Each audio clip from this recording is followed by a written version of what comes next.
Please, thank you.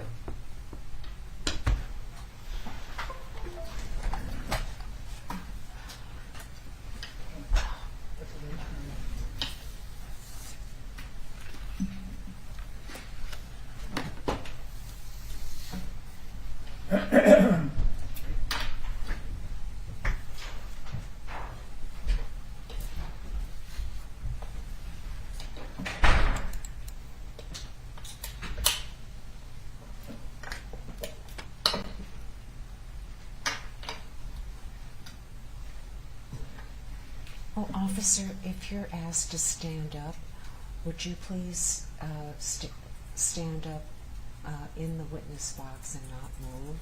We're getting some reflection. And one of the reporters thought that the juror was pictured, but it wasn't. We looked at it, and I think it was the court reporter. Okay. Okay?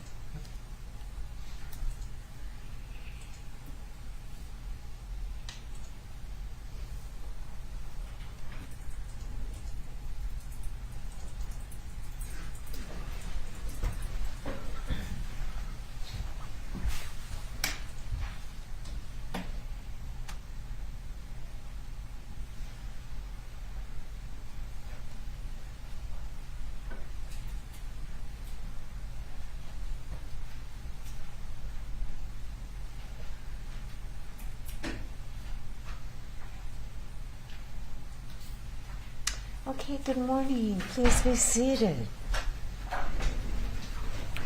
All right, Mr. Ng, you may cross.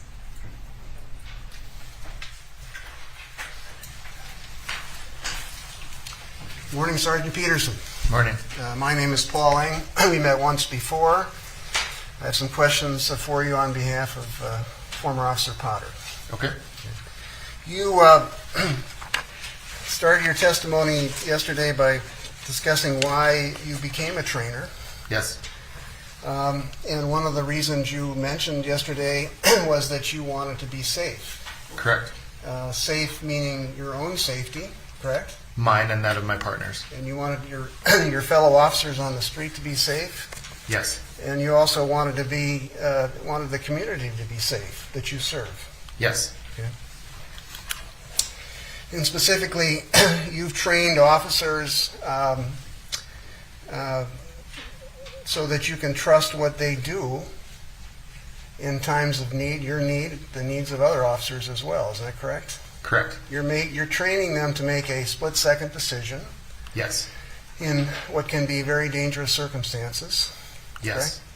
Okay? And you're training them to, if you were at risk, that you would want them to be making an instant decision on your behalf. Is that correct?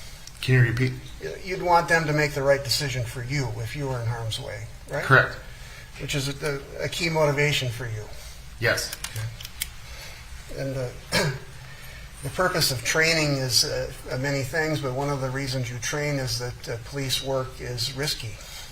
Correct. You're dealing with a public that sometimes can be very dangerous, Yes. can be armed, Yes. and can be unpredictable in their behaviors. Yes. And there is a need then to react quickly to what an officer sees. Is that correct? Correct. And what you train in an omnibus way is for them to be to have the tools they need to respond. Is that correct? Correct. To respond quickly. Yes. And then you leave them with a certain amount of discretion to make that decision depending on individual circumstances. Okay? Absolutely. Now, Officer Potter attended your classes that you've described. Is that correct? She has. She was an attentive student, right? Yes. She fully participated in all your scenarios. Is that correct? Yes. Okay. She didn't miss any of your classes or skip out. If she missed them, she wouldn't have been on a roster, Right, but- and then she would have had to make up that training. Yeah, but if she's on your roster, she attended. Correct.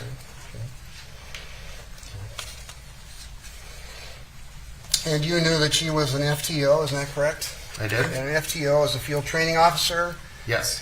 and the field training officer on the street has a number of duties, is that correct? Yes. And the it's there are a lot of things. There are a lot more things going on for a field training officer than just an officer on the street ordinarily. Is that correct? Yes. I mean, you have this is obvious to you, but you have supervisory capacities, right? As a field training officer, you certainly do. You have the evaluation capacities, right? Yes. And all of a sudden you have two officers on the street thinking perhaps different things. Correct. Now, this Taser 7 that we've talked about, this was a new product, was it not? For our department, yes. And it just came out. You just bought some, right? Yeah, we had just purchased them in the beginning of 2020. Okay. And, I'm sorry, 2021. 2021. You have no evidence that she ever used the Taser in the field, do you? You'd certainly know about it if she did. I would know about it if she did, yes. And you have no evidence that she did, right? No. Okay. But these new tasers were in working order. They were? And I assume they're like every other new product. There are certain advancements or improvements compared to the old product, right? That's the reason we would have gone to a new product. And would it be fair to say that the battery capacity of the new taser would be at least similar or better than the older taser in play? Is that correct? Better. And the battery capacity lasts a while, does it not? Yes. I mean, it doesn't need to be charged every day, It does not have to be, no. especially if it's not used. Is that correct? Correct. And the last training that she received on the Taser 7 was on March 2nd, I believe so. That was the date that she was there. but she didn't get her gun until later in March, like the 26th, according to the records. Do you mean a taser? Yeah, the Taser, I'm sorry. Yeah. It wasn't until a little bit later that month that we were actually able to deploy the tasers to the field. She was the first one to get it, right? One of a group, I believe. And by contrast to the new Taser, the firearm that she had was a semi-automatic, Correct? a Glock. Yes. And that Glock has been around the police world in which you have it for decades now. Is that correct? The product has been around for a really long time. That specific one, we had changed out to a new fleet of handguns in 2012, I think it was. Okay. So she'd had that gun for almost 10 years. Around that, yeah. And it was the same kind of gun. Similar I in mean, function, it's not yes. an electronic gun. It's just a handgun. I don't say just a handgun. It's a handgun that's built similarly for the last decades, 20, 30 years ago. Yes. I mean, they used this kind of mechanism in World War II. Yes.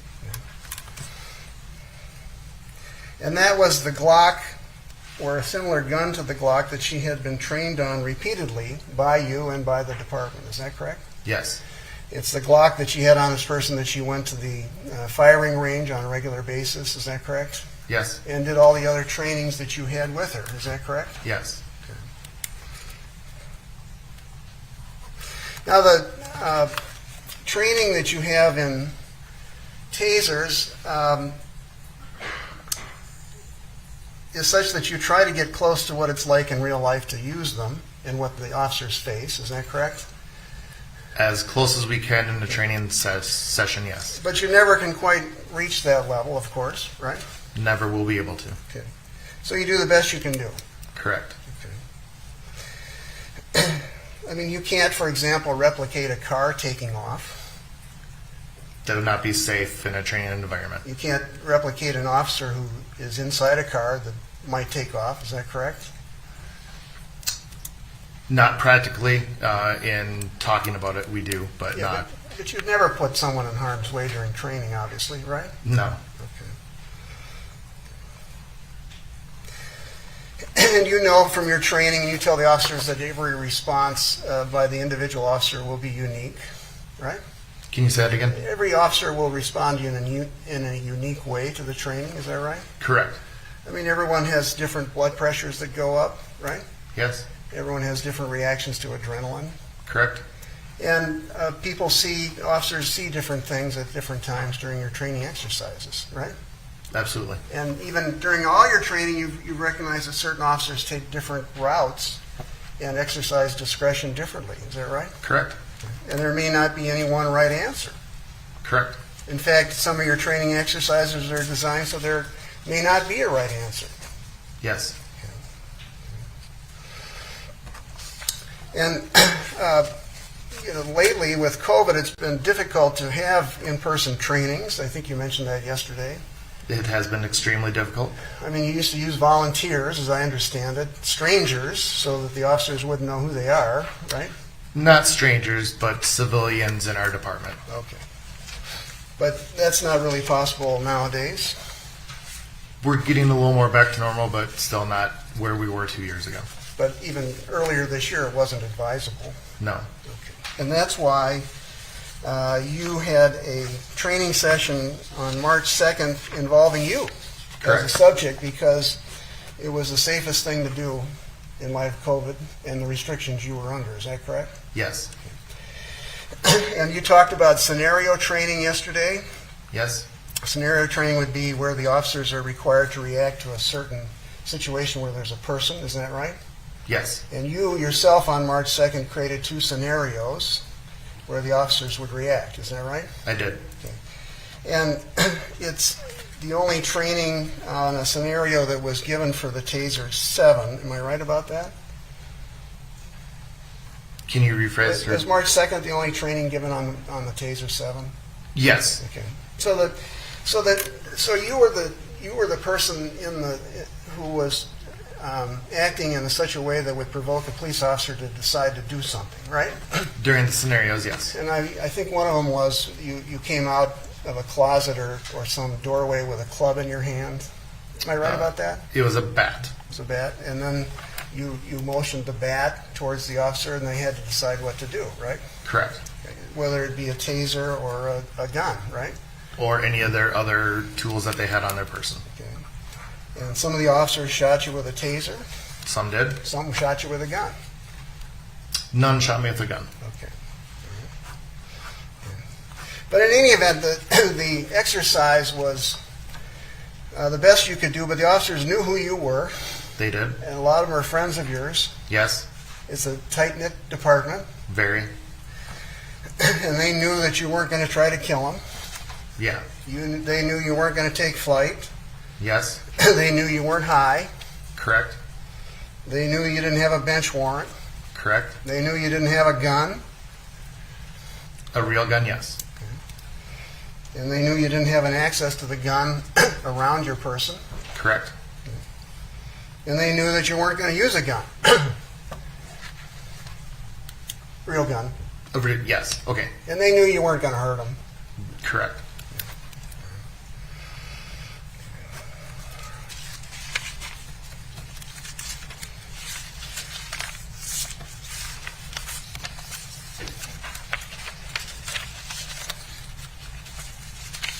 Now, one of the things you do in training is talk about the policies of your department. Is that right? Some of the policies, not all. And yesterday we talked about the Taser policy, which is number 304. Yes. Okay. And I don't think I need to show it on the screen, but I do want to ask you some questions about it. That was Exhibit 334. Okay. Okay. And you've almost memorized this, haven't you, over the years? Not verbatim, but I have a general idea how to put it in practice. I mean, you've talked about this hundreds of times. Yes.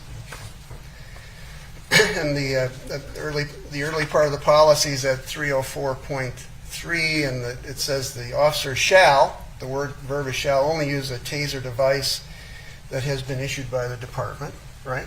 Correct. Okay. So you want to control what they use. They can't buy their own. Correct. Okay. And then also in that section it says the officer shall carry the taser device on the reaction side. Is that right? Correct. Okay. And then in the middle we've had a discussion here. It said members, quote, members carrying the taser should perform a spark test on the unit prior to every shift. Is that correct? Correct. Okay. A should is the verb, and it differs from shall as a verb, right? Yes. Okay. And should is an aspirational verb, and in other words, you encourage the officers to test and do a spark test before every shift, right? Correct. It doesn't always happen. It does not. And there are a lot of things going on. In fact, we have testimony that on 4 of 6 shifts it didn't happen with Officer Potter, right? Correct. And it hasn't happened with other officers, too. Correct. And you're not She was never reprimanded, or you never talked to her, for example, about, well, do a spark test. You missed a couple, I assume. The objection is overruled. You may answer. Can you repeat the question? Well, I mean, did you ever talk to her about missing a couple spark tests? No. I mean, that's not something you usually talk to the officers about. No. Okay. And the fact of the matter is the machine worked. I mean, the gun worked. The taser worked, right? Yes. Okay.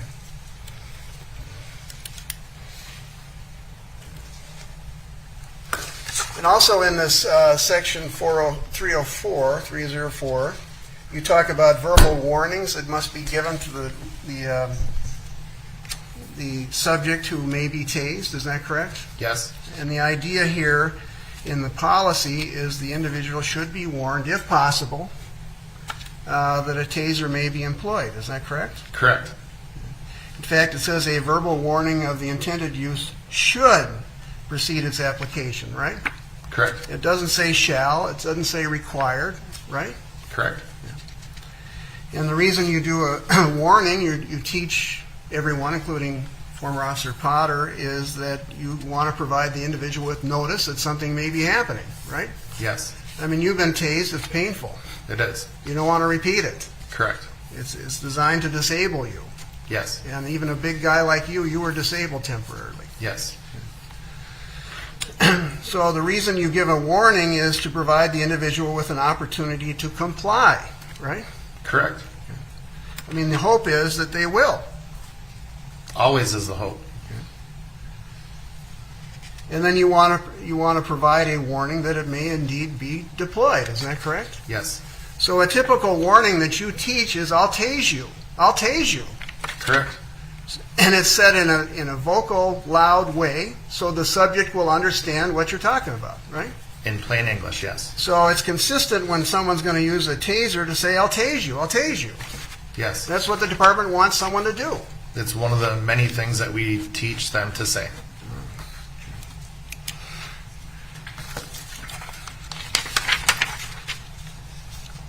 And then there's a section on application of the taser, 304.5.1, that permits the use of the taser or suggests the taser can be used, right? Yes. Under certain circumstances. Yes. And one of the circumstances is if the subject is violent Yes. or is physically resisting. Mm-hmm. Yes. I mean, if someone is resisting a cuffing and attempts to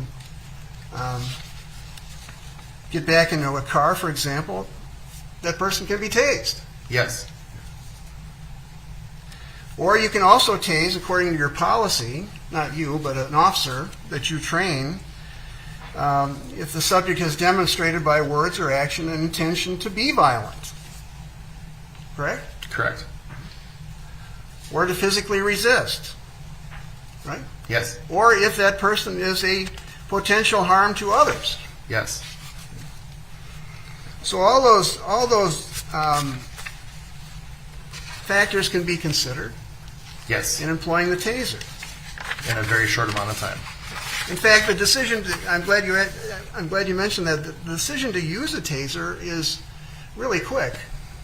The decision to use any... The objection? Well, I'll let the answer stand. Oh, you can finish what you were going to say. Any use of force has to be made in a very short amount of time.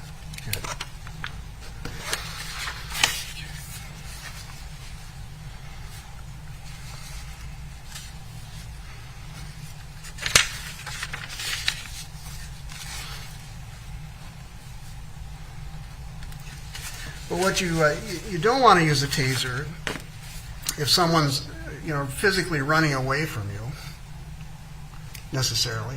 Necessarily, but it's not an absolute no. Okay. And you don't want to use a taser if a car is moving. Correct, moving. But if a car, on the other hand, is stationary.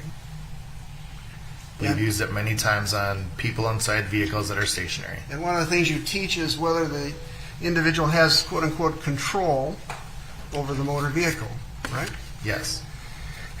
and the rule that you teach, I think, and you tell me if I'm wrong, is that if the individual doesn't have control over the car, the taser would be appropriate. It certainly could be depending on the circumstances. And again, you rely on the officer's discretion to make that decision. Yes.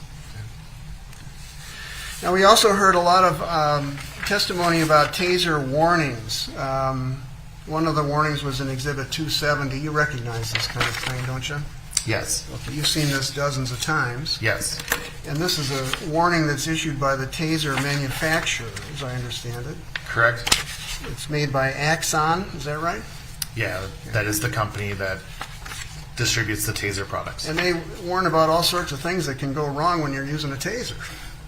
Lots of things. And this purpose of this warning that you showed us yesterday is to have the person undergoing training release the taser company from liability in case something goes wrong during training using the taser. That specific document? Not this specific one, but in general, that's why they sign these releases, right? That's why they sign the training form that I then sign later certifying that they can carry a taser. So the training form not only recognizes their completion of treatment, but releases the taser company from liability during the training. Correct. And one of the warnings of this document, 270, that we saw is that there can be a confusion between a taser and a handgun. Yes. And there is a recognition thus by the company that makes these things that there can indeed be a confusion between the two. Yes. Otherwise, why warn you, right? Right. And there have been confusions between tasers and guns Several. across the country. Yes. And in fact, the taser is shaped, at least on a handle basis, like a gun, right? It is? It has a trigger, right? Yes. The handle may be smaller, but it's Yes. still a gun handle, To fit into a hand, correct. especially a smaller hand. Any hand. And one of the reasons the taser manufacturer releases or wants all these releases is that they know, and you know from training, that mistakes can happen. Correct. Mistakes can happen during training when someone is trying to use a taser. Yes. And mistakes can happen when someone confuses a taser with a gun. Correct. And it can be an innocent mistake. Certainly can be. The objection is sustained. And the answer, the jury will disregard that asked question and answer.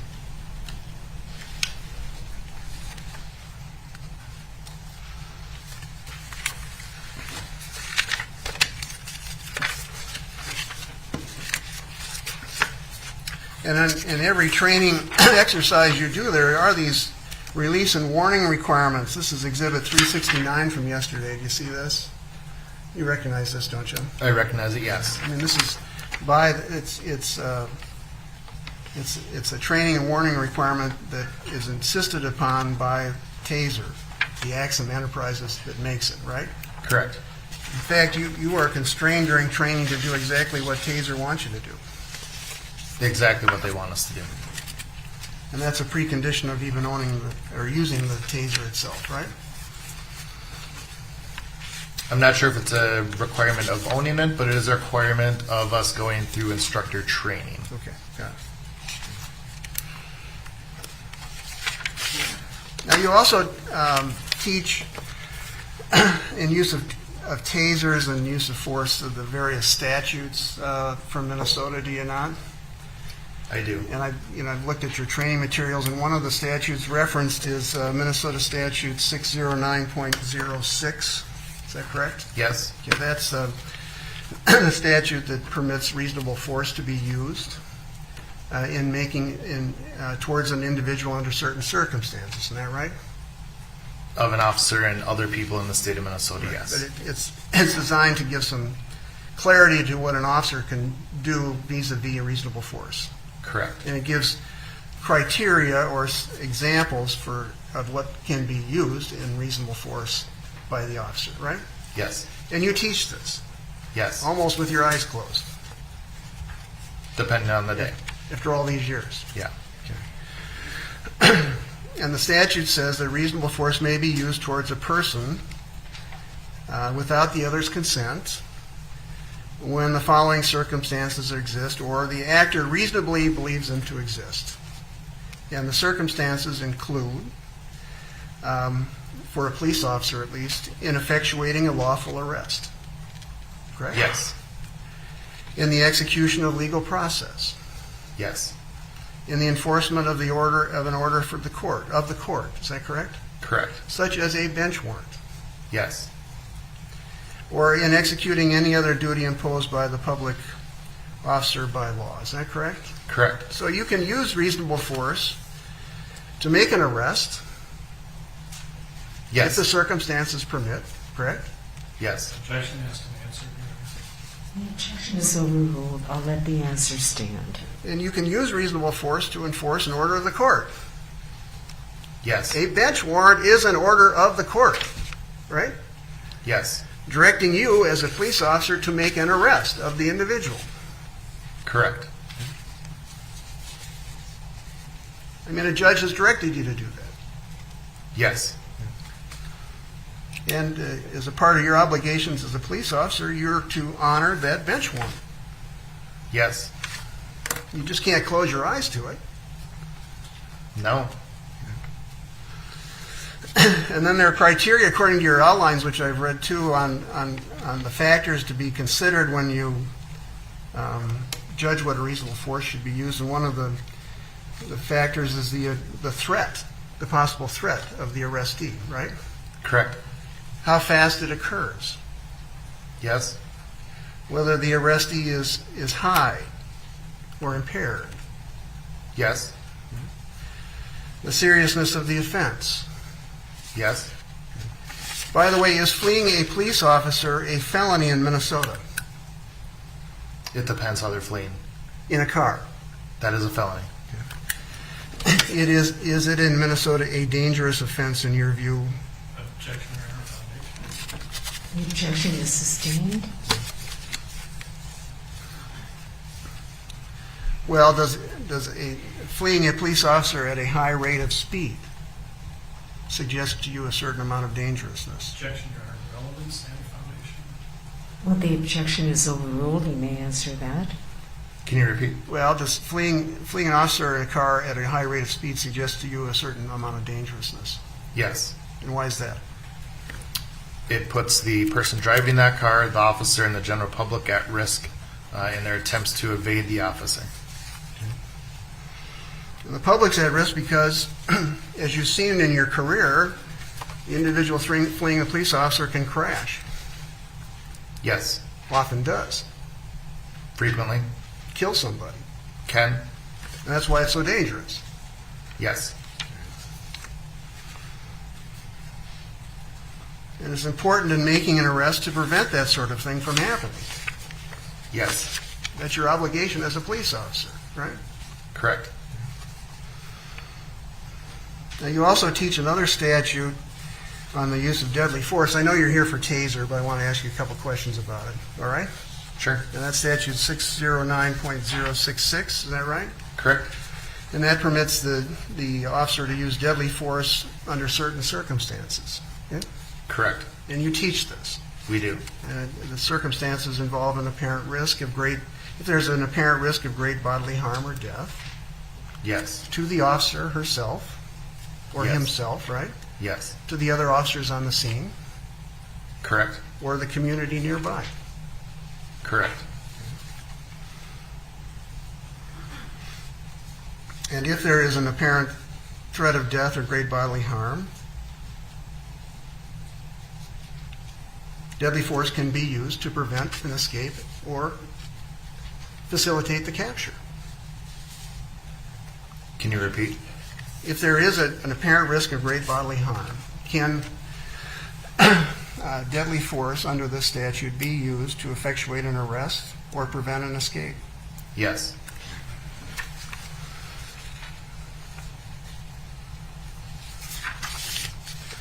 And when you evaluate the use of a deadly force, you teach that it's a decision that's made right there and then. Correct. It's not the subject of hindsight. Correct. It's not whether someone would have done something differently after the fact. Correct. It's not the subject of a 20/20 vision. Correct. And it's a decision that's made under rapidly evolving circumstance, right? Yes. That's right out of Graham versus Connor, which you teach too. Correct. And finally, the decision is made at the very moment the force is used. Isn't that correct? Yes. And it's what was known to the officer at that moment. Correct.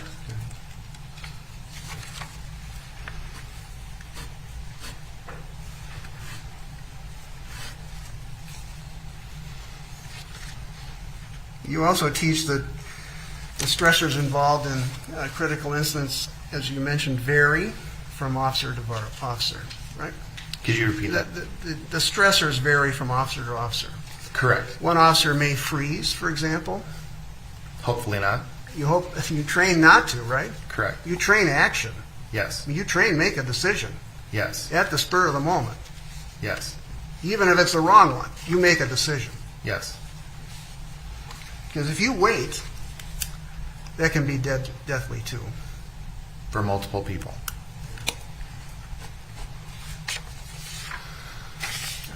Now, you have not, in your capacity as a witness, seen any of the videos in this case, I think, right? Only small snippets months ago. All right. So, in fact, you haven't wanted to because you knew you were going to testify as a trainer. Correct. Okay. So you didn't want that to be in your brain, so to speak. Correct. And you knew it, once you saw it, it wouldn't leave you. Yes. Because you knew everybody here. You knew everybody in the video. Very well.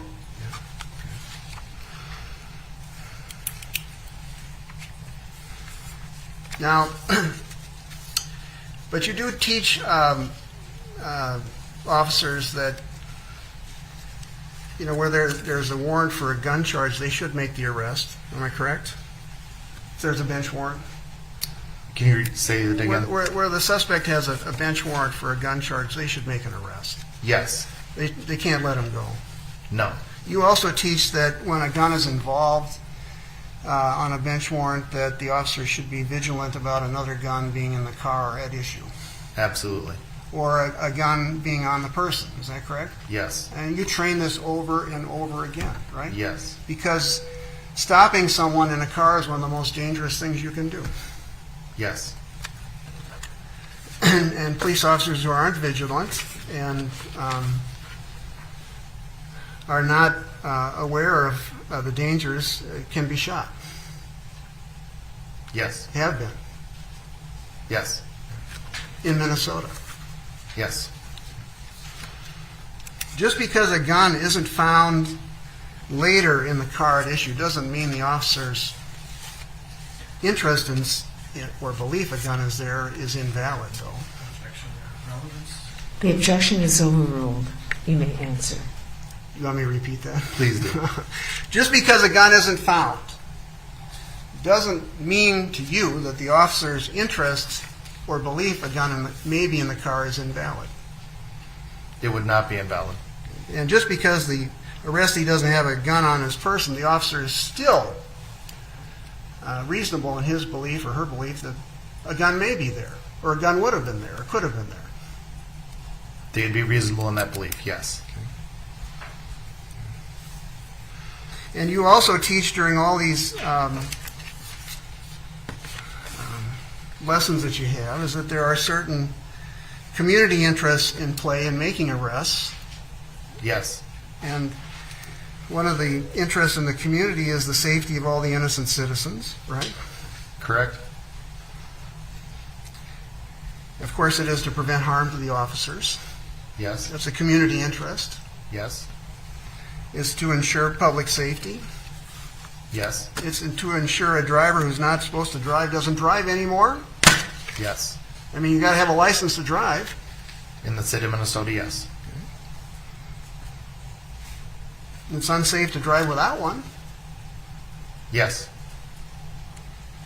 It's unsafe to drive without insurance, Yes. because that's a requirement too, right? Of the state, yes. And another community interest is to validate court orders, right? Yes. If the guy's not supposed to be on the street, he's got to get off the street. If that's what the court said, yes.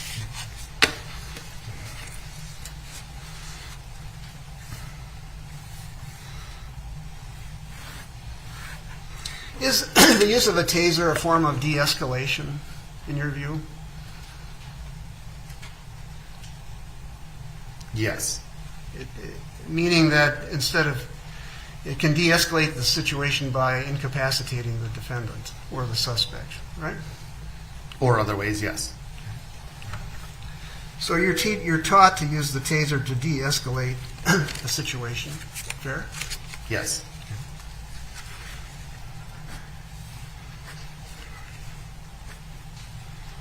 You're also taught. You also teach that you can't always predict the arrestee's behavior. Correct.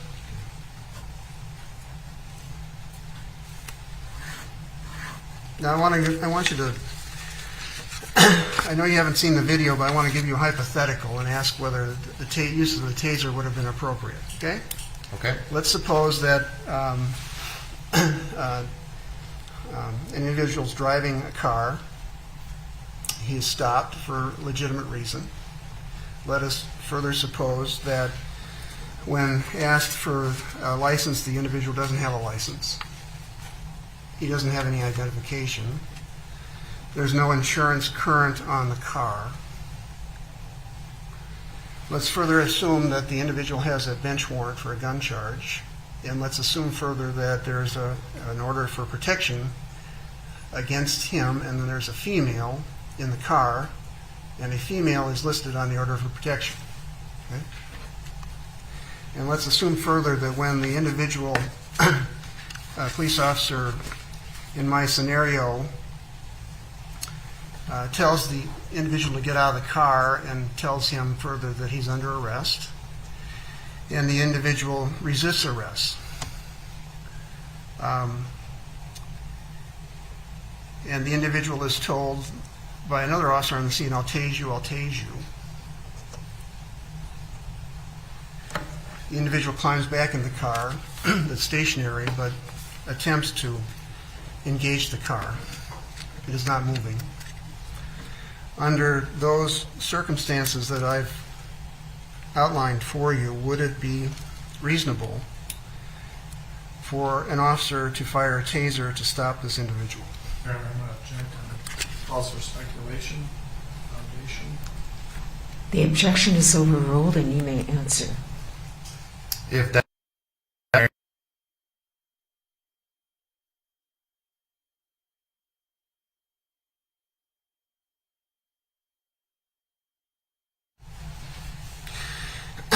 You also teach, I've got just a couple more questions for you. I appreciate your answers. You also teach that mistakes can happen in police work. Objection, Your Honor. The objection is overruled. You may answer. mistakes can happen in every part of our world. Accidents can happen. Yes. They're no matter how hard you train, no matter how hours you put into it, policing and living is a human endeavor. There are too many variables to have planned out in advance to be able to eliminate that forever. And we're all engaging in the endeavor of living imperfectly. Correct. But when someone, like a police officer, yells out, taser, taser, taser, and shouts at a suspect, does that indicate to you that a taser is about to be used? Yes. You've known Officer Potter for 15 years. If not longer. And you're familiar with her character and reputation in the community. Yes. I mean, you've watched her, worked with her. It's a close-knit community, right? Yes. Does she have a reputation in your community for being peaceful? Objection, Your Honor. The objection is overruled. Can you repeat? Pardon me? Can you repeat? Does she have a reputation in your community for being peaceful or having the trait of being peaceful? Yes. Peacefulness. Does she have a reputation in your community for having the character trait of being law-abiding? Yes. Yes, she does. May I have a moment? Yes.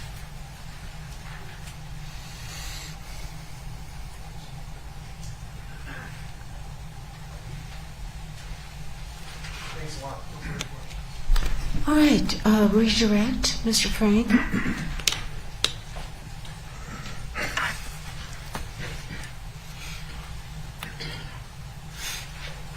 Thank you, Your Honor. Thank you, Sergeant Peterson, for coming back again this morning.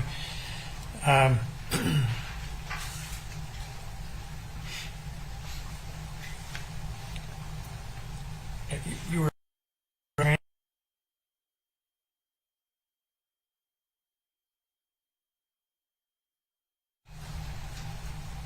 It's not part of the curriculum, but when officers do things in training that may not be what they wanted, we retrain that. So I would classify that as being an accident. It's not something that they wanted to have happen. and then you would correct that, you would address that? Yep. During our debrief, we would talk about what they didn't like about it, and then give them an opportunity to put a positive training scenario conclusion into their brain. During this training on March 2nd of this year, you did this scenario and with the bat, correct? Correct. And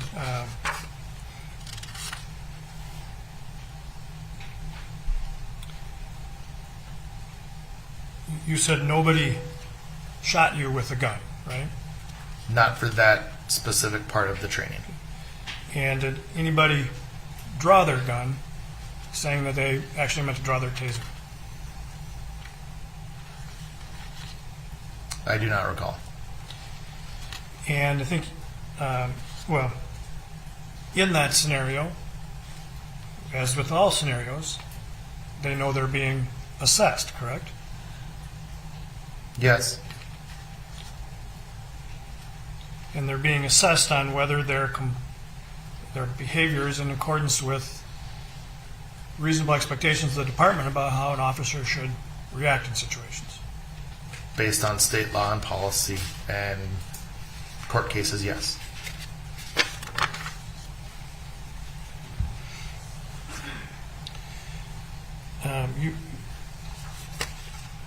You were asked about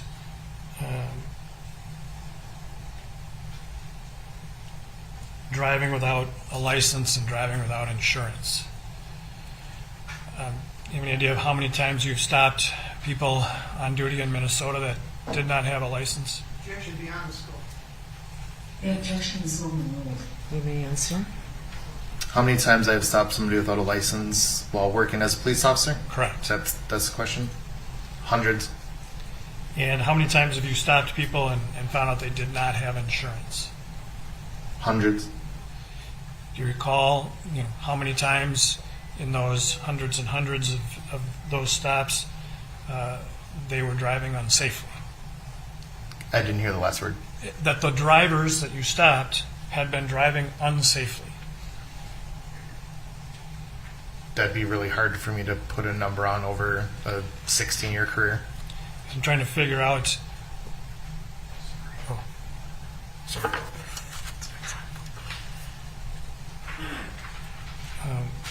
So I'm trying to figure out, what it is about not having insurance that means they're an unsafe driver.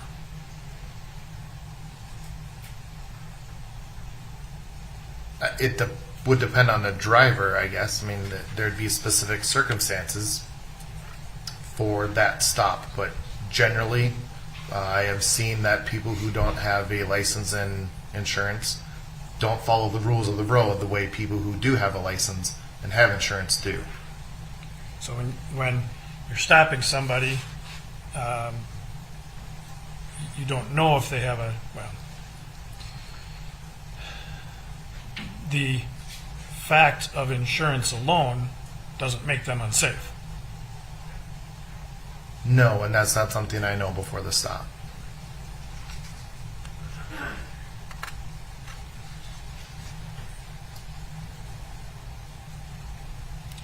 You were asked about de-escalation, correct? Yes. And de-escalation is, in fact, something you teach as part of the training of officers in Brooklyn Center. It's something we teach and our profession has done for decades. And in fact, it's mandated by post, isn't it? Recently, yes. And part of that A through F that we looked at the other day, part of the post mandates. Yes. And so using a taser, you indicated, is one way of de-escalating a situation, correct? It can be. And it can also, however, could it increase the risk to others in the area? The risk of harm, I should say. That's a really general statement for me to be able to answer. Well, you answered, that it can be used to de-escalate, Yes. and that's by incapacitating the person, correct? Yes. And so that then brings down the activity, shall we say, of the subject, Okay. right? Is that what you meant by incapacitating? Yes. And by incapacitating that person, that could have foreseeable effects as well for others. Again, it could depending on those specific circumstances. Yeah. So incapacitating a driver, you don't want to do if they're operating the vehicle. If the vehicle is in motion, correct. And a vehicle that can be put into motion at that moment, is that really any less, in your opinion, is it less of a risk? It would very much depend on the circumstances.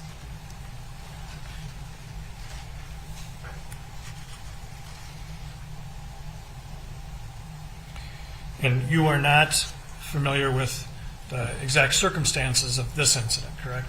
I am not. You have not done any interviews of witnesses No. and not gone out and viewed anything more than just the couple of snippets that you referenced. Not intentionally. And by not intentionally, you mean Those snippets. you saw those just, The news was on, and by the time I turned the channel, I had seen part of it. okay.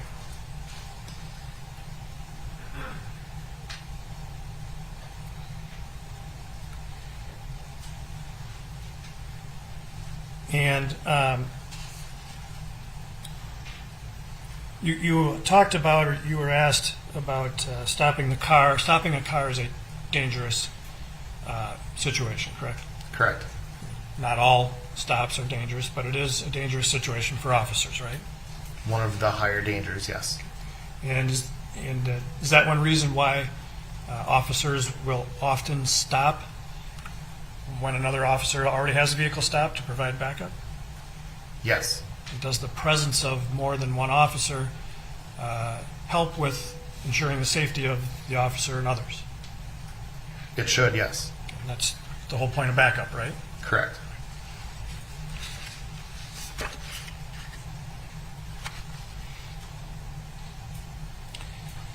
You were asked a couple times about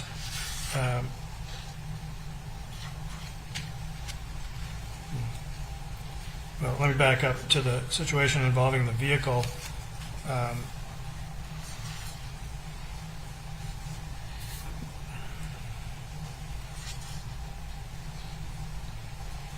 When whether a vehicle is moving or stationary, an officer has to consider, when using force, the presence of other occupants in that vehicle, right?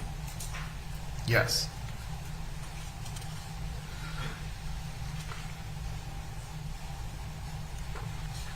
And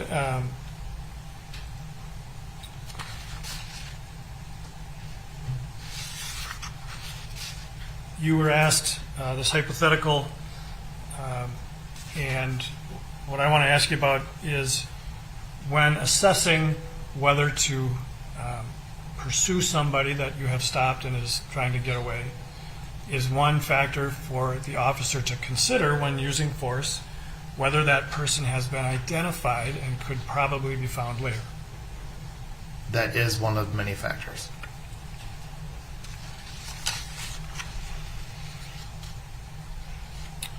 You were asked about the term hindsight, correct? Yes. And that's in your training materials? Over the years, yes. And what does that mean to you?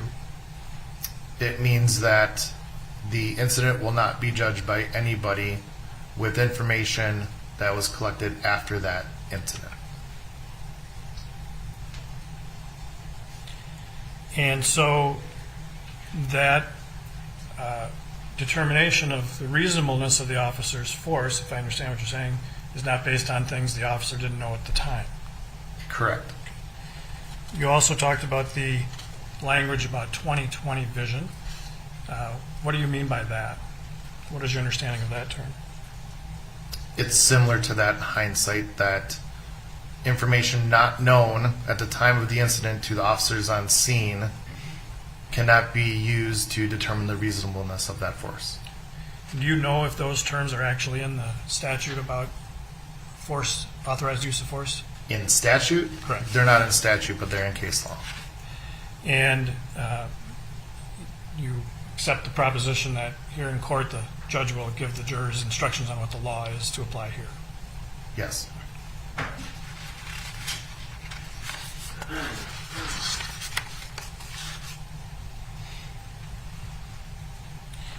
You were asked several times about a warrant authorizing an officer to make an arrest, correct? Correct. And you were asked, that means they have to arrest them, correct? You recall being asked that? Yes, depending on the warrant. And does it, in fact, in all circumstances, require that officer to make a custodial arrest at that moment because of the warrant? A custodial arrest where the person is placed into jail, not all warrants require that. Okay, fair enough. In executing a warrant, making an arrest, as you were asked about earlier, officers still have to determine the amount of force that they will use to make that arrest. Correct. And a warrant still requires that an officer use reasonable force to make the arrest, correct? Yes. And if an officer determines that they cannot safely make that arrest, safety for themselves or others, that's a decision they can make, correct? That being only one of many criteria. Sure. So they have, while there is a court order, they have some discretion on how they make that arrest on that warrant. Some.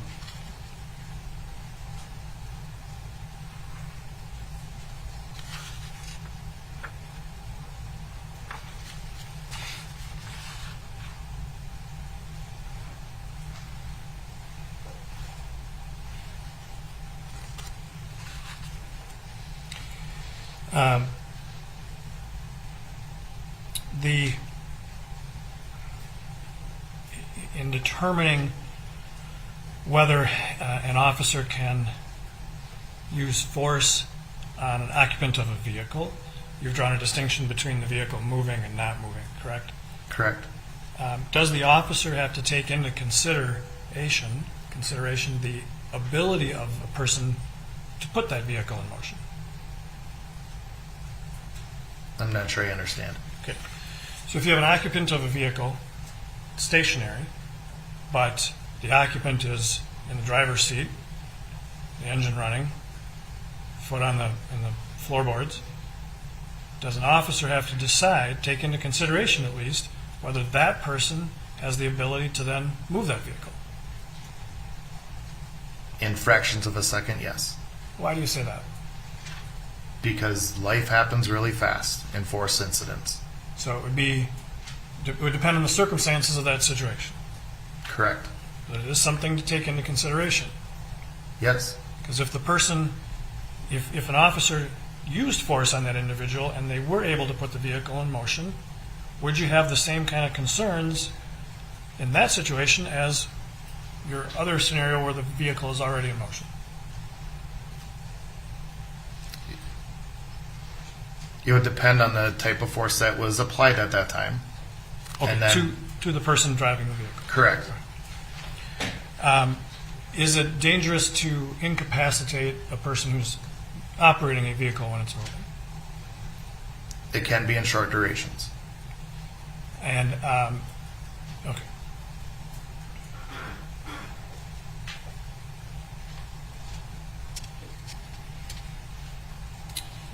Incidentally, you were asked about confusions. You indicated there have been cases of confusions of a taser and a handgun. Correct. Do you know how many there have been? I do not. When you testified yesterday about proficiency, remember I asked you how you define that. And does proficiency include training to know the feel of a taser? It's not something that we specifically discuss.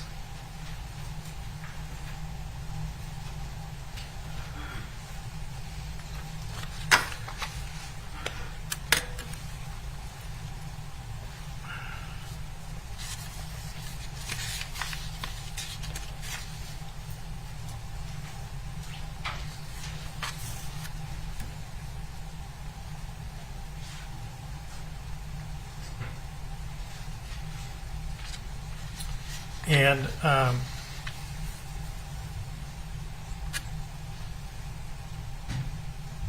in your training, your policy requires that officers perform draws of the taser so that they become proficient at doing so. Yes. And so that is done as part of the training? Yes. Have you ever drawn your handgun when you meant to draw your taser? Not that I recall, no.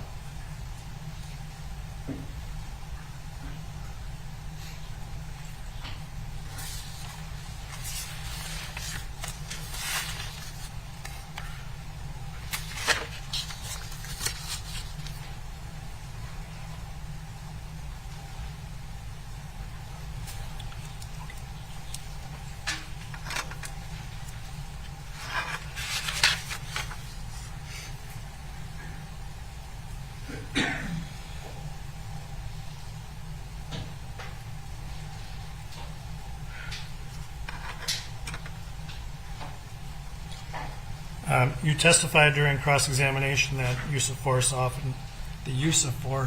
often has to be arrived at the decision in a short amount of time, correct? Yes. And the scenarios that you have been running with your officers for 8, 9, 10 years, that's an aspect of those scenario trainings as well, making them happen quickly. Yes.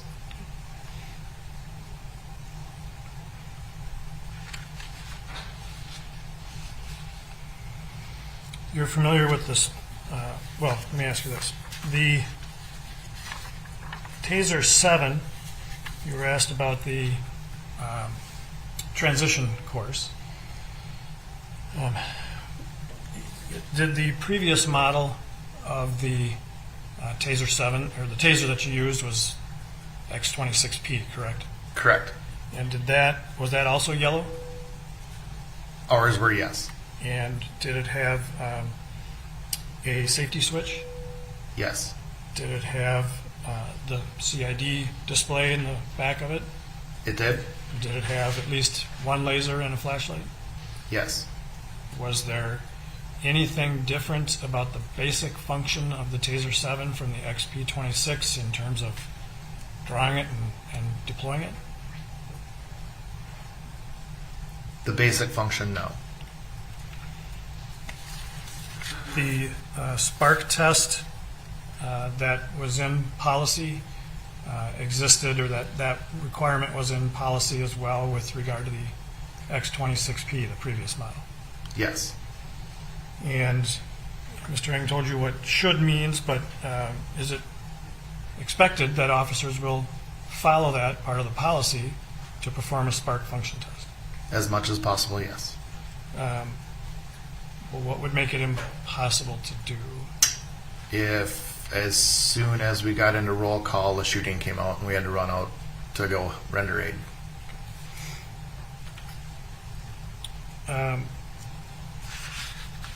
And so it would be that kind of circumstance that would excuse an officer from doing the spark test? The immediate call for service, yes. What is the purpose of the spark function test? It depends on the model. Well, for purposes of the Taser 7, what is the purpose? To ensure that there are no major faults with it and that it's going to operate when the officer needs to use it on the street. And so to assure that somebody who's working with you and is going to deploy their Taser for a good reason, you want to make sure that that happens, correct? Yes. You want to make sure their Taser is working, Correct? and if you're going to deploy your Taser at that moment when you have to, you want to make sure it's going to work. Yes. And so would a good officer do that every shift? Yes.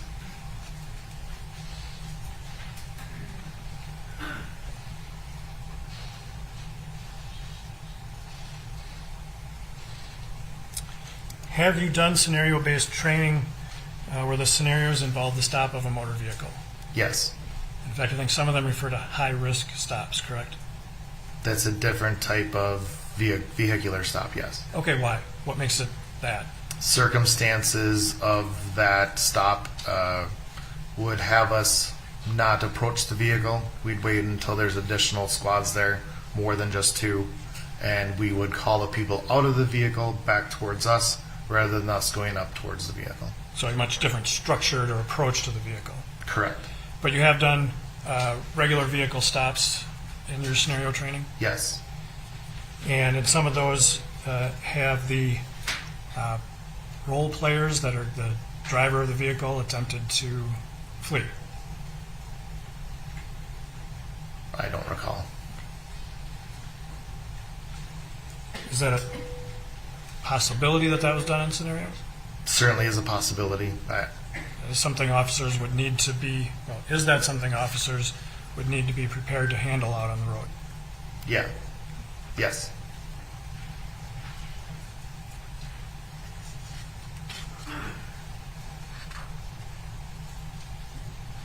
And when you're doing those scenarios, do officers have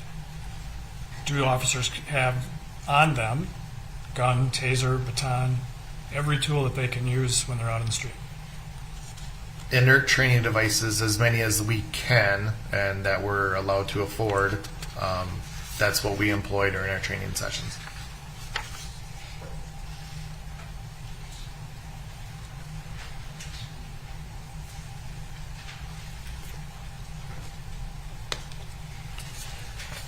When you are training on firearms and qualification for firearms, do you have to train, or do you train that officers must consider backdrop? Yes. And what does that mean? That means that you are paying attention to the things that would be beyond your target in case a round did not strike your intended target, so that we would not inflict collateral damage. And is that something officers have to take into consideration when using their firearm? Yes. Do they have to take that into consideration when using a taser? Yes.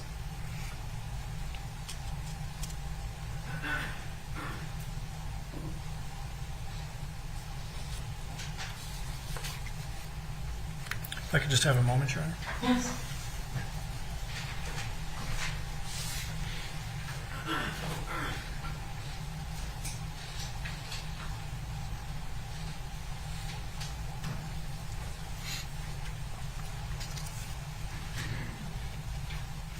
Your Honor, that's all I have. Thank you. Right. Recross, Mr. Ing, you may proceed.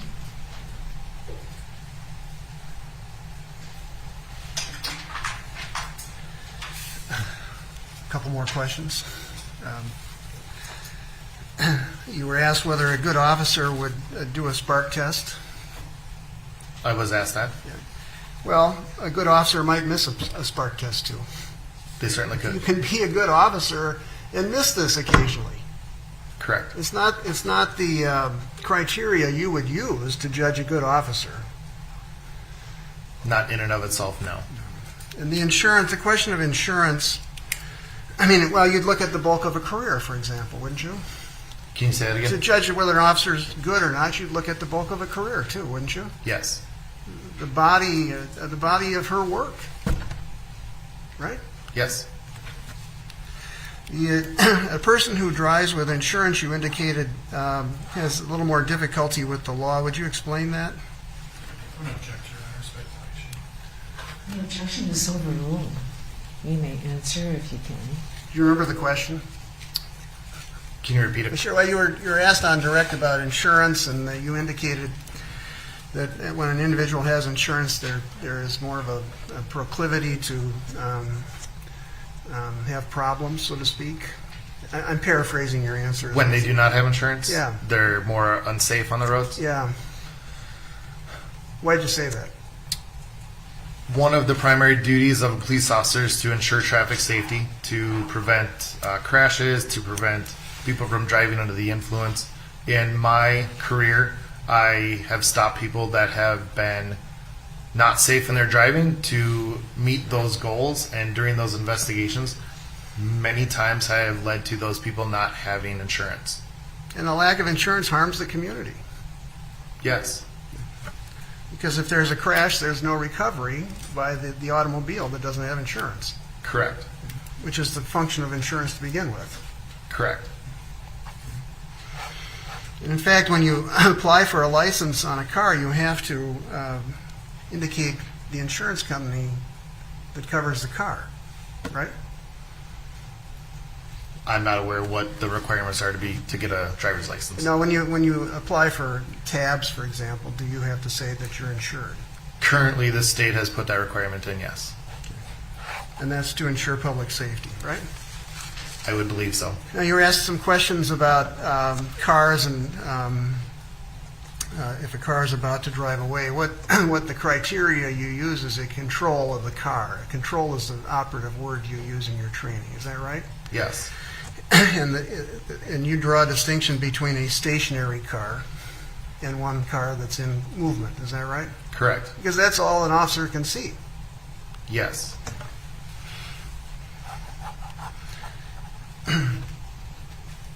And you've had instances in your career where you attempt to make sure that the individual doesn't drive away from you. Is that right? in my career, Yeah. yes.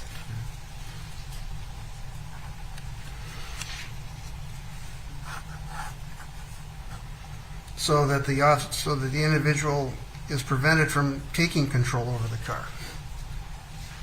Yes, The issue of a warrant, you were asked about speeding tickets and arresting people on speeding tickets. Do you draw a distinction between an arrest warrant for a gun charge and a speeding ticket? yes, And when you make an arrest on a warrant, the first thing you do is cuff. Is that correct? when I make an arrest, Yeah. after telling them they're under arrest, yes, that would be to cuff them. And then once you cuff them, you put them in your car. Correct, And then you figure out what you're going to do. correct. Now, in the scenario that I gave you on the use of tasers, one more fact that I want you to consider, one more hypothetical fact. Suppose further that a police officer is inside the car and the driver is attempting to leave, and the officer is, the door to the passenger side is open, and the officer is seen inside the car. Would a taser be appropriate to be used to stop the individual from leaving? Where is the officer? The passenger side, the passenger seat. In an open door or a closed Open door? door. And they're in the interior of the vehicle. Yes. And your question about that scenario for this is? Should that individual be stopped? Yes. Redirect, Mr. Green. Thank you, Your Honor. I will try to be brief. The additional facts added to the hypothetical, is it part of training that it is dangerous for officers to put themselves inside of a vehicle when a suspect is trying to flee? It's something that we want to try and avoid, but it's not always avoidable. And if an officer determines that they can do that and stop the fleeing by rendering the vehicle inoperable, shutting it off, putting it in park, that would be a decision for an officer to make. Could be one decision they could make. Yes. So just because, well, let me ask it this way. If an officer, there is a danger that an officer could get dragged by a fleeing person, correct? It is a danger. And officers are trained on that danger. Yes. And but the mere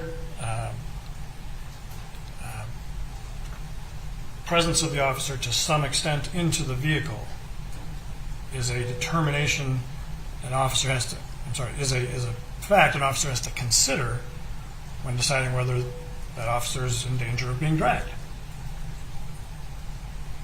In any rapidly unfolding incident, there are many factors that officers have to make, and they have to make those decisions in a very short amount of time. And so the answer is that is a consideration for them.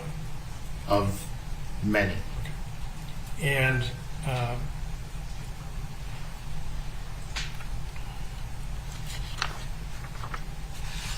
the officers that you have trained for Brooklyn Center would know that it's dangerous to place themselves in a position where they would be in a vehicle that could be. Objection foundation. The objection is sustained. Well, I asked, well, is it part of your training then that officers should not put them in a position like that in a vehicle? We do not deal in absolutes because no incident in this world is ever forecasted. We give recommendations. We give officers as many hypotheticals as we can, but the world is constantly moving and evolving. It's something that we warn on, but it's that officer's determination at that time in that specific incident that is different than any other incident that they have probably been in to make that decision.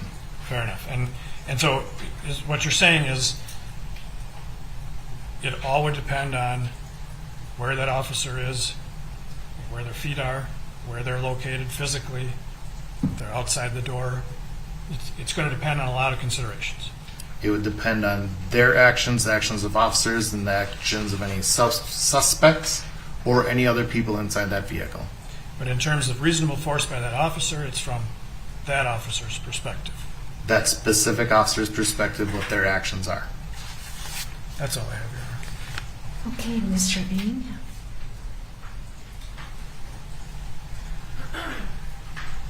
During one of these critical incidences, all the officers are expected to help each other. Can you, During these incidences where there's a decision that has to be made quickly, all the officers are there to help each other. so you're not speaking about a specific incident, but the No. things that we do on a daily basis. You're there to help your other officers. Correct. Anything further from the state? Oh, yeah, thank you. All right. Thank you. You may step down.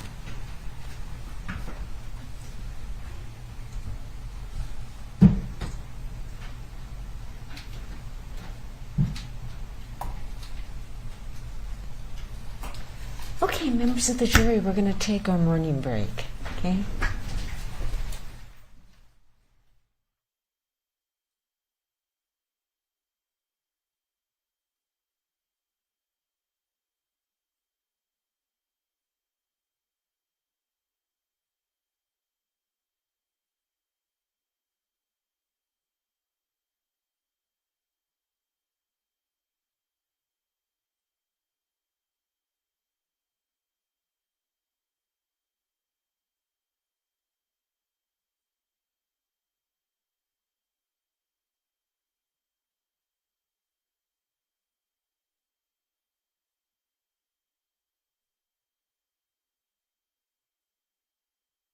20 minutes, counsel.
Thanks, Deputy.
Okay, please be seated.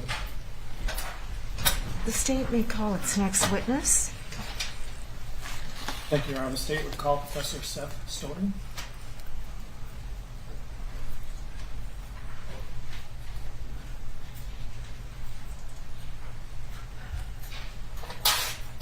Professor, good morning. Will you please come forward and then stand behind the witness chair, which is right next to me?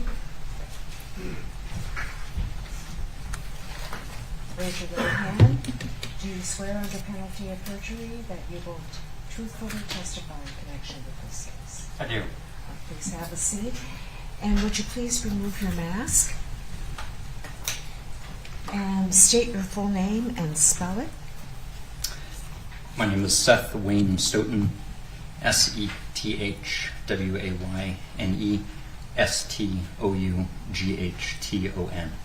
Okay, thank you. A couple of things to keep in mind when you're testifying. The court reporter that's sitting right in front of you is taking down everything that's being said. Therefore, you have to answer with a yes or a no instead of shaking your head, and don't say uh-huh or uh-uh. I understand. All right. Only one person can talk at a time. Wait until the question's finished before you answer. If an objection is made, you've got to stop talking immediately and don't answer the question unless I tell you to. If you don't understand the question, please let the questioning lawyer know. Okay? Thank you. Counsel? Thank you, Your Honor. Professor Stoughton, can you tell the jurors how you are currently employed? I am an associate professor at the University of South Carolina School of Law and an affiliate with the Department of Criminology and Criminal Justice. And that department, is that also at the University of South Carolina? It is, yes. So the law school plus like an undergrad department? Yes, my primary appointment is at the law school. I have an affiliate or courtesy appointment with the Department of Criminology and Criminal Justice because of the nature of my work. And how long have you been serving in those roles? The affiliate appointment is relatively new, the last year or so, I would say. I've been a law professor at the University of South Carolina since 2014, summer of 2014. And so do you teach classes at the law school? I do, yes. Do you teach classes at the undergraduate part of it as well? I have taught a course at the university's honors college, but it's not part of my normal teaching rotation. So what classes do you teach at the law school? I teach criminal law, criminal procedure, police law and policy class, a regulation of vice seminar. I have taught a class called Advanced Topics in Criminal Law, but only once, and I don't think I'll go back to it. Do you also conduct research in that position? I do, yes. And what kind of research do you do? I study policing, police culture, police regulation, policies, behaviors, essentially the rules and regulations, both formal and informal, that we use to get officers to do what we want them to do and to not do what we don't want them to do. I'm going to back up a little bit and go into your educational background.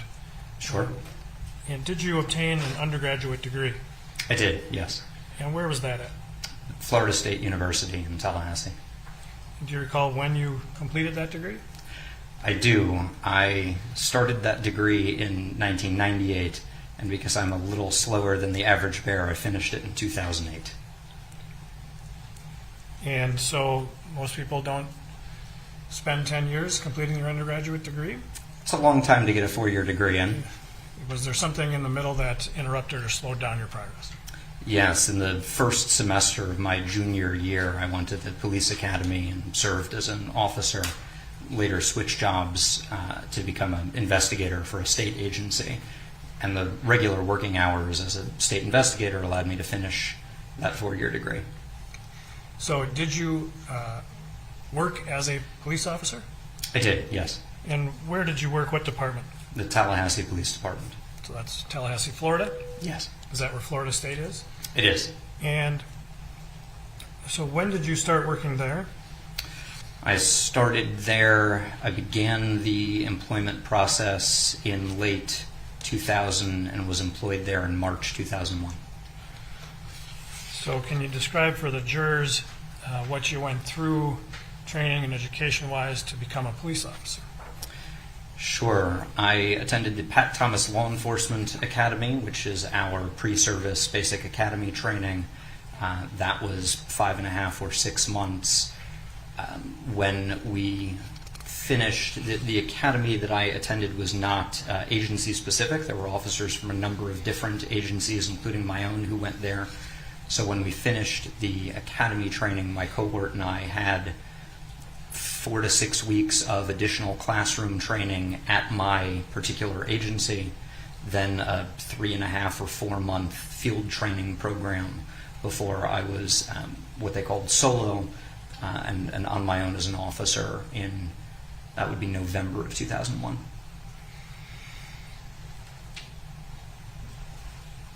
And what were you assigned, what duties were you assigned when you started for the Tallahassee Police Department? I was with the Uniform Patrol Division. It's our uniformed beat cops. So what did you do as a patrol officer? Over the 5 years I was with the agency, I worked in 2 of our 3 districts. We broke the city into 3 different districts, Alpha, Bravo, and Charlie.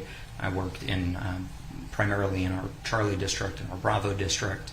The primary jobs of a patrol officer are responding to calls for service, self-initiating activity like initiating traffic stops, conducting field investigations, making arrests, writing up information where you can't complete an investigation so that an investigator can pick it up and conduct additional investigation. I also had some additional duties not specific to my patrol function. I trained officers on report writing. I spent 2 years on our special response team, served on some committees doing policy writing for new technologies, among other things that the agency was adopting. Did you have any other special assignments during those 5 years? I taught for the city community self-defense classes, child molestation and abduction prevention classes. There would have been a bunch of things that came up on sort of an ad hoc basis, but in terms of repeat assignments, it was basically those around my core patrol officer function. Were you licensed as a peace officer during that time? Yes. And did you receive training as a police officer? Yes, both pre-service, that is before I was in a real uniform and in a car, field training, and then as an officer, annual in-service training. And was that required to keep your license in Florida? Yes, there were a certain number of hours that you had to complete every 4 years to keep your certification, and then by policy, my agency had additional training that it required us to go through annually. And I think how long did you work there then as a police officer? I left full-time at the end of October 2005. I stayed on as a reservist, which is a part-time officer, for about another 6 months until mid-2006. And during that time that you were working as a police officer, did you have occasions where you had to use force on individuals? Yes. Did you have incidents where you had to arrest somebody and take them into custody? Yes, quite a few. Did you have occasions when you had to handcuff individuals? Sure. Yes. And did you have to write reports? Lots of reports. Yes. Were those reports reviewed by others in your department? Yes. Either a sergeant or acting sergeant, and then for some reports, our lieutenant or watch commander would review reports and approve them. So you told the jurors that at one point you left that job. Where did you go? I left the city police department for a position as an investigator with Florida Department of Education's Office of Inspector General, sort of like the internal affairs for the Department of Education. And what did you do for that agency? I was an investigator assigned to a mix of criminal and administrative investigations. The administrative investigations would be violation of department policy, anything from sexual harassment to, there were a ton. Someone who was running a real estate business out of their state office, for example. The criminal investigations, we had some that were in-house, involving criminal investigations of department employees, someone who had stolen a check, for example, as well as investigating criminal violations of Florida's private school tuition voucher program, which was associated or run through the Department of Education rather than local school districts. Do you recall how long you had that job? I was there from November of 2005 until June or July of 2008. So while you were working there, did you then resume your education? I did, yes. Why is that? Because I thought it was sort of sad that I was going on 7, 8, 9 years of not finishing a 4-year degree. Finishing my education was something that was important to me, something that was important to my parents, something that was important to my career trajectory. So definitely something that I'd always intended on finishing. I just didn't have the luxury of it doing shift work with the department. And so you told, I think, the jurors earlier you completed that degree in 2008. Is that right? Yes. And what was that degree? It was a bachelor's degree in English with a focus on literature. And so then what did you do after obtaining that degree? I matriculated, which is a fancy academic term of I went to law school. And where did you go to law school at? The University of Virginia School of Law. And did you graduate from law school? I did, What on year? time even.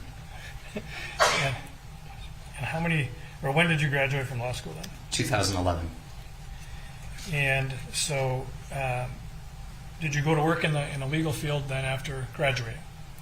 I clerked for a year, which is working for a judge, and then had the opportunity to pursue an academic fellowship, which I did prior to taking my tenure track position at the University of South Carolina.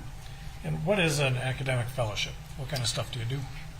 In the legal field, you can think of an academic fellowship as a little bit like what a postdoc would be in other fields. It gives an aspiring academic time to research, to write, to develop the body of written work that you need to get an entry-level tenure track job.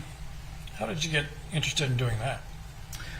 When I was in law school, I initially had no intention of staying in the criminal law field or doing anything with policing, but taking criminal law, taking a criminal investigations class, which is now the class I teach under the title Criminal Procedure, really got me interested in studying the rules that I had used as an officer from an academic and particularly a legal academic perspective. And so what did you focus your research on during that fellowship? On policing. And after that fellowship, what did you do in your career? In the second year of the fellowship, I went on the academic entry-level hiring market, got my tenure track job at the University of South Carolina, and ultimately accepted that and have been there ever since. Now, have you authored any scholarly publications? Yes, quite a few. Can you generally describe for the jurors what they are? I would love to. Yeah, I've written a number of academic articles on policing, everything from how the Supreme Court develops Fourth Amendment rules that regulate policing to issues of police culture and the effect of police culture on the regulation of officer behavior, some aspects of history of policing. Over the last few years, my focus has been much more on tactics and the use of force. I've written articles on tactics. I've written book chapters on reviewing use of force. I have, with a couple of co-authors, a book on evaluating police uses of force. So that's been my primary focus over the last few years. So this is going to seem really redundant, but what is the title of the book you've authored? It is creatively titled Evaluating Police Uses of Force. And when did you publish that book? That was published in April of 2020. And are there other authors involved in that book? There are, yes. Two other authors, correct? Yes, Jeff Albert and Jeff Noble. Professor Stoughton, are you a member of any professional organizations or associations? I am, yes. Can you describe those to the jury, please? Sure. I'm a member of the American Society of Evidence-Based Policing, which endeavors to take empirical work and bring it into policing as a predicate for good policy and decision-making. I'm a member of the International Association of Chiefs of Police in the Legal Officers section. I'm a member of the American Law Institute. I'm a member of the I'm a fellow of the American Bar Foundation. There are probably some others, but I don't remember them offhand. So are you a lawyer? I am a lawyer. I do not practice as a lawyer, but yes, I'm barred in the state of Virginia. Thank you. I'm also a member of the Virginia Bar. Do you also consult with or are consulted by law enforcement agencies? Yes. Can you describe that for the jury, please? Sure. So I have done training for law enforcement agencies on a range of different topics, from doing presentations at the Federal Law Enforcement Training Center or the command staff at the Bureau of Alcohol, Tobacco, Firearms, and Explosives, Federal Inspectors General, training for the command staff of the Kansas City, Missouri Police Department. The trainings or focus of what I come in and talk about can vary. Sometimes it's on setting up a robust body-worn camera program for an agency that's considering that, putting together a use of force review process. I serve. This might be an association membership. I'm not sure how to categorize this one, but I'm one of the members of the Civilian Advisory Council for the Columbia Police Department. In that capacity, I provide some consulting to that agency, or at least input to that agency, as well as doing a range of talks for other law enforcement actors, not traditional police agencies. For example, last week I was giving some talks and training to the state attorney's office in Jacksonville, Florida. That's my next question, is have you done some speeches or presentations to groups in this area? I have, yes, quite a few. And can you just tell us what kinds of groups you've given presentations to? Sure. I've spoken before the Fourth Circuit Judicial Conference, a conference of judges and prominent lawyers in the Fourth Judicial Circuit, Federal Circuit, to the American Judicial Association, to judicial conferences in half a dozen or more states. South Carolina is the easiest one, but Ohio, North Dakota, kind of all over the place. To professional organizations like the South Carolina Bar, for example, to community groups or other non-legal professional organizations. All of the talks or training have been on or about policing and various topics within that. And Professor Stoughton, have you been retained to offer expert opinions in this case? I have, yes. And have you been retained as an expert before this case? Yes. And that is an expert in the area of policing and law enforcement? Yes. Police procedure, investigations, tactics, and the use of force primarily. And how many times have you been retained as an expert? I believe my current retentions are in the mid-80s. I think 84, but I may be off one or two. Have you testified in court as an expert? I have, yes. And can you describe what courts you've done that in? Yes, I've testified in both federal courts and state courts in the context of both civil matters, civil lawsuits, and in criminal proceedings. And when you are retained, you were retained by the state in this case, correct? Yes, When you are retained, do you charge a fee for your services? I do. And what are your fees? It will depend a little bit on the nature of the entity that retains me. In this case, I have a $290 an hour fee, and on days when I'm expected to testify, a 10-hour flat rate. And to date, have you been compensated for your work in this case? Yes, I've been compensated for hours worked, I think, through November. And approximately how much have you billed so far?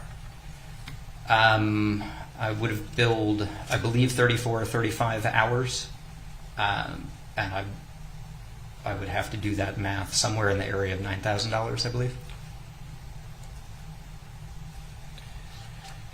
When you have been retained, have you always reached an opinion favorable to the party that hired you? No, certainly not. Why is that? Your Honor, this is irrelevant. The objection is overruled. You may answer. Can you repeat the question, please? Why is it that the opinion you reach is not always favorable to the party that hired you? It depends on the facts of the particular case. When a party hires me, when a litigator in civil or a criminal proceeding hires me, they're hiring me to apply a professional standard, that is to compare what an officer or officers or an agency did and to contrast that with the standard that you would expect an officer, or rather that I suppose would expect an officer to meet. Whether they've satisfied the professional standard of care, as the term sometimes is used. And in some cases, some number of cases, my review simply has not been helpful to the attorney who's hired me. Sometimes that's a plaintiff's attorney who is suing an officer, and my opinion is that the officer acted reasonably and appropriately. Sometimes that's a defense attorney who's defending an officer in a civil or criminal lawsuit, and my opinion is that the officer acted inconsistently with generally accepted police practices. The exact reasons, of course, would depend on a particular case, but in essence, I'm not being retained to give an opinion that is favorable. I'm being retained to review and give as objective an opinion as can be managed. Did you seek out the state to work on this case? No. And have you, in fact, arrived at some opinions regarding the conduct involved in this case? I have, yes. I ask you about the process you go through to arrive at those opinions. Can you first explain how you start when you're retained in a case? Sure. So the first thing that I need to do is really understand the body of evidence or information that applies. I need to get all of the information, either all of the information in the case or all of the information that I or the attorneys who hired me agree is relevant to the opinions that I would be forming. So the first step is really gather all the information and start looking through it.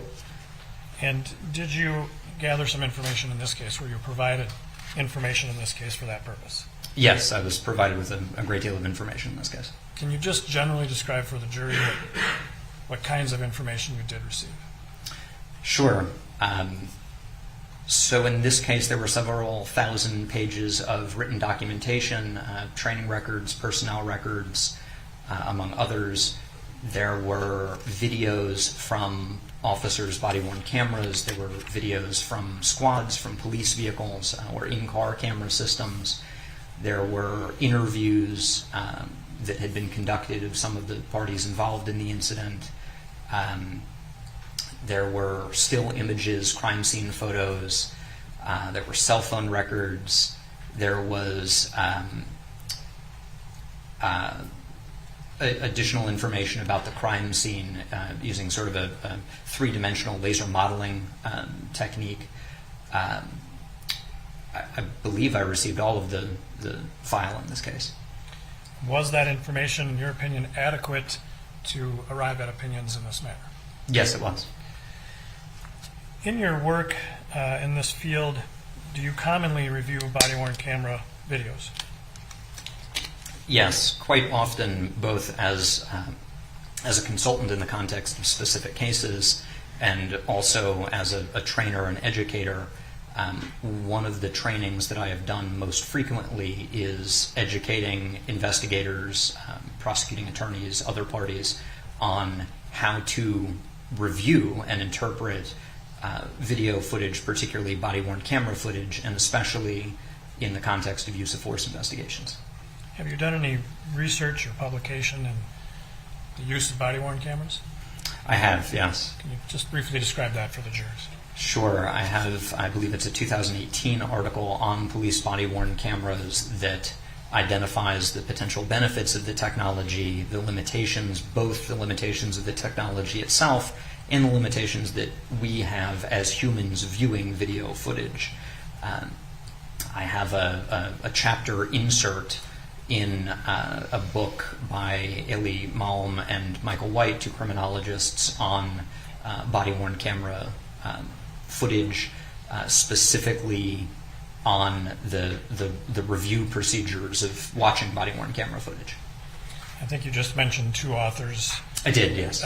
Can you spell that first author? Yes, Michael White, both common spelling, and Ailey is A-I-L-I, last name M-A-L-M, I'm pretty sure. And is it helpful to have body-worn camera videos of the incident?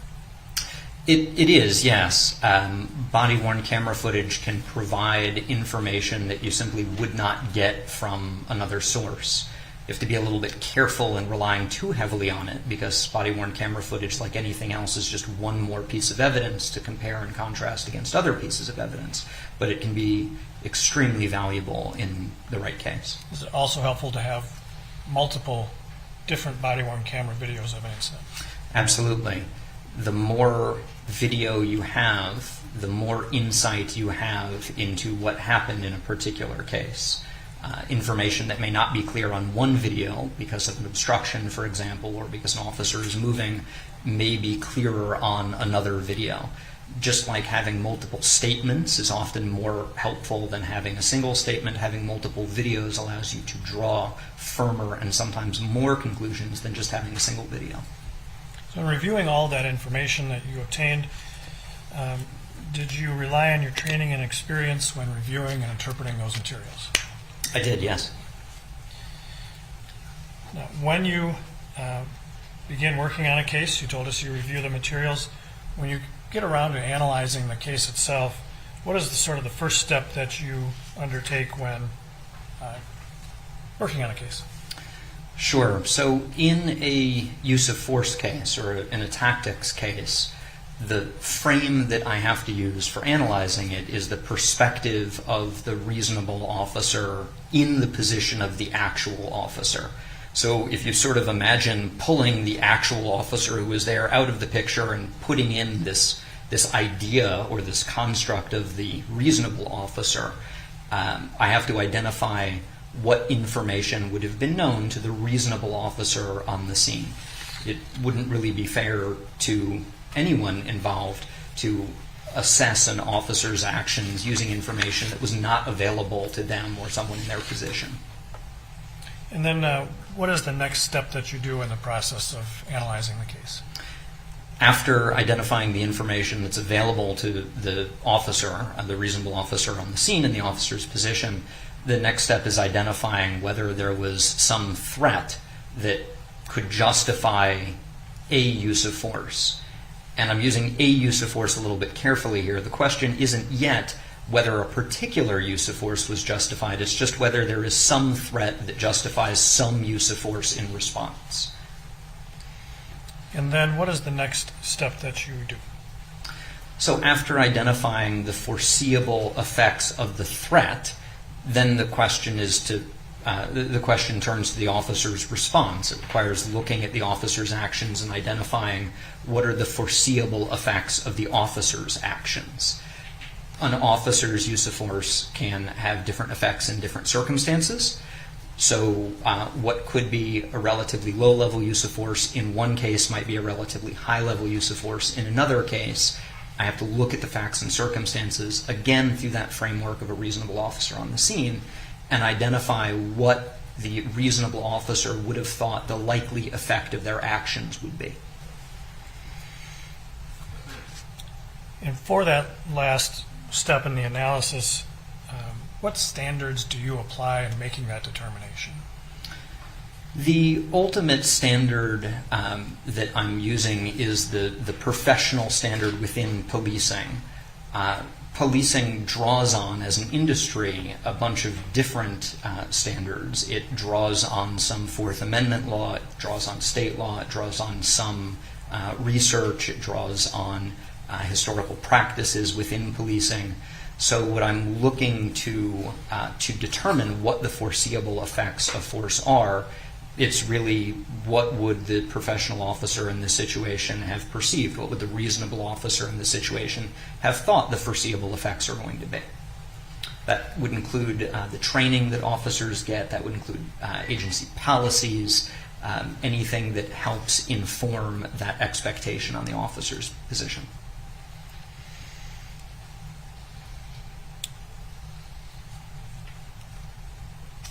If an agency has policies, how does that contribute to the standard you've just talked about?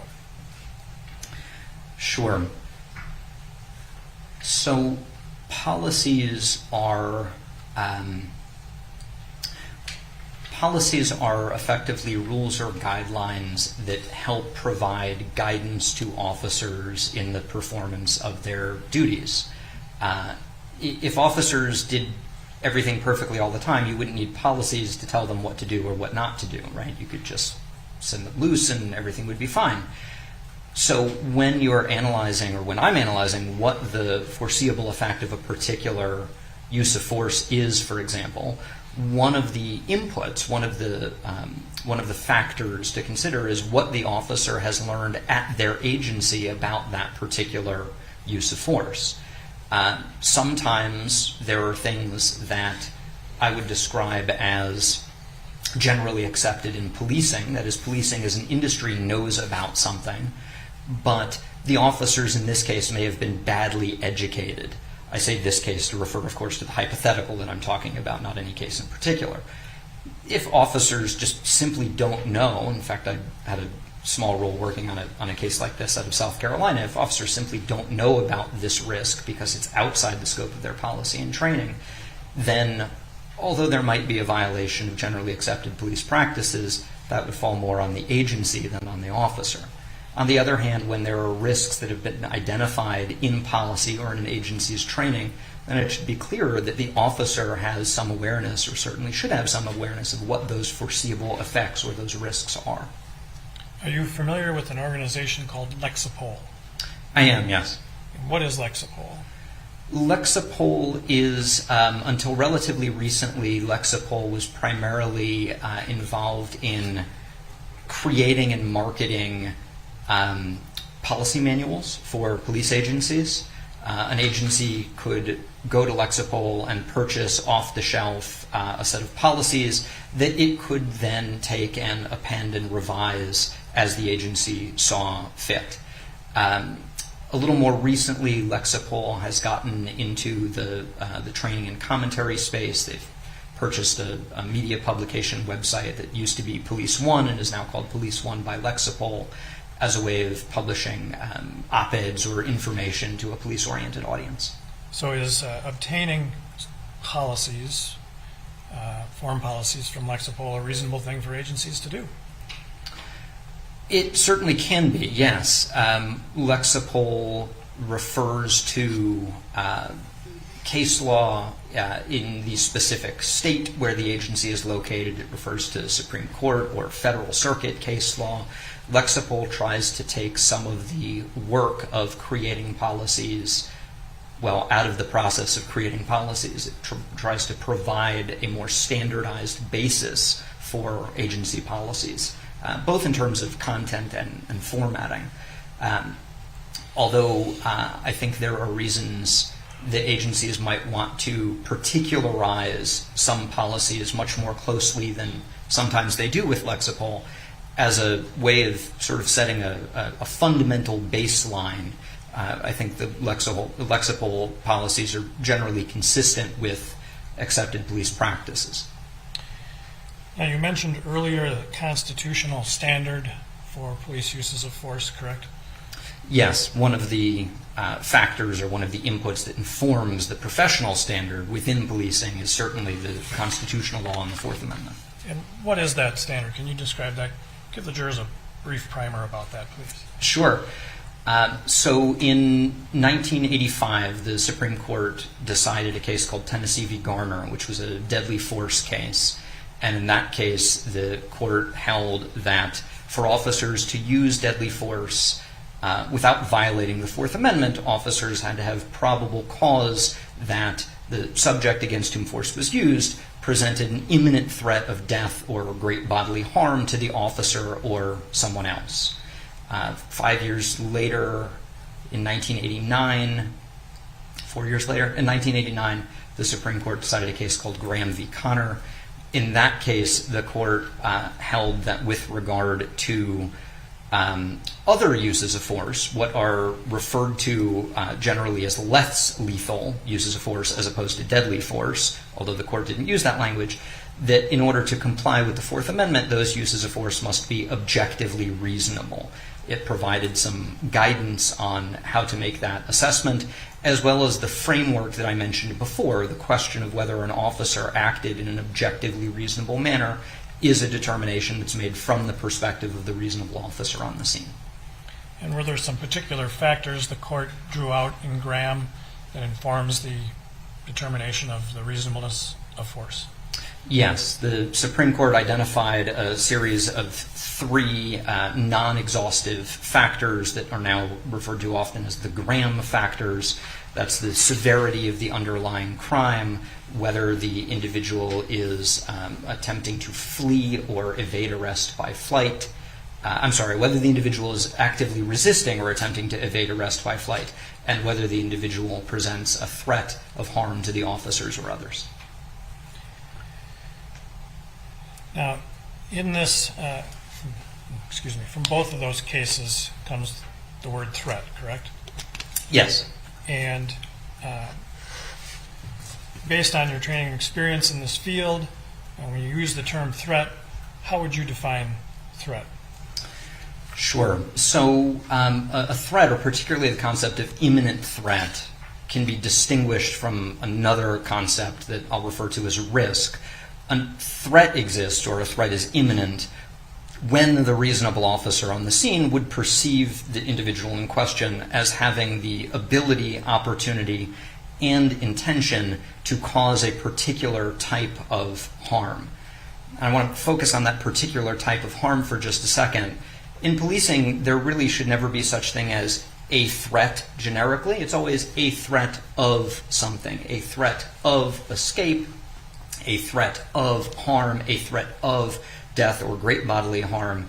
And that's because figuring out, under the second prong of that analysis that I talked about before, figuring out the foreseeable effects of the threat presented, whether there's an imminent threat,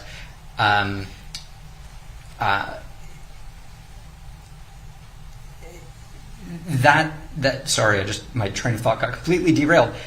Figuring out whether there is an imminent threat of a particular type of harm becomes important when you try and figure out whether the officer's response, the use of force, was proportional to that threat or not. So just because someone presents some kind of threat does not give officers, obviously, carte blanche to do anything. Their response has to be proportional and appropriate. And how does that different than the term risk? Sure. So with an imminent threat, we have ability and opportunity and apparent intention to cause a particular type of harm. Ability is when someone has the physical capability of causing this particular type of harm, right? Someone who's physically running away has the ability to threat, right? The ability to flee. Someone who is holding a baseball bat has the physical ability to hit someone with the baseball bat in a way that someone without a baseball bat obviously does not have the physical ability to hit someone with a bat. Opportunity really refers to whether someone is vulnerable to that particular type of harm. Sometimes it's referred to as jeopardy.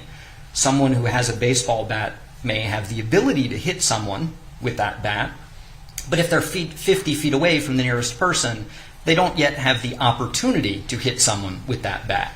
Now, as they close distance and come closer, then sure, they could develop the opportunity, but at that moment, while they're 50 feet away, they do not.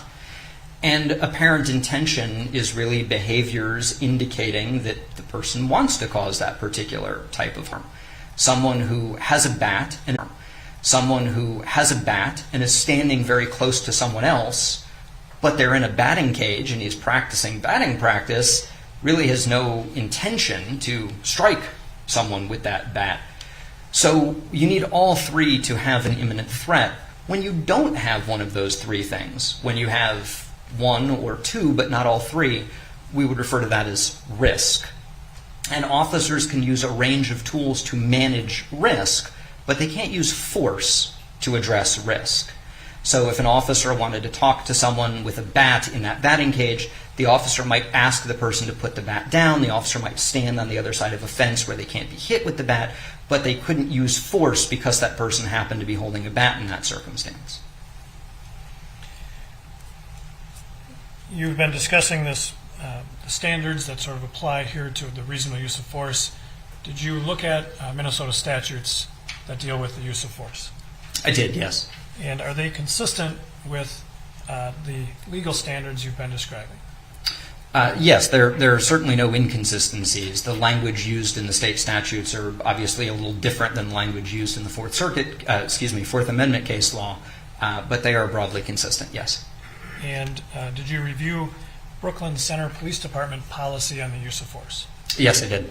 And is that also consistent with these standards? Yes, it is. You mentioned earlier a third step in the process of considering the foreseeable effects of the officer's use of force. Can you explain why that's part of the analysis? Yes, absolutely. So that gets us into really the fourth step in the analysis. The second step is looking at the threat that the subject presents, if any. The third step, looking at the officer's response. And the fourth step is sort of weighing one against the other, determining whether the officer's response is proportional to the threat being offered. The concept of excessive force, for example, is a way of describing when an officer's use of force is disproportionately high compared to the threat presented by the subject. There are some other factors that go in, but that's essentially the nutshell. You need to figure out what the foreseeable effects of an officer's actions are and weigh them against the foreseeable effects of the threat presented, if any, again, by the subject.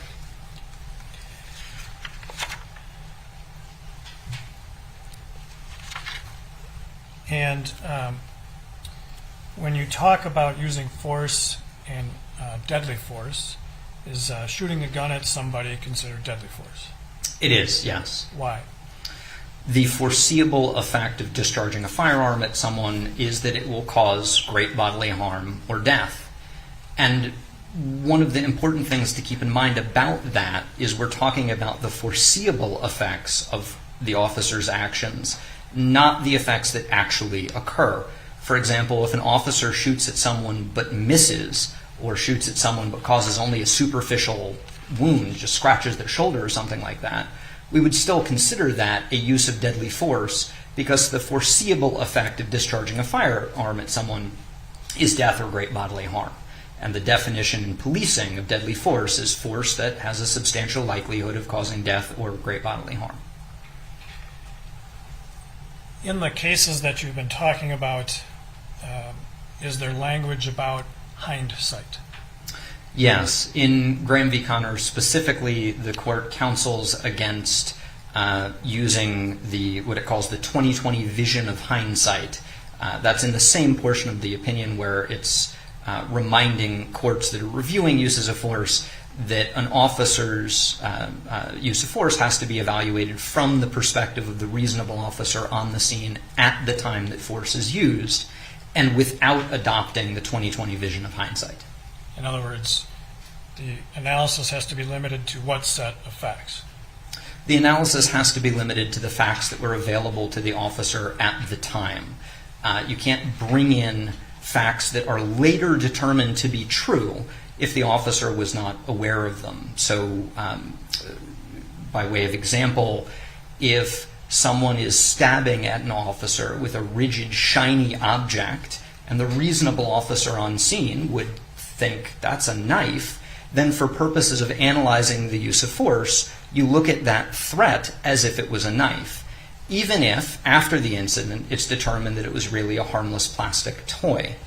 And in the same vein, if an officer, for example, tells someone to put their hands behind their head, and the person puts their hands behind their head, and it turns out that they have a sword tucked into the back of their shirt, and they're going to whip it out and cut the officer with it, if the officer doesn't know that at the time, then the use of force would be inappropriate, because so far as the reasonable officer and the officer's position is concerned, the person is just complying with exactly what the officer told them to do. So that concept of not using the 20/20 vision of hindsight is really a stern reminder to not bring in information that the officer was not aware of at the time.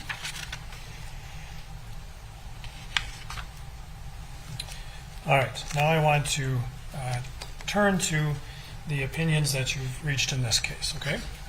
Sure. The first thing I want to go over with you is Officer Potter's use of deadly force. Is her conduct in firing her Glock at Mr. Wright a use of deadly force? It is, yes. Why? Again, firing a firearm, discharging a firearm is substantially likely to cause great bodily harm or death. That is the definition of deadly force. And in your review of all the materials in this case, did you see any evidence that Officer Potter decided to use a gun in this case instead of a taser? Did I see evidence that she decided to use a gun? I think the evidence that I've reviewed suggested that she intended to use the taser and not the firearm. When you're reviewing, then, the use of deadly force, are you reviewing that act or a decision? Does that make sense? I think so. If I understand your question, it's really what's the nature of the actions that I'm evaluating. Right. I am evaluating the use of deadly force, because that is, in fact, the force that was used. I separately have an opinion related to the use of a taser, which is what I understand Officer Potter intended to use in this case. Earlier, when you were describing the standard, in this hindsight 20/20 thing, you talked about what known by the officer at the time. And I meant to follow up on that. At the time of what?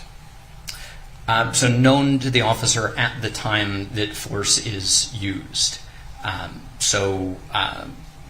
For example, just because a person does something at point A does not mean that officers can use the amount of force that would have been justified at point B. The circumstances may have changed. We are talking about dynamic situations.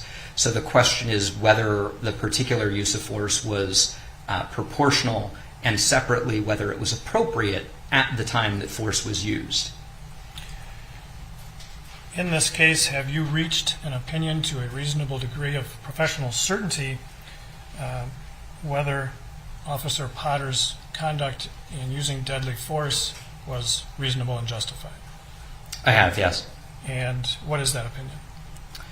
The use of deadly force was not appropriate, and the evidence suggests that a reasonable officer in Officer Potter's position could not have believed that it was proportional to the threat at the time. In other words, the use of force was apparently excessive and inappropriate. And specifically, the use of deadly force. I'm sorry, yes, the use of deadly force. In your review of all the materials, is there evidence that Officer Potter herself did not believe that there was an imminent threat of death or great bodily harm? I apologize. Would you ask that question again? Sure. I almost knocked over the monitor. In your review of all the materials, is there evidence that Officer Potter herself did not believe there was an imminent threat of death or great bodily harm at the time she shot her gun? Before you answer, excuse me, Your Honor, I object to that. The answer to that is giving an opinion on a client's. Okay, counsel, that's enough. No speaking objections, please. All right. Well, The objection is sustained. In formulating your opinion that you just told us, did you consider whether there was evidence about whether Officer Potter believed there was an imminent threat of death or great bodily harm? same objection, Your Honor. The objection is sustained. In formulating your opinion in this case, Professor Stoughton, is it necessary for you to determine whether there was an objective, whether a reasonable officer would have objectively believed there was an imminent threat of death or great bodily harm? Yes. And would evidence of the officer's actual conduct be indicative of or relevant to an objective standard of whether there was an imminent threat of harm, death or great bodily harm? It would, yes. The phrase that... I object, Your Honor. It's asked and answered. The objection is overruled. You may finish your answer. Thank you, Your Honor. The phrasing that is used in some of the literature as well as our book is referred to as, confusingly, as subjective objectivity.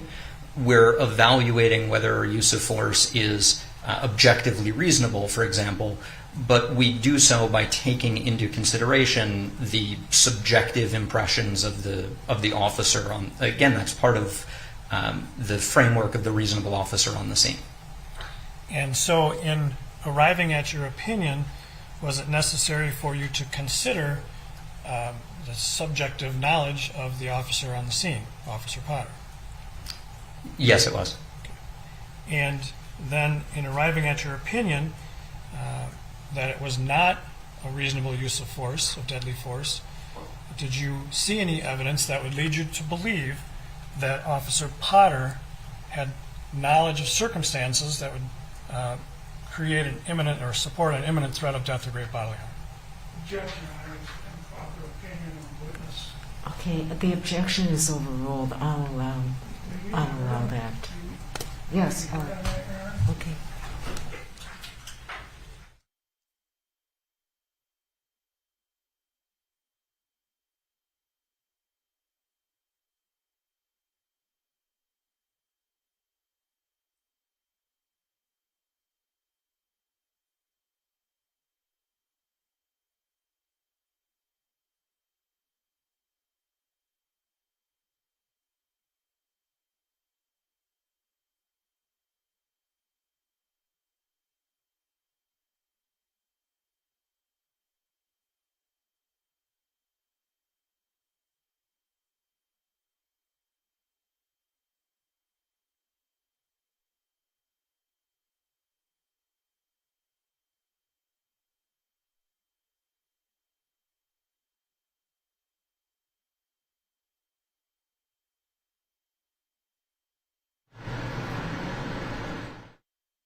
excuse us.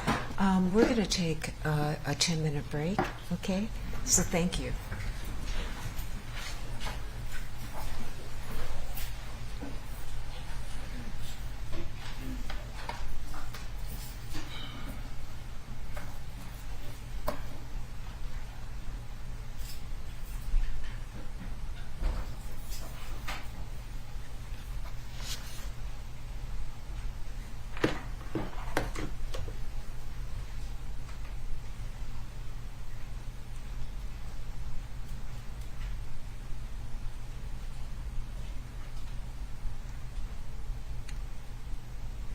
Okay, you may step down, Professor.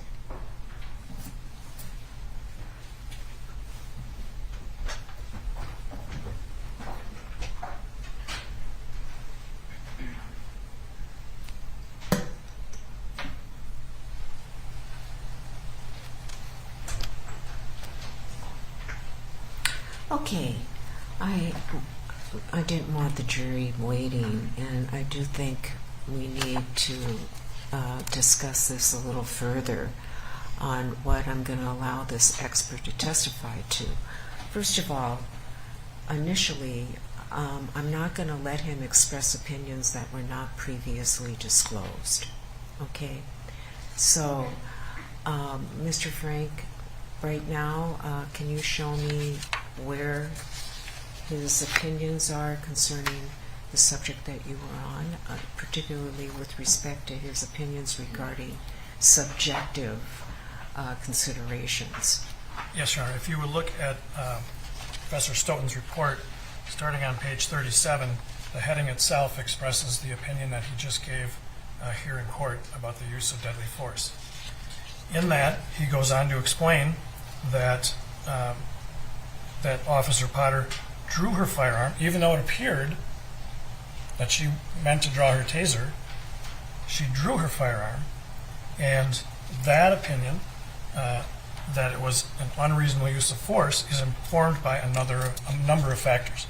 One of them is the question of whether a reasonable officer in her position would have believed that an officer, specifically Officer Johnson, could have been harmed, whether there is an imminent threat of harm. And it goes on, page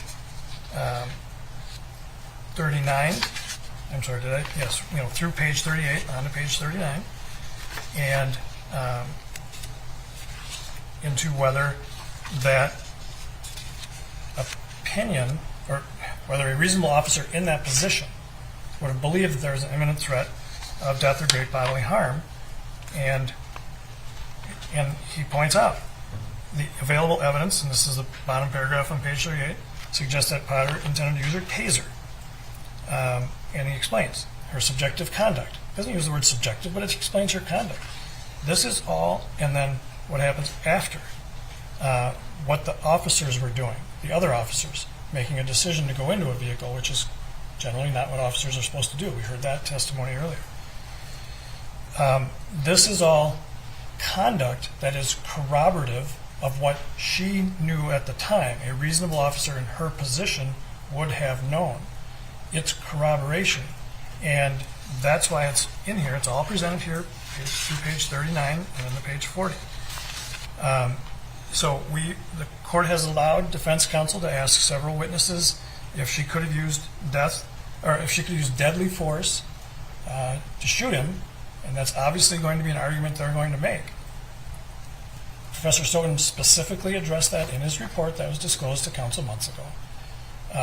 And that's what I'm trying to address right now, because the allegation is going to be that Officer Johnson was in a position where there was an imminent threat of death or great bodily harm. So would a reasonable officer in her position have known that, justifying deadly force? Well, what did Officer Potter know? What information did she have? Okay? So we have to look for evidence of that. The evidence of that is her conduct before, during, and after, as well as some other things. That's all discussed here. So it's corroborative of what a reasonable officer in the position would have known, what information she had. And so that's because that's what we have to do, right? We can't ask her. And so we are proving it by evidence from the case. That's why I asked him, is there evidence? And so that's why I did it that way. It's to support his opinion. Okay. Well, I don't see anything about subjective memory, Your Honor. Plus that, he's making this opinion based on the fact that Johnson wasn't in the vehicle. So, come on, include Johnson in the vehicle and be fair as to the testimony. In this case, two officers, Johnson, who was there, said he was in imminent danger, and Commander Westland said the same when I gave him a hypothetical. And he's never seen this, that he would be in imminent danger. So now we have an expert in here, and the prosecution is asking him a question without including the fact that the witness in this case, the man who was there, said I was in the vehicle, and yes, I was in imminent danger. I could have been dragged. We have more witnesses coming, Your Honor, but for him just to give an opinion without including Mr. Johnson and trying to use my client's subjective, which she said when she doesn't even know she said it, it's not fair. Okay, Mr. Gray, you can bring that out in cross, and I'm sure that you will. Oh, I'm sure I will too, but is he allowed to give an opinion without all the facts? Well, that's what cross is for. And I think the problem that we're having is the word subjective, because he can't really testify as to, he can testify as to what a reasonable officer would have done under the circumstances. And I think in his opinion, he also states deadly force is limited to those situations in which there is probable cause to believe that the subject presents an imminent threat of death or great bodily harm. So I think the state can bring out facts and have him testify as to the facts that would justify a police officer thinking that this that the situation presented a serious threat. And Your Honor, I'm sorry. Go ahead. You're absolutely right. The question is not really whether Officer Johnson was in the car. The question is whether a reasonable officer in Officer Potter's position perceived him as being in the car such that it would present an imminent threat of death or great bodily harm. That's what we're trying to explore. So her subjective conduct, not her subjective state of mind, but the actual conduct that she does is corroborative and explorative of that, and that's why we're going to it. It's part of his opinion. So, Okay. Well, if he bases his opinions on the facts and not speculate as to what she was thinking. I'm quite confident that Professor Stoughton knows not to talk about her state of mind. Okay. He is going to talk about her conduct. Okay. I think that's Doesn't he fine. Doesn't the witness have to base his opinion on the evidence in the case, Judge, and not his vision of something in a video or what he thinks? It would seem to me that the opinion would be unfair even before I cross-examine him, unless he includes that. You know, I think that's subject again of cross-examination. Okay, so are we clear on where we're going? I am, Your Honor, and I believe, and I will just take a moment to instruct the witness not to talk about her subjective state of mind. But to be clear, I guess, wanting to clarify this, his discussion of the conduct leads to evidence about knowledge of a reasonable officer at that time. Not about what she's thinking or intending, but what that says about knowledge of an officer in that position. Right. Okay. I think that's fine. Because he's basically going to be restricted to testifying concerning if a reasonable officer in that position would have probable cause to believe that the subject presented an imminent threat of death or great bodily harm based on the facts. And then Mr. Gray, of course, can bring out the fact that, you know, this professor didn't have all the facts when he rendered that opinion. Okay, let's bring the witness back on.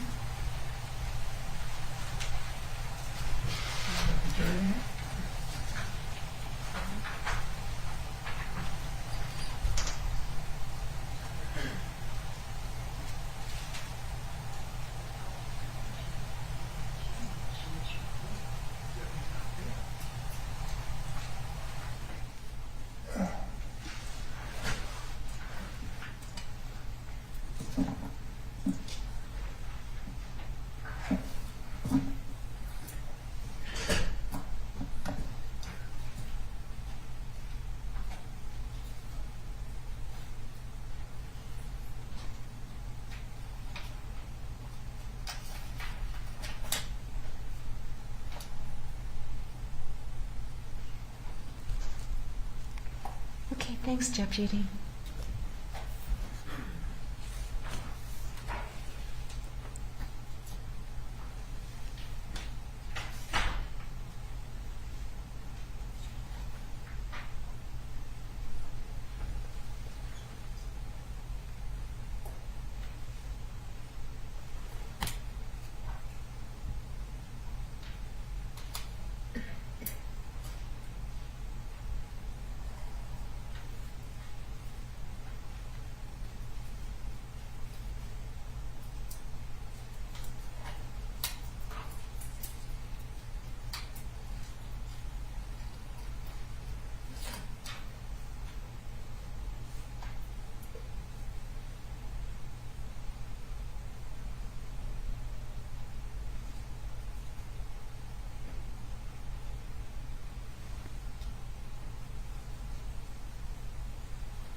Okay, please be seated.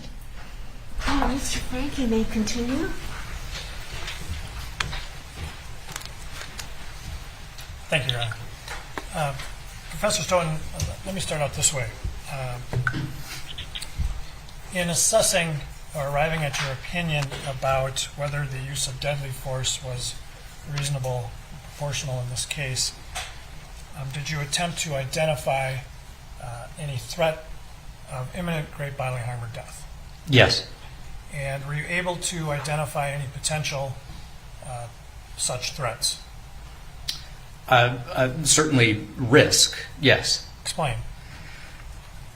So from my review of the evidence, Sergeant Johnson entered or leaned his torso into Mr. Wright's vehicle and stayed in that position for approximately 8 seconds. An officer who overextends themselves by putting themselves into someone's vehicle certainly has the potential, if the vehicle begins moving, to be dragged, ejected, seriously injured, killed, run over by the vehicle, or the like. That's always a risk. As I talked about earlier, it doesn't become a threat until there's ability, opportunity, and intention, but it's always a risk of reaching into a vehicle. And so in determining whether that risk was an actual threat from a reasonable officer in Officer Potter's position, did you look at evidence from the case itself? Yes, of course. And in doing that, is evidence of conduct, actual conduct of the officer, corroborative? Does it corroborate what a reasonable officer in that officer's position would have known? Yes, absolutely. So, for example, Excuse me, Your Honor, can you answer the question? Okay. All right. answer? All right. The objection is sustained. Would an example help explain your testimony? I think so. Okay. Tell us what the example is then, please. So, for example, if there are the sound of gunshots on a video, like an officer's body-worn camera video, and the question is whether the reasonable officer in that situation would have perceived that those gunshots were actual gunshots or a car backfiring or a nearby television or something like that, you look at the actions of the people around, including the actions of the officer, to help figure out what conclusions the reasonable officer on the scene would have drawn. If, for an example, with that same example, if the officer remains standing casually leaned against a wall with their arms crossed and really doesn't react, it would tend to suggest that the reasonable officer in that situation would not draw the conclusion that those were actual gunshots that merited an immediate response, for example. So in evaluating whether this risk created by Officer Johnson's conduct had become an imminent threat, did you consider the conduct of Officer Potter? I did, and particularly the question as to whether it would have been perceived as by the reasonable officer in Officer Potter's position as an imminent threat. Yes. And what conduct did you consider, and explain how that affected your opinion? Sure. In summary, the conduct that is relevant is conduct immediately before and during the shooting itself, and then immediately after the shooting. So with a little bit more particularity, the conduct before the shooting is Officer Potter's apparent decision to use the taser. She threatens twice, "I'll tase you, I'll tase you." She draws a weapon that is her sidearm, her firearm. She gives taser warnings, which is taser, taser, taser. That's in small part a warning to the subject, but it's really a warning to other officers that there's about to be a taser discharge. And then she pulled the trigger of the firearm, aiming it in the area of Mr. Wright's chest. Immediately after the shooting, Officer Potter indicates that was not what she meant to do. She says something to the equivalent of, "Oh shit, I shot him, I drew the wrong gun, or I pulled the wrong gun, I shot him." And then in the next few minutes... Any more of his narrative regarding what you said after that as indicating something? The objection is overruled. You may continue. Thank you, Your Honor. In the next few minutes, there are additional indications that Officer Potter at least, or rather, there are additional behaviors that would indicate that a reasonable officer in her position at the time would not have perceived that there was an imminent threat of death or great bodily harm, most especially her statements about going to prison, indicative that there was a lack of justification for the use of deadly force. And is there additional indications there at the scene involving what I would like to call backdrop when she actually fired?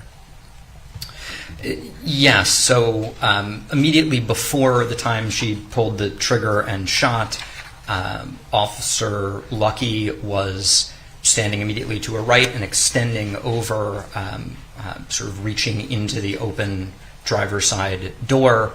There was obviously a passenger in the car. And until the time Officer Potter began saying taser, taser, taser, we have that 8-second period of Sergeant Johnson leaning his torso into the vehicle as well. In other words, we're talking about a number of potential targets that could be struck with a bullet in very close proximity. It's generally accepted in policing that officers actually miss their target more often than they hit. So they have to be very aware of what's immediately around their target. It's also well known that bullets can overpenetrate, so officers have to be very aware of what's immediately behind their target.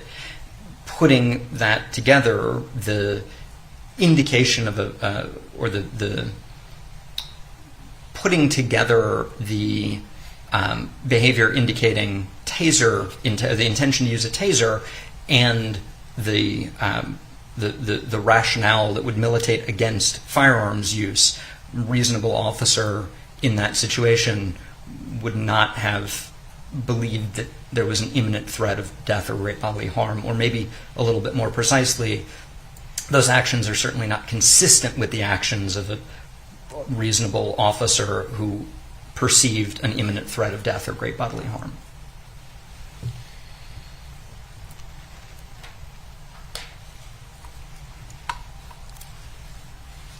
Now, we've been talking about, well, let me back up just a bit. We've heard some testimony about hollow point bullets. Are you familiar with them? Yes, I am. And what is at least one of the purposes of a hollow point type bullet?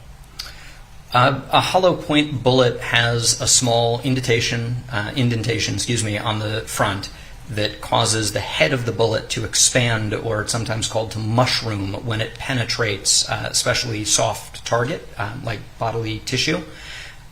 There are a couple of different reasons for that. One is to increase the stopping power, the actual kinetic power of the bullet. To the more surface area it takes up, the more kinetic energy it transfers from the bullet that's moving into the body of the person, as opposed to what's called a fully jacketed bullet, which has a shell around the lead of the bullet that just might pierce through someone. So one reason for a hollow point bullet is to have more what's referred to as stopping power. Another reason is to reduce the likelihood of overpenetration.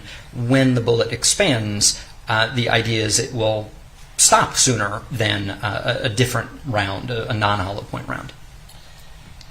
And you talked about one of the concerns of firing the weapon, the gun, in this case. Would the fact that Officer Potter fired a hollow point bullet have ensured that it would not have presented a danger to others in that immediate area? No, absolutely not. Hollow point bullets are a pretty standard issue in policing. There are still overpenetration issues in police shootings. And of course, if a hollow point bullet hits a relatively small target, like the muscles of the upper arm, for example, it's probably not going to stop. In fact, it's almost certainly not going to stop there. It's going to overpenetrate. And of course, if it misses the intended target and hits another target, well, then the fact that it's a hollow point doesn't help you at all. All right, so I want to explore this issue about Sergeant Johnson being in the vehicle a little further. And I want to have you assume, for purposes of this part of the analysis, that a reasonable officer in Officer Potter's position was aware that Sergeant Johnson was in the vehicle to some extent, okay? Okay. All right. And I'm going to put up on the screen what's been received as Exhibit 63.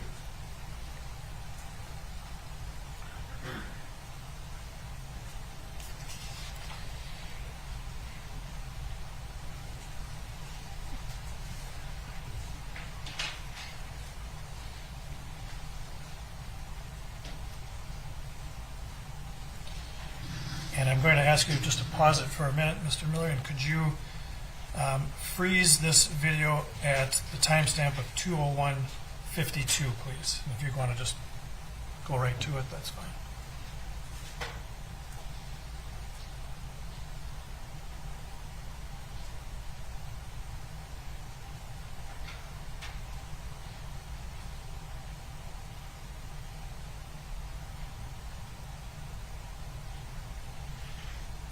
Go a little further, please.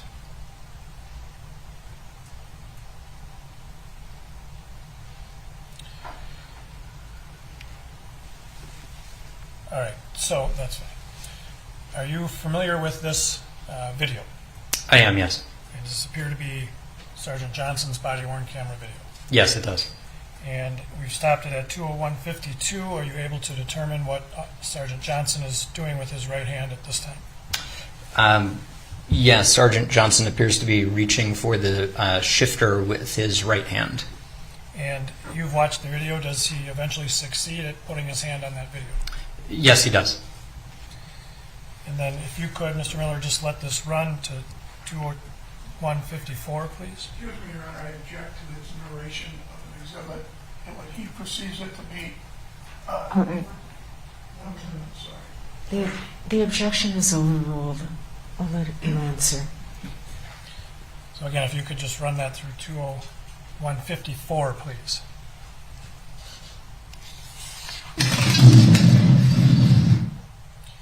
Do you see Mr. Wright's hands there?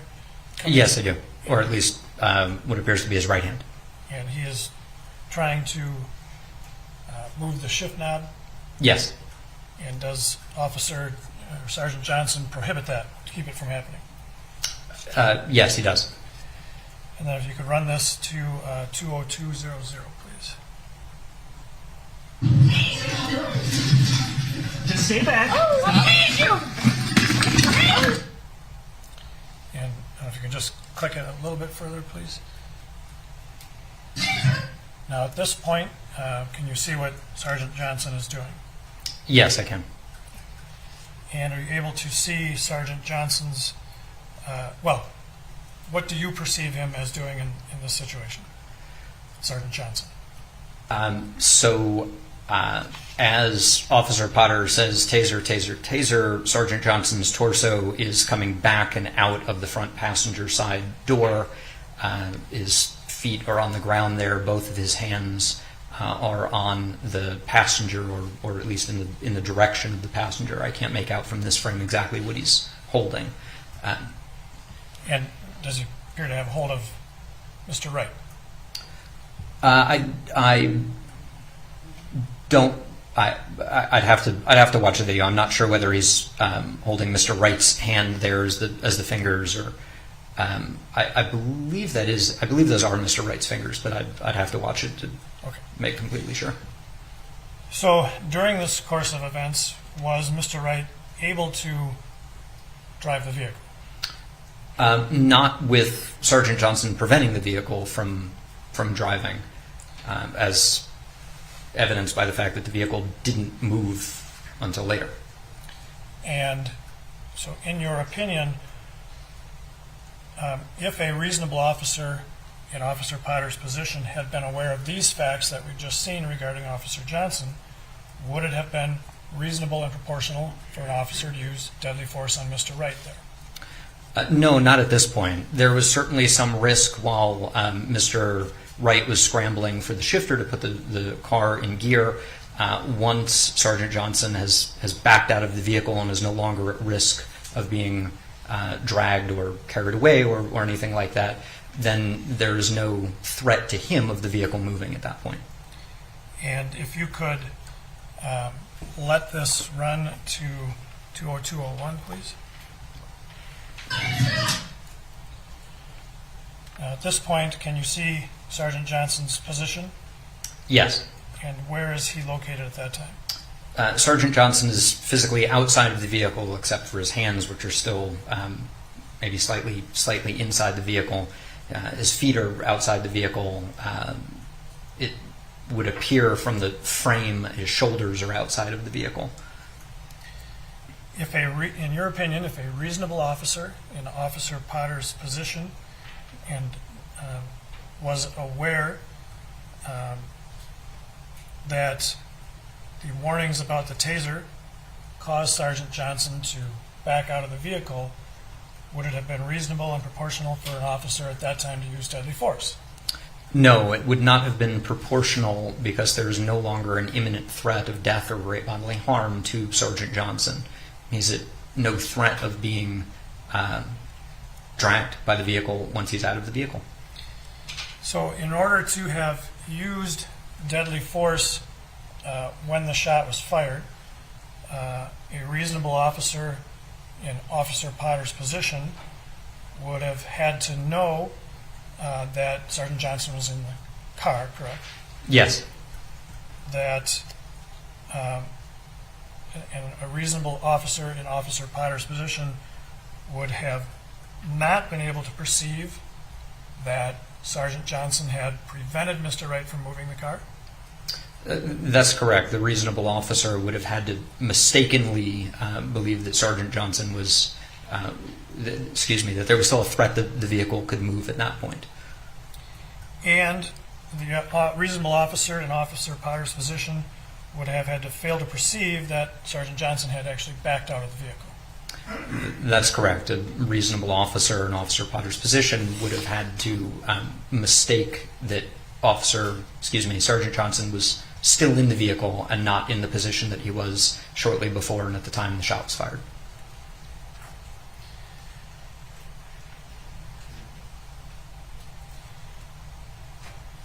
Is there information in this case regarding whether a reasonable officer in Officer Potter's position would have had some awareness of Sergeant Johnson's position or not? There is evidence that leads me to conclude that a reasonable officer in Officer Potter's position would not have been aware of that. And what is that evidence? There are a combination of factors. First, officers, the reasonable officer would not assume that another officer had physically entered a vehicle to that extent. There's a great deal of training and guidance to officers to not reach for shifters or keys or the like. So a reasonable officer certainly wouldn't expect another officer to do so. Second, if a reasonable officer did perceive that there was some imminent threat of death or great bodily harm as by being dragged, in other words, that deadly force was justified, what you would expect to see is an officer preparing to deploy a deadly force option, that is to, for example, potentially use a firearm there. Officers are generally trained that they should draw their firearms in anticipation of having to use them if you see an imminent threat of death or great bodily harm coming. That is, if there's a risk that could manifest or could evolve into an imminent threat of death or great bodily harm. You generally draw your firearm because lesser force options may not be sufficient to actually address that threat. And then on the back end, Officer Potter's behavior would indicate that the reasonable officer in her position would not have perceived that deadly force had been justified. If you perceive that deadly force is justified, well, then using deadly force is always some cause for concern and deliberation, but not consistent with the behavior that we see. And had anybody indicated, verbalized that they were going to enter the car? No, there was no verbal statement from Sergeant Johnson that he was in the car. There was no verbalization from Officer Lucky or from Officer Potter that Sergeant Johnson was in the car. Nothing from Mr. Wright or the passenger in his car. Is there information regarding a reasonable officer in Officer Potter's position to have seen Sergeant Johnson? Yes.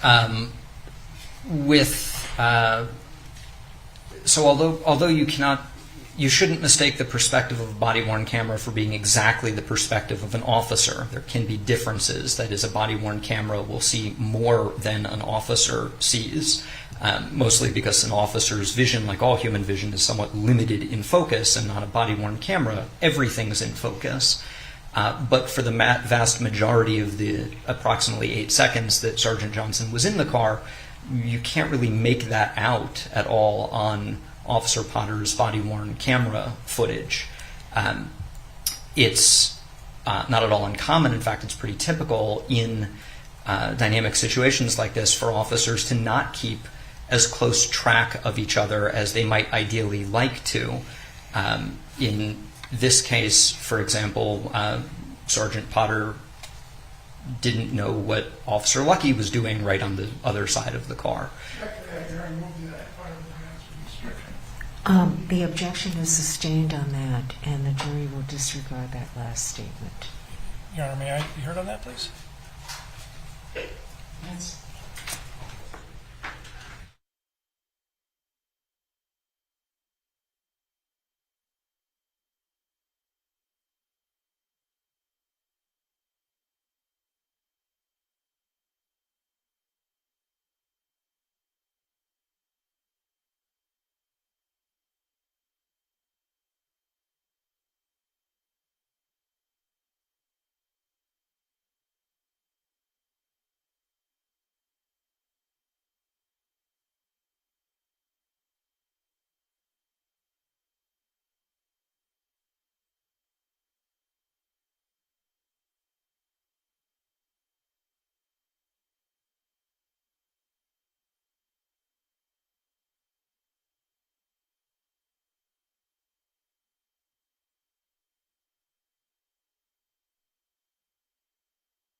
To the jury, I'm going to let you go to lunch right now, and we'll get started up again at 1:30.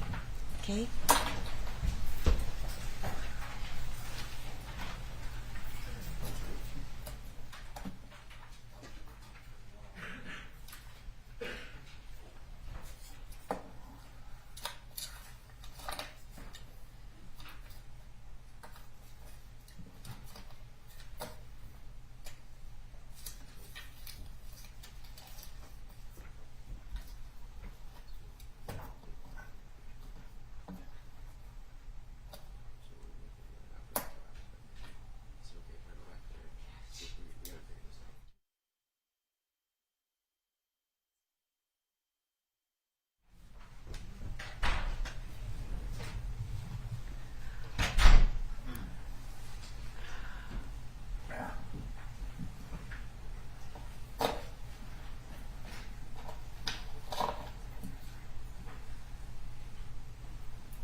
Okay, the reason I sustain the objection is that this witness cannot testify as to what Officer Potter was aware of.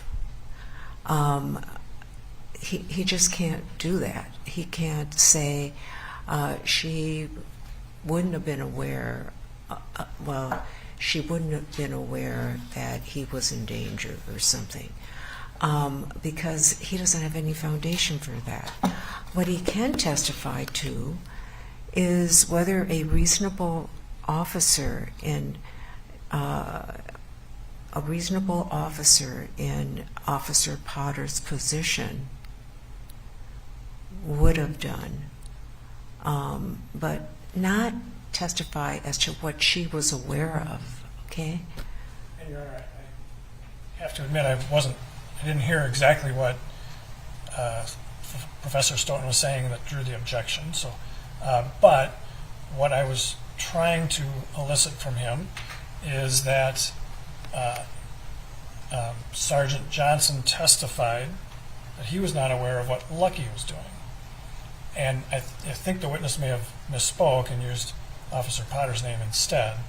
Okay. But what I'm asking here, and experts are not sequestered for this very purpose, Johnson testified to that, so it's relevant to what the other side of the car would have. That's the point. Okay. Yeah, I haven't. His opinions are fine if he's looking at the evidence and drawing conclusions based upon what a reasonable officer would have done under the circumstances. Okay. So, all right. I think that takes care of that. Why don't we break for lunch and start up again at 1:30, okay? Unless Mr. Gray wants to be heard further. Did you want to be heard further?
Is counsel ready?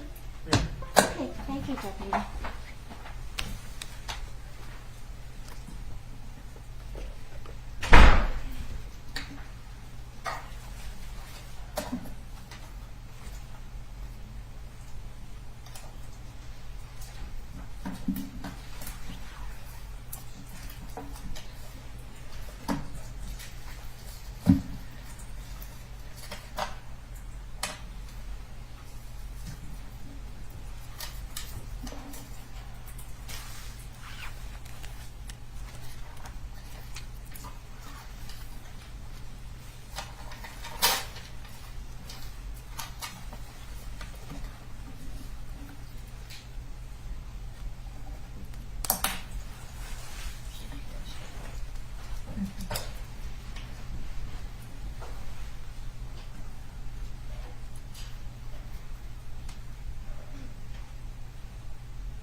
Okay, please be seated. Okay, members of the jury, I apologize for getting your lunches late, so it won't happen again, okay? All right, Mr. Frank, you may continue. Thank you, Your Honor. Professor Stoughton, I think when we took the lunch break, you were telling the jury something about the incident, and I think you actually just used the wrong name. I think you used Ms. Potter's name instead of Sergeant Johnson's name. But can you then just tell us what you were telling the jury just before we broke? Yes, and I apologize for that error. My point was that there are situations where a reasonable officer on the scene will not know what another officer is doing. And in this case, Sergeant Johnson testified, for example, that he did not know what Officer Lucky was doing at one point. And how does that inform your opinion about what a reasonable person in Officer Potter's position would have known at the time of firing the fatal shot?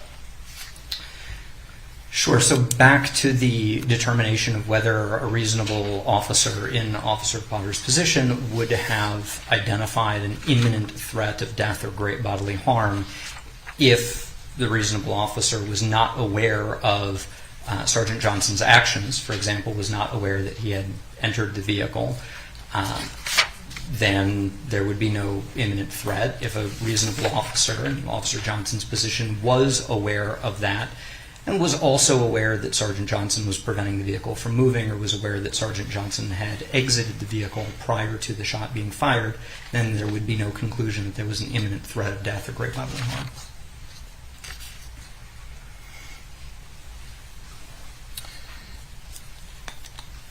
If a reasonable officer in Officer Potter's position had been aware that Sergeant Johnson was in the vehicle at the time she used deadly force, would it have been reasonable for an officer in that position to use deadly force?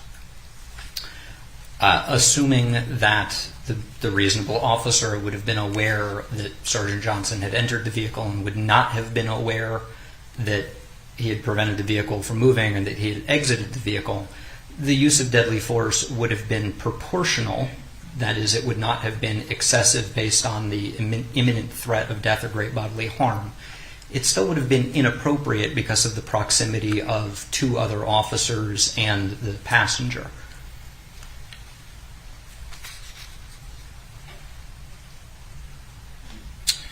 And what if, you've reviewed the body-worn camera videos in this case? Yes. And you saw during these moments leading up to the fatal shooting where Mr. Wright was positioned. Yes. And does it inform your opinion regarding the use of deadly force, whether or the fact of Mr. Wright's position during these moments? Yes, it does. If he's not in a position to get the car moving, for example, then there wouldn't be any particular imminent threat of someone getting dragged by a car that couldn't move.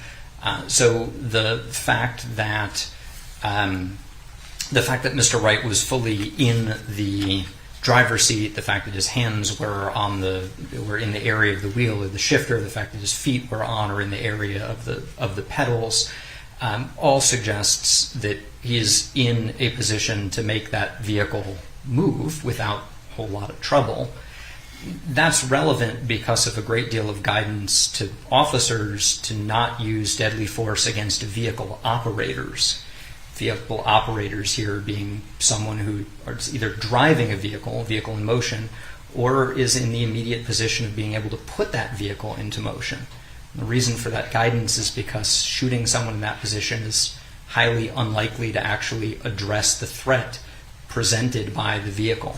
So generally accepted police guidance now is to not shoot at a vehicle when the vehicle itself is the weapon.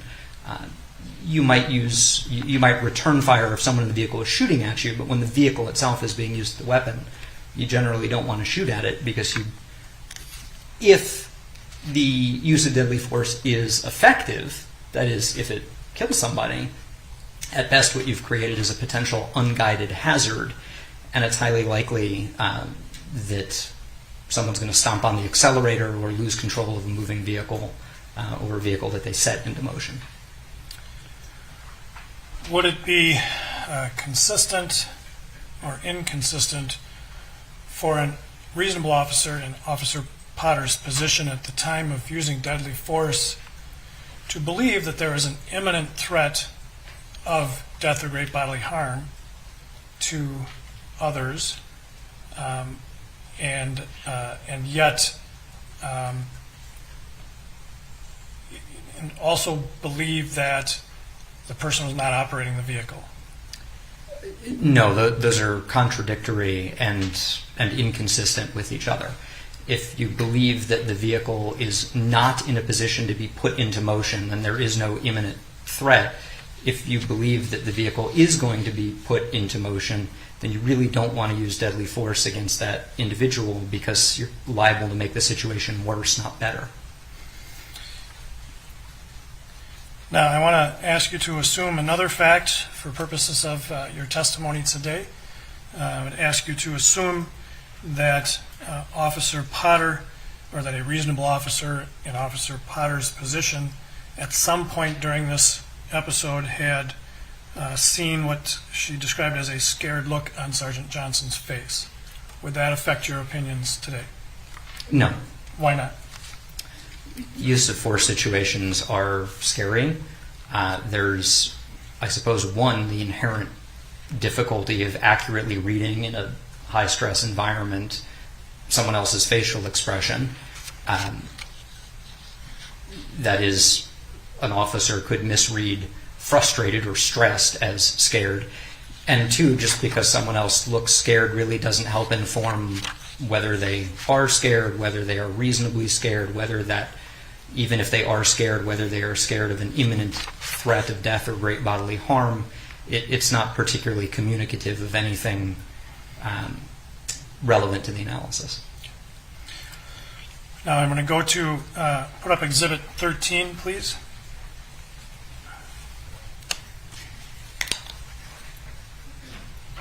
And I'm going to ask you to please go to 20201.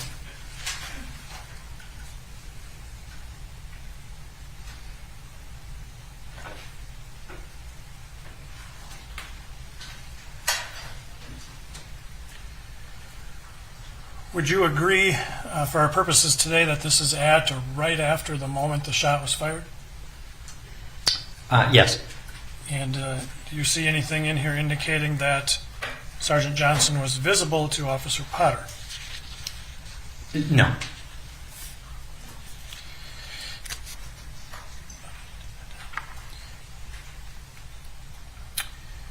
And so then, based on all this, do you have an opinion to a reasonable degree of professional certainty as to whether Officer Potter's use of deadly force in shooting Mr. Wright with a gun was justified?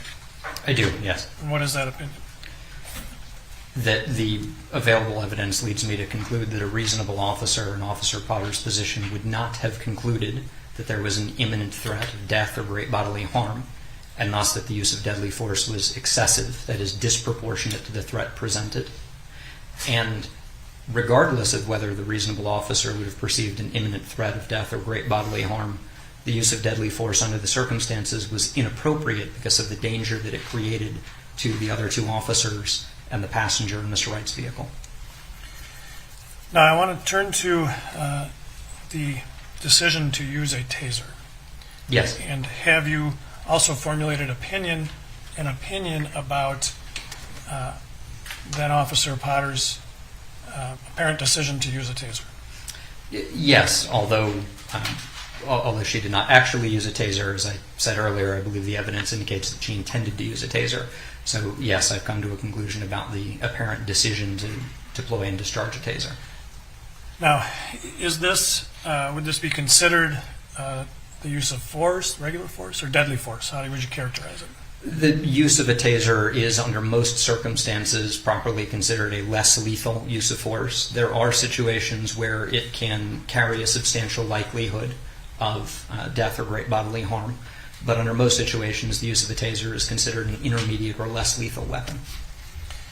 And what is the standard for the type of force or amount of force that an officer can use when it's less than lethal force? So again, adopting that same framework or perspective of the reasonable officer on the scene, the question is whether the use of less lethal force is objectively reasonable. That is, reasonable to the reasonable officer on the scene. I apologize for double reasonabling you, but that's the standard. And so in reaching an opinion, did you attempt to determine whether there was a threat at the time of attempting to use the taser? Yes, I did. And what did you conclude in that regard? I concluded that Mr. Wright did present a threat of escape. That is, there was an ability, opportunity, and apparent intention to flee the arrest. That the officers had the legal authority to detain or arrest Mr. Wright, detain him for purposes of dealing with the traffic violations as well as the investigation into potential marijuana possession, and arrest him for the outstanding warrant. So by attempting to flee the way he did, he was presenting a threat of escape. And what about the possibility of apprehending him later? Are you factoring that into your decision today, your opinion today? Yes. So when the threat being presented is the threat of escape, it is important to note that we're talking about the threat of escaping custody right now. There are a number of situations where there are tactical benefits or officer safety benefits to not arresting someone immediately, to arresting them later. Of course, you have to know who they are and have some idea of where to find them. In this case, the officers had information about who Mr. Wright was, who his brother was, their various addresses and contact information. So although he did present an imminent threat of escape, it certainly factors into the analysis that he was unlikely to avoid future apprehension. In a situation like that, officers typically either go and get him on the outstanding warrant or have new warrants written up and go and find him later.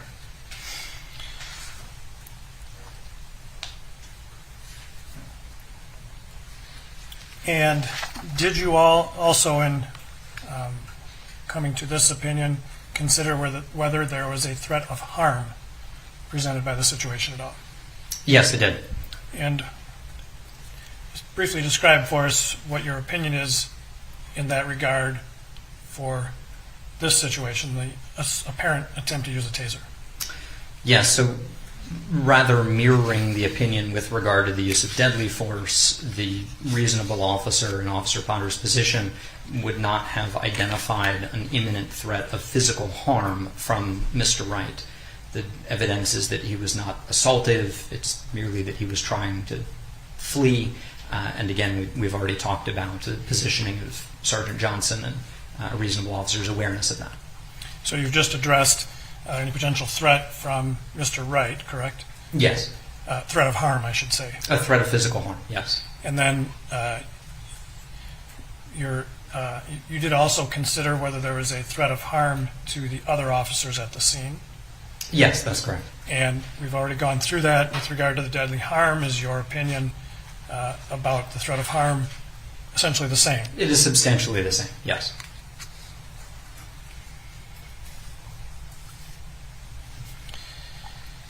And did you also consider the appropriateness of the actual decision to try and use the taser? Yes, I did, using that same framework of trying to identify foreseeable effects and weigh them against the foreseeable threat, or the effects of the threatened behavior, the threatened escape in this case. And what is your opinion, do you have an opinion to a reasonable degree of professional certainty about the decision to attempt to use a taser at that point in time? Yes, I do. And what is that opinion? Taser use is inappropriate under those circumstances for very similar reasons as why using deadly force against the operator of a motor vehicle is inappropriate. It's really dangerous to incapacitate the way that a taser can incapacitate someone who is in a position to get a vehicle moving. You can create an unguided hazard. If the taser was effective in achieving what the manufacturer refers to as neuromuscular incapacitation, and if the taser was ineffective, if it did not achieve neuromuscular incapacitation, if it just caused pain, what we call pain compliance, then you're providing an incentive for someone to flee in that circumstance. So you're likely to actually incentivize someone to effect their flight. Are you familiar with taser training? I am, yes. And how a taser operates? Yes, I wouldn't identify myself as a technical expert in all of the electrical components, but as a use of force tool, yes, I'm very familiar with it. Are you familiar with some of the reasons why there might not be a successful taser discharge, as you referenced earlier? Yes, absolutely. And in this situation, based on your review of all of the evidence, what have you identified as the potential problems achieving a successful taser discharge? The single biggest problem is a lack of probe spread. So to be effective, the taser has to send little micro pulses of electricity from one spot on the body to another.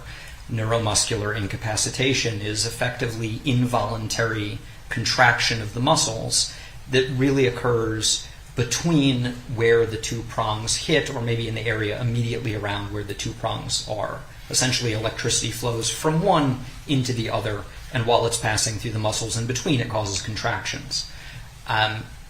So when the taser spread is big enough, which Axon's, the manufacturer's general guidance is in the 7 to 15 feet range, and what some guidance says is in the 10 to 12 foot minimum range, the prongs are more likely to spread out and hit the body in a way that they're distant enough that they cause neuromuscular incapacitation. When the taser is too close to the person when it's discharged, the prongs don't spread out sufficiently. They hit too close together. So the area of involuntary muscle contraction is very, very limited. It's very painful, but it doesn't cause the type of incapacitation that results in the dysfunction of the body. That's why it's pain compliance, that is, using pain to try and obtain someone's compliance, as opposed to what's often referred to as motor dysfunction, where you're preventing the body from working the way that the person wants it to.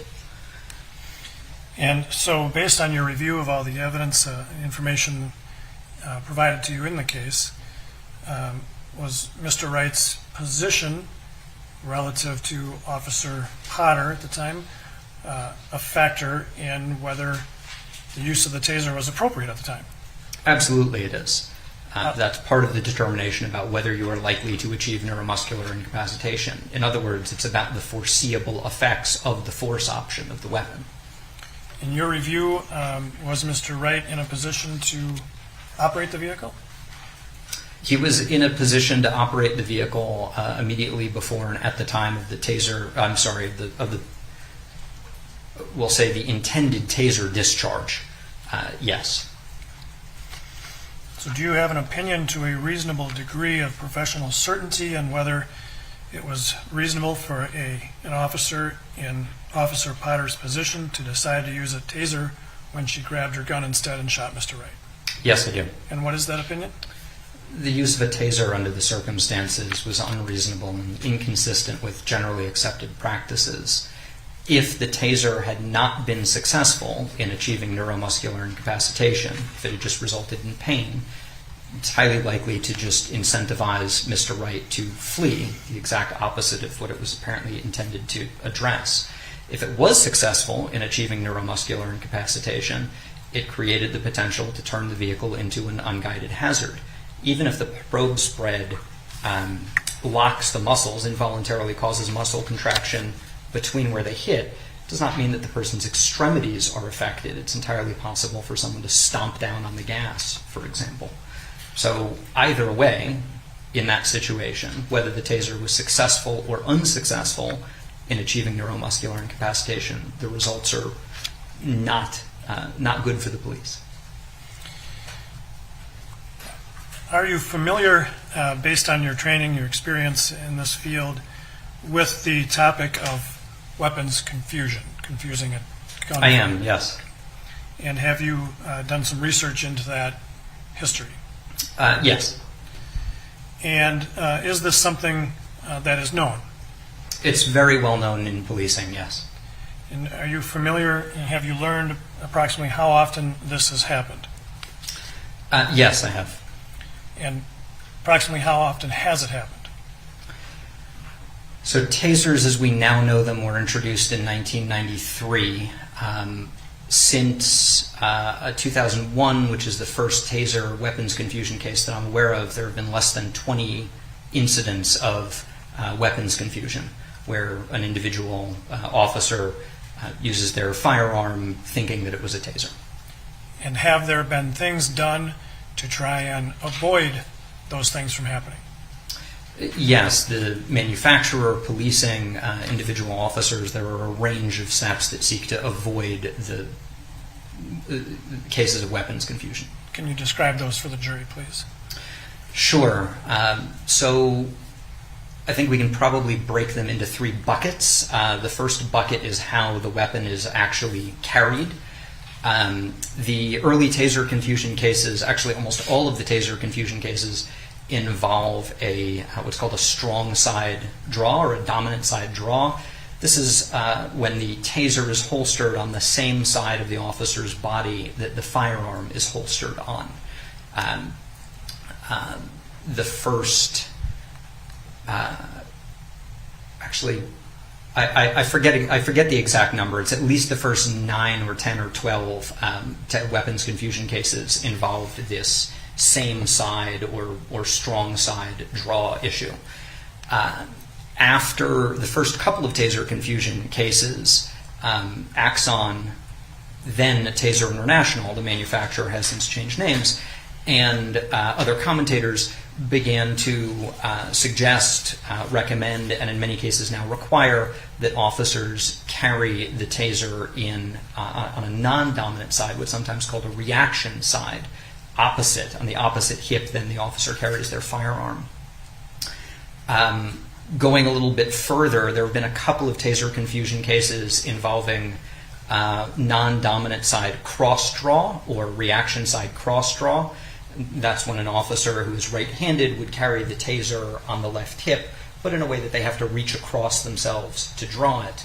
So it's often recommended today, and many agencies require or strongly suggest that officers carry the taser holstered in a non-dominant side or reaction side straight draw. That's where the officer uses their non-dominant hand, whatever hand is the opposite one that they use for their firearm, to actually draw the taser. If you picture the way that a weapon is holstered on an officer's belt, if we're talking about a right-handed officer, the taser would be on the left hip, handle facing backwards, to be drawn with the officer's left hand. That's the first category. And what's the second? The second category is the training and education that officers get about weapons confusion. The potential for weapons confusion is a real issue in policing. It's very well known in policing. It is part of Taser training, and the warnings and the written documentation, the PowerPoints, the training materials that officers get. Be aware that this is an issue. And then officers are required to take a series of steps like practicing draws or doing... Your Honor, I object to this, no foundation as far as this case goes. Talking about officers, no foundation. Okay, counsel, I am going to sustain the objection. Do you want to lay additional foundation? Yes. In your experience and training in your current profession, have you looked into how Taser training is done? Yes. Axon Enterprises, the manufacturer of Taser, has some pretty clear requirements about the training that they require officers to go through to become certified as Taser users. And does that training talk about weapons confusion? Yes, it does. Does it also talk about carrying the Taser on the non-dominant side? Yes, it does. Or So- at least I should say many iterations of it do. I think they're on version 22 or version 23 of the training, but many iterations of it do, yes. And so this second bucket, I think you were saying, involves educating and training officers, correct? That's correct. Is there more that you wanted to add for that bucket, or is that the bucket? Your Honor, object to that question, it's vague in general. You may answer. Objection overruled. No, I think the second category can be classified as training officers to be aware of and to mitigate the risks of weapon confusion. And what is the third bucket then? The third bucket is really the Taser itself and the differences between the Taser weapon and the firearm that an officer might carry. And like what kinds of differences?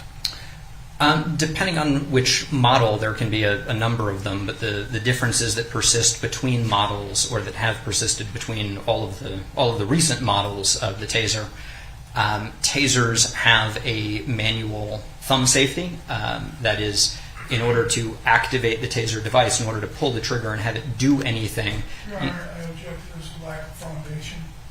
The objection is overruled. May we be heard in this? Yes.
My original ruling stands. You may Okay, so- continue. Thank you, Your Honor. I think you were just describing the basic differences, or the basic makeup of a taser to try and differentiate it from a firearm, correct? Yes, that's correct. And I don't know if you were done, but if you could just finish, please. Yeah, so the first is the manual thumb safety that the taser weapon has, and a great number of police firearms, including the one in this case, does not have any sort of manual thumb safety. The activation of the thumb safety, that is disengaging the safety so the taser is ready to discharge. Judge, same objection. All right, you may have a continuing objection, but Mr. Frank, remember what we talked about? Yep. Got to move on quickly. Want to briefly describe for us the changes that you're talking about? or referring to? Yeah, sure. The second would be the laser point. When a taser safety is disengaged, sends out a little red targeting laser that is roughly aligned with the top prong when the taser discharges. Firearms not equipped with laser sights obviously don't have that visual indicator. Tasers are typically pretty brightly colored now. Bright yellow is the most common for the taser models in a way that the firearm is not. And although I can't really describe this very well, they feel different in the hand. They're at a tactile level. A taser does not feel like a firearm except in the most superficial sense, where anything with a handle and a trigger does. And are you aware of approximately how many law enforcement officers are out there with tasers working? I don't have a good... I object to this also, lack of foundation. The objection is overruled. You may answer. I don't have a precise number. The information from Axon and the last agency surveys that I'm aware of suggests that most police agencies have tasers now. I don't have a good percentage of exactly how many officers have tasers, but they are pretty ubiquitous, if not universal, in policing. And the fact that there have only been, let's say, approximately 20 weapons confusion cases, based on your training and experience, what does that tell you about the three buckets that you talked about earlier? The vast... I object to this improper opinion of the witness based on something he doesn't know anything about. All right. Counsel, do you want to conclude?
Okay, I can't, the objection is sustained.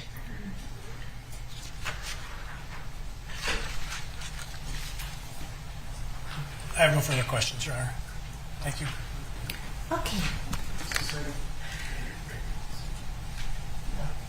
Your Honor, could we have one more sidebar before we start? Sure.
We're going to take a 10-minute break, okay?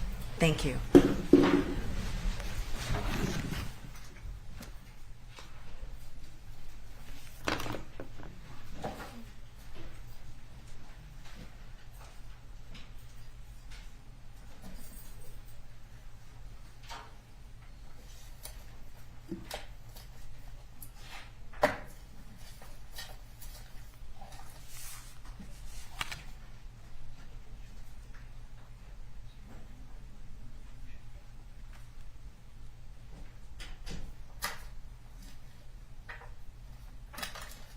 Okay, you may step down.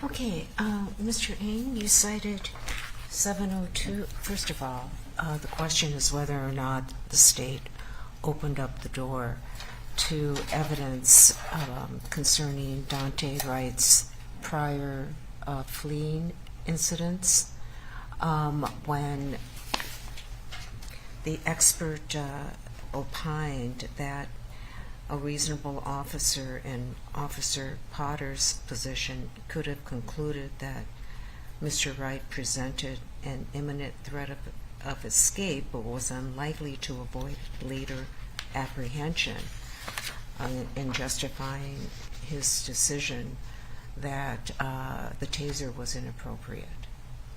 So, go ahead. 702 that you're relying on? Or 703? I'm sorry, I couldn't hear you. Was 703? 703B, the last Right. sentence of 703B is what we're relying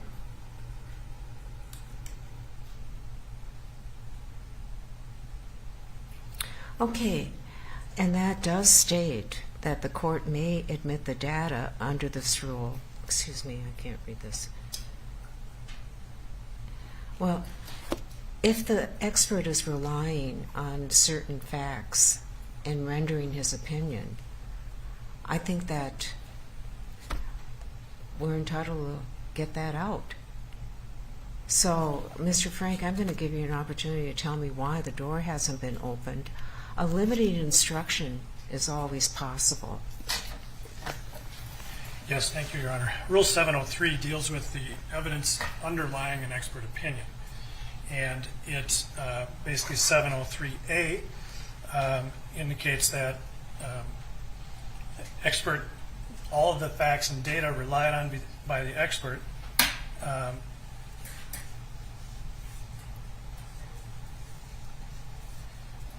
may be provided to the expert at or before the hearing. If a type reasonably relied upon by experts in the field, the facts and data need not be admissible in evidence. Right? So that's what paragraph A is about. Paragraph B is about the underlying expert data must be independently admissible in order to be received upon direct examination, provided that, so the first part of paragraph B is about direct examination and how it's restricted there. That last sentence then refers to that underlying data. It doesn't say, but on cross-examination they can do whatever they want. It's related to the previous sentence's discussion of the underlying data. So 703B is not a freestanding rule of admissibility on cross-examination. Evidence still has to be admissible and relevant. And you have ruled that any prior conduct of Mr. Wright that is not known to Officer Potter is inadmissible and irrelevant, because the issues in this case are what a reasonable officer knew in Officer Potter's position. That's exactly what this witness testified to. A reasonable officer in Officer Potter's position would have known that he had been identified and could be potentially apprehended later. He didn't guarantee it was going to happen. He said that a reasonable officer would have known that. Now, that might have been wrong. That's not what he's saying. What he's saying is a reasonable officer at that moment would have understood that. It doesn't change anything that there is the unknown incidence unknown to Officer Potter because a reasonable officer in that position wouldn't have had that information. So no door has been opened to put in what is essentially character evidence under 404B. That's what they're trying to do here, is to make it look like Mr. Wright wanted to flee. That's not the issue. Right? The issue is what Officer Potter knew to apply that reasonable officer standard. And there isn't any evidence that, obviously right now, that Officer Potter was aware that he had fled in the past and done whatever acts to evade warrants or whatever. If Officer Potter wasn't aware of that, I believe it's covered under my prior ruling that any prior bad acts, alleged bad acts on the part of Daunte Wright would not be admissible. May I speak to that? Yes.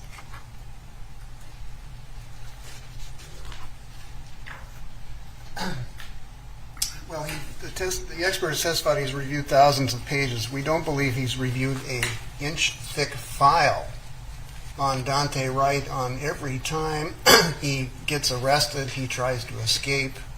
Every court appearance he misses. Every time he can get away, he can get away. And so now we have an expert who's articulated that this really shouldn't have been a lethal force matter. No taser should have been shot because eventually we'll find this kid. I mean, that's his opinion. And it's false. We'll find him, he'll be easily arrested, no big deal. And so they've got an articulated opinion they put forth to these jurors. They're writing it down like crazy on their notes. A few of them are anyway. And we need to rebut the falsehood of that opinion. And, I realize your ruling was that since you didn't know about certain things about Daunte Wright, we're limited. But I briefed the 703 issue, and you didn't rule on that yet. And I was waiting for this issue to either not be brought up or to be introduced into evidence. And now they've introduced a false predicate into the trial. And a false inference and false facts denies us due process. NAPU versus Illinois. We either have to correct it, or if your ruling is that we can't ask about it, I have to move for mistrial, and we will come in after the break with a thick packet, and I'll make an offer of proof of every time this kid has run away and not been found. Okay. All right. Mr. Frank, I'll let you just briefly. Yes, Karen, please, thank you. And I will not pound on the table because I don't think I need to. You can see clearly what the real purpose of trying to offer this evidence is 404B. It's character evidence. But nonetheless, there has been no false impression given to the jury because the witness's entire testimony was couched in terms of what a reasonable officer would have done or known, or what would have been, what they would have done based on what that officer knew at the time. That's been the entire context of his testimony. He never misrepresented that to the jury. He never said, that he was guaranteeing they would have caught him later. That's not his opinion. So his opinion was carefully stated, appropriately stated, and did not open the door to any of this stuff, whether it's an inch thick or not. None of it was known to Officer Potter, and it's not relevant to the issues in the case. Okay. I'm going to take a break and think about that. So I'll be back in 5 minutes, and I'm just going to read his expert opinions again. And I am concerned about this because I do think that the jury has gotten the impression that he could have easily been apprehended later. And there is a basis for believing that he wouldn't have. So I'll take a break. I'll be back in 5.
Okay, counsel, I thought about it. Pardon? Oh, yeah, the lawyers. Let's get Mr. Gray and Mr. Ng back in here.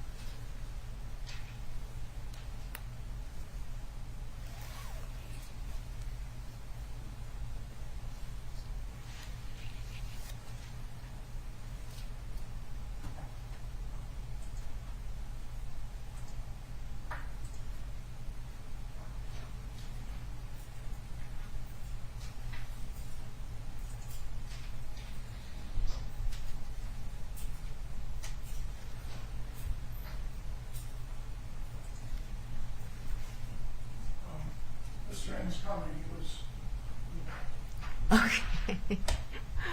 Thank you for that information.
Okay.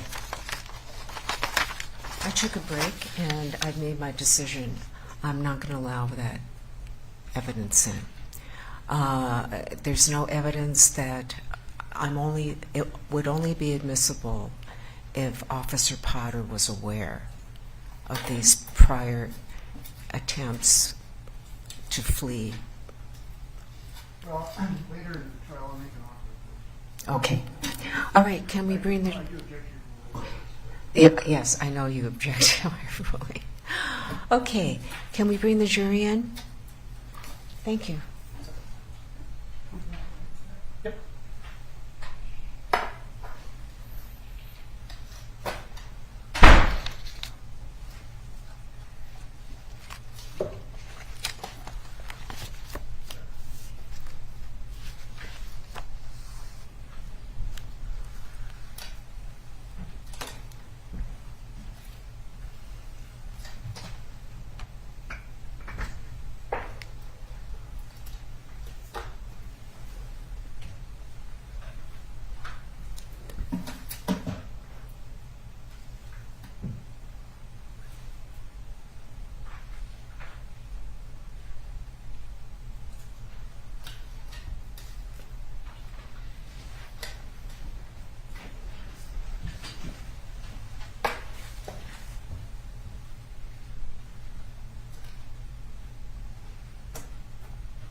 Okay, please be seated. All right. Is there a cross?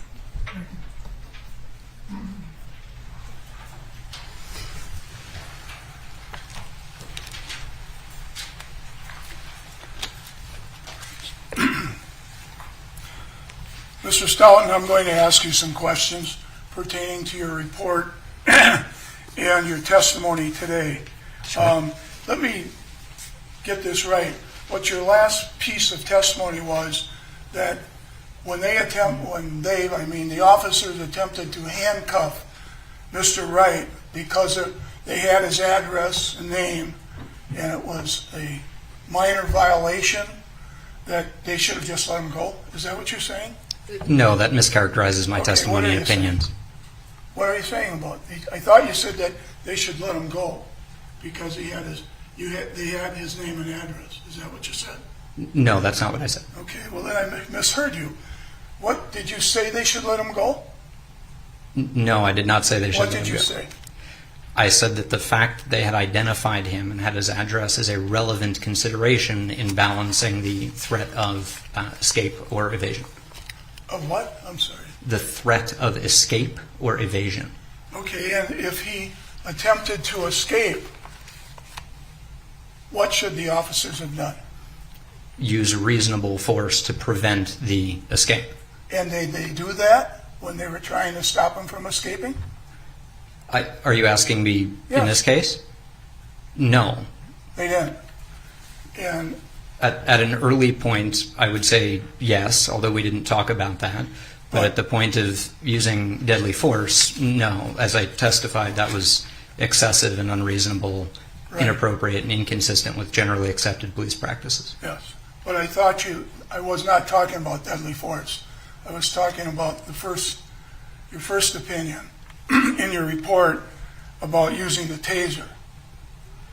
And your report seemed to reflect that because they would find him some other time or somebody else would get him, that they should not have tried to stop him. Is that what your report says? It's not, no. Okay.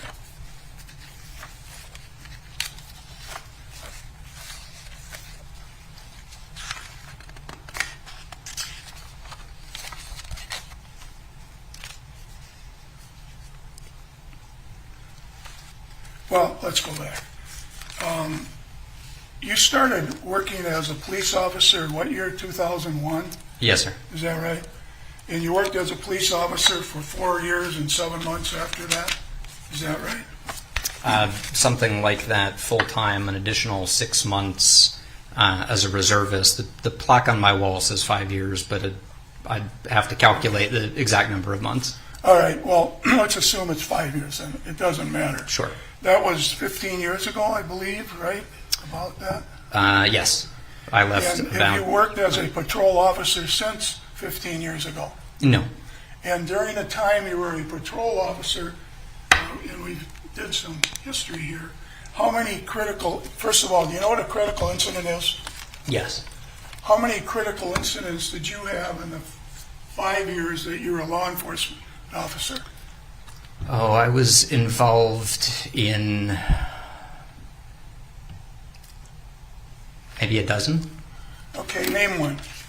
I'm talking about a critical incident where a gun was used.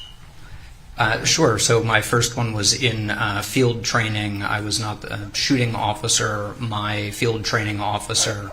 Maybe you misunderstood me. I'm not talking field training. I'm talking out in the area, being a patrol officer and having a real life incident. Did you have any of those? Your Honor, I hate to be the third person talking at a time, but could the court please remind Mr. Gray that only one person can talk at a time? We should let the witness. Right, and if he could answer my question, Your Honor. All right, okay. You may continue, but yet for the benefit of the court reporter, please remember not to talk over each other. Okay. All right. So what I'm talking about is when real life, when you're out on a patrol alone and you have a critical incident situation, how many of those did you have? I was involved in, although not the shooting officer, I was involved in perhaps a dozen or so. of an officer shooting? Either an officer shooting, an officer potentially being shot at, a significant use of force that we would classify as a critical incident. Were you ever the one that shot the gun? No. Were you ever the one that was shot at? No. Were you ever in a situation such as the one that you saw in this video, the chaotic incident of this sort?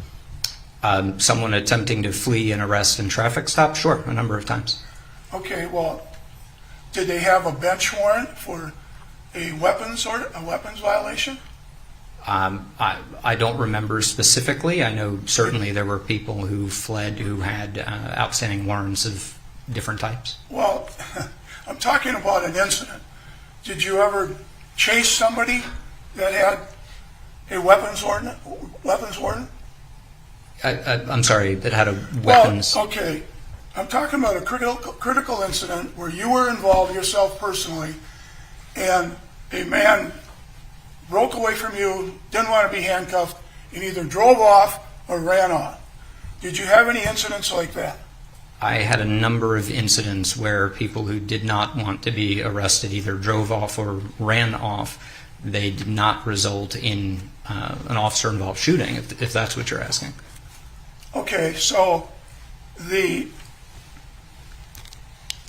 person that drove off, if you can remember one specifically, did you have a person that drove off or that fought the handcuffs and jumped in the vehicle? That person had a warrant for a weapons violation, had a no driver's license, no insurance, and a temporary restraining order against him against a female, and the officers did not know who the female was in the vehicle. Did you ever have an incident like that? I can't say that I had that particular collection of facts as an officer, no. Did your heart ever race, and did you ever get real excited when somebody left your custody and ran off? Of course. Okay. So you're aware that's what happens. Your adrenaline starts pumping. Is that right? Colloquially, sure. Okay. And you had that police officers patrol for about 5 years, give or take. And during the 5 years, you never was a trainer. You were a trainee except in computer training, correct? I taught report writing to officers, the policies that we used. I got a number of different training. You answered the question. Just answer my question, okay? I'm sorry, I guess I don't understand your question. I guess you don't. Okay, so during the time you were a police officer, you never was a trainer for use of force, for shooting a gun, or any kind of conflict with a citizen, correct? You weren't a trainer. No, I earned a number of instructor certifications, including several in use of force disciplines. You were a trainer for the officers back there in 2001, 2005. You trained other officers on the use of force. Are you testifying to that today? No, I'm testifying that I earned several instructor certifications. Did you hear my question? Did you ever train any officers back there when you were a patrol officer? Did you ever train any officers on the use of force at the police department you were in? At the police department, no, I was not what we consider to be a defensive tactics instructor. And you were actually a trainee, correct? At the beginning of my career, sure. Yes. And as far as, do you remember what a spear drill is? A spear, as in Tony Blauer's spear system? I don't know, but in your records you didn't choose to participate in a spear drill. You remember that? No, I don't. If that's the spear system drill, no, Do you remember not participating in it? I remember. I can refresh your memory if you want. Sure. I remember at one point getting a fever in the middle of defensive tactics training and getting pulled out. Thank you. And I'm going to check your honor on relevance grounds. The objection is overruled.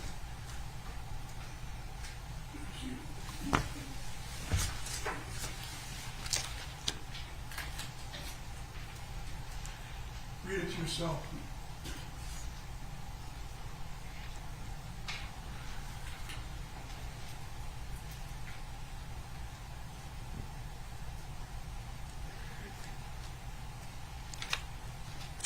Sure.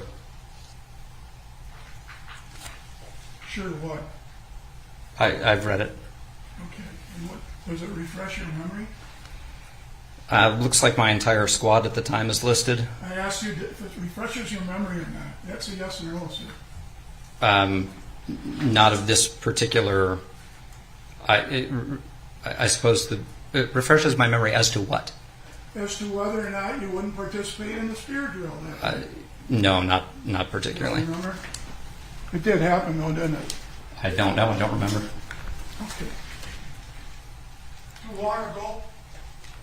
Is that right? Is it too long ago to remember? Perhaps some combination of too long ago and simply not memorable. Then you probably don't remember a lot of things that you did as a patrol officer, is that right? Oh, I'm sure there are all kinds of things that I've forgotten. 15 years ago? Sure.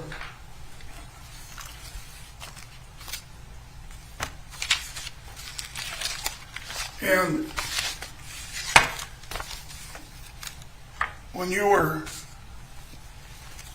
approached to work in this case, you signed a contract, correct? Yes. And the contract calls for, what was the hourly rate? I believe it was $2.90 an hour with 10 hours on days of expected testimony. Okay, and up till now, you've billed them about $10,000, would that be fair? Something in that range, about 35 hours worth. And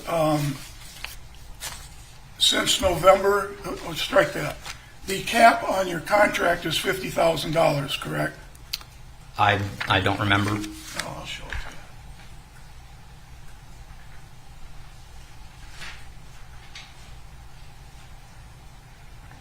you. You may approach. Yeah, thank you. I'm sorry. Actually, totally, I believe it might be 95,000. Take a read on that paragraph and see what you can figure out.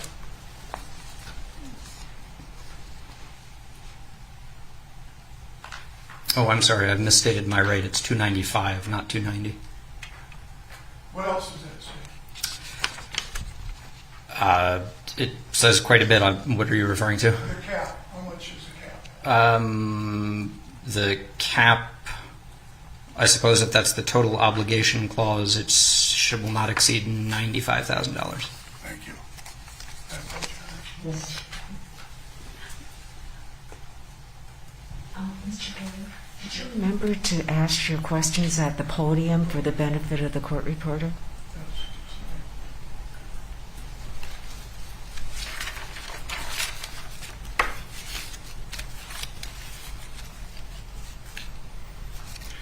Now, Was that spear drill late June? I'm sorry, I didn't ask you a question.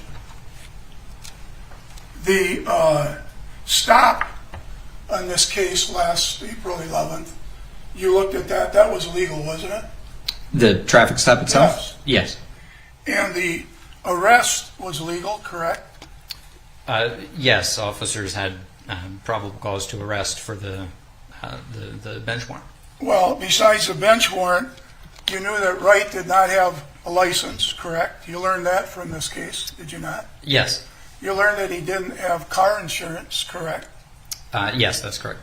And you learned that the registration of the tabs on the car were old, outdated. You know that? Expired, yes. Yes. And you learned that there was a lady in the car also, and when they pulled up his record, he had a temporary restraining order in order for protection for some lady, correct? Yes. And the officers did not know at that time who the lady was in the car, correct? Yes, that's correct. And then when they went up to arrest Mr. Wright, they had a special awareness, did they not, based on what you read, about a firearm being in that car, correct? No, there were no specific and articulable facts that there was a firearm in the car. Okay.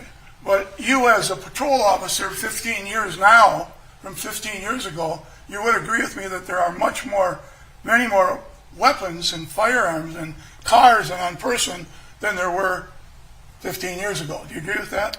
I don't think there's any valid statistical evidence to support that.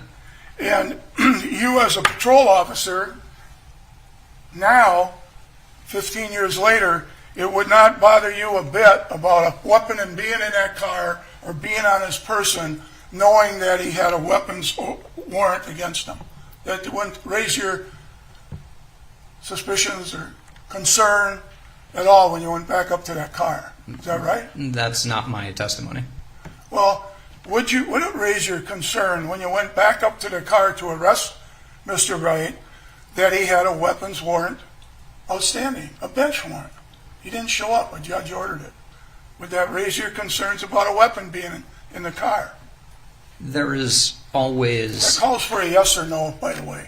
Yes, it would raise my concerns, or no, it wouldn't. I can't fairly answer the question with a yes or no. Okay, well then don't answer it. So you can't answer that question because you don't know? No, sir. I can't fairly answer the question with a yes or no. All right. And the arrest of Mr. Wright at the car, when they got him out of the car, they said, "You're under arrest." All three said it, correct? I know at least two of them said it. Two said it, and Officer Lucky was trying to handcuff him, correct? Yes. And before Mr. Wright broke away from Officer Lucky, everything was according to protocol. They did everything correct, the officers. Am I right on that? I would not describe it as the best tactical approach, no. Okay. But there wasn't any unreasonable force involved, was there? No, not at that point. And you wouldn't describe it that way, but you haven't been a police officer for 15 years, have you? That's about correct, yes. Yes. So the arrest, the handcuffing of him was legal, correct? The attempt to handcuff him? Yes. Okay. And Wright's break away from that handcuffing, trying to get back in his car and actually getting back in it, that would be illegal, correct? Yes. The objection is overruled. The answer will stand. And only as a result of what Mr. Wright did by doing that was what happened, and was chaos after that, correct? Would you agree chaos as far as the video that you saw? I don't think it was only because of that, but certainly that was a predicate factor. Well, Mr. Wright, he's the one that started it, correct? Nothing would have happened except for the fact that he broke away once he learned there was a warrant. Is that a fair statement? Sure. Okay.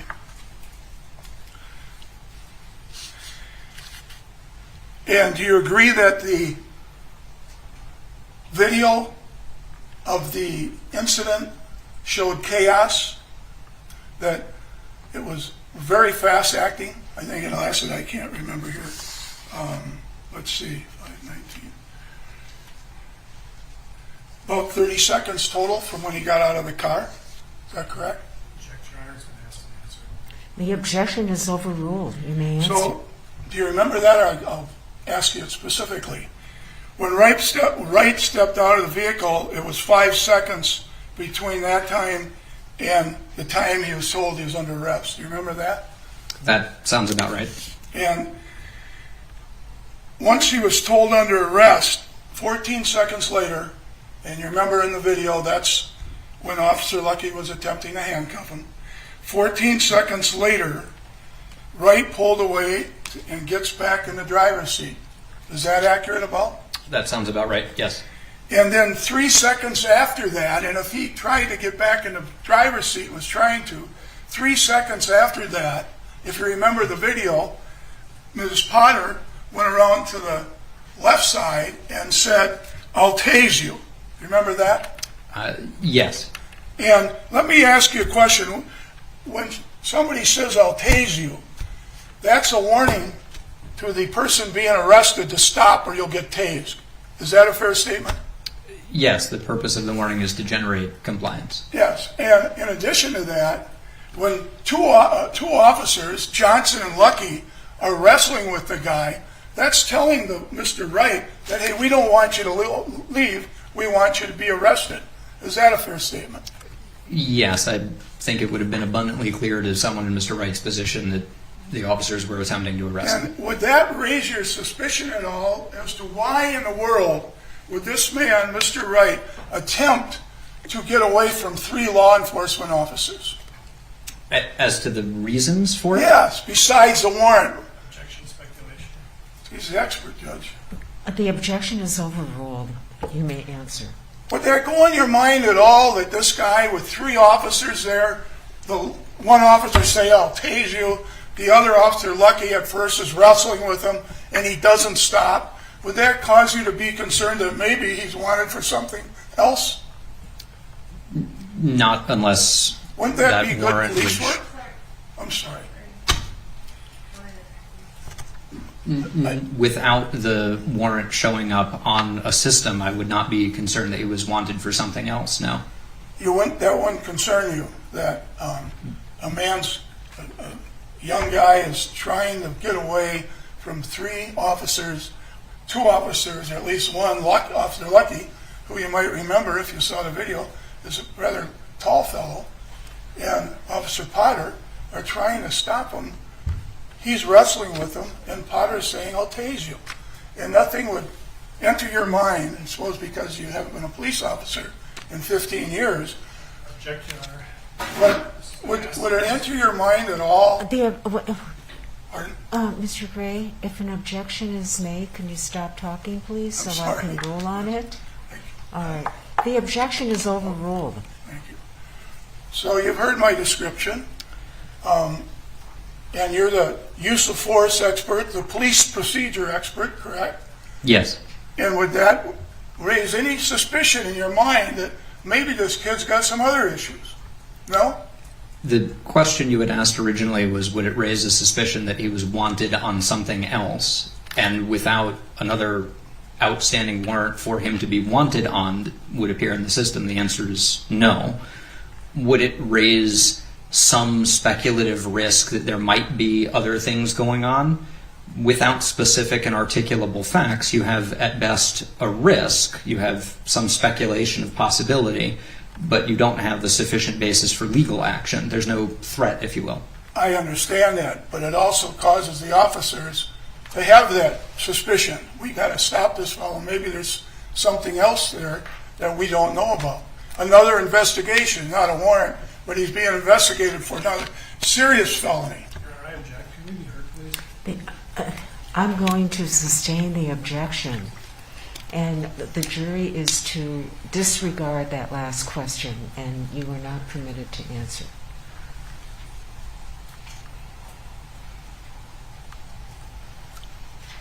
Now, when you wrote your report, you assumed that Officer Johnson was not in the car at the time of the gunshot, correct? I would say I concluded that rather than assumed it. Okay, and you concluded it because you said that you couldn't see him in the car? That on synchronized versions of the video, it was pretty clear that he was no longer in the car at the time of the gunshot. Okay, so the car, the reason he got out of the car was because when Miss Potter said taser, taser, taser, that would be a warning to the other 2 officers to release him, correct?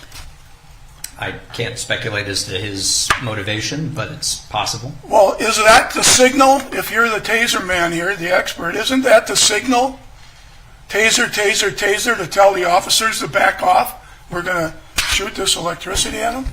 The warning of tasers has a couple of meanings, a couple of purposes. Well, one of the which- purposes is taser, taser, taser tells the officers to get away from him because I'm going to tase him, correct?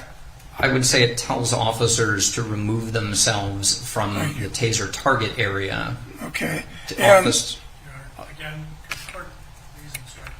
Well, Your Honor, if you would answer the questions yes or no, which I'm asking him like that, instead of giving me a statement afterwards, I would appreciate that he be instructed not to do that. Still, again, one person at a time, okay? All You're right. going to have a really messy record if you don't comply with it. Judge, I can't hear what you're saying. I said one person talking at a time, okay? So don't talk over him, and wait until the question's finished before you answer. Yes, sir. All right. Thank you, Judge. Okay, so after Wright's told he's under arrest, my watching and reading of the reports and watching the video, 14 seconds later, Wright pulls away and gets back in the driver's side. Do you agree with that? I apologize. Did you want me to answer the previous question about the taser? I thought you did. I thought you agreed that it was a warning to the other officers to back off. You didn't say that? No, not exactly. Okay, well, what did you say? Go ahead. It's a warning for officers to remove themselves from the target area. Officers are trained to apprehend someone who's under the influence of a taser. You can grab, for example, someone's arms even while they're being tased in the torso. So it's not a warning to absent themselves and move 5 feet away or something like that. It is a warning that the taser is going to be used. The other significant reason for that taser warning is so that officers don't confuse the pop of the compressed nitrogen for gunfire, so they don't mistake the taser discharge for gunfire. Okay, and one of the reasons is that to back off the individual, if they've got their arms on him, when he's tased, to take their hands off of him because they might get a shock too, correct? Is that one of the reasons? No, I would not say to take their hands off of someone because you often want to apprehend someone while they're being tased. Okay. So it's to warn them that a taser is about to be used. If their hands are on someone's torso, which is the typical target area, you certainly don't want to be in that area of effect, but it's not to back off of them entirely now. All right.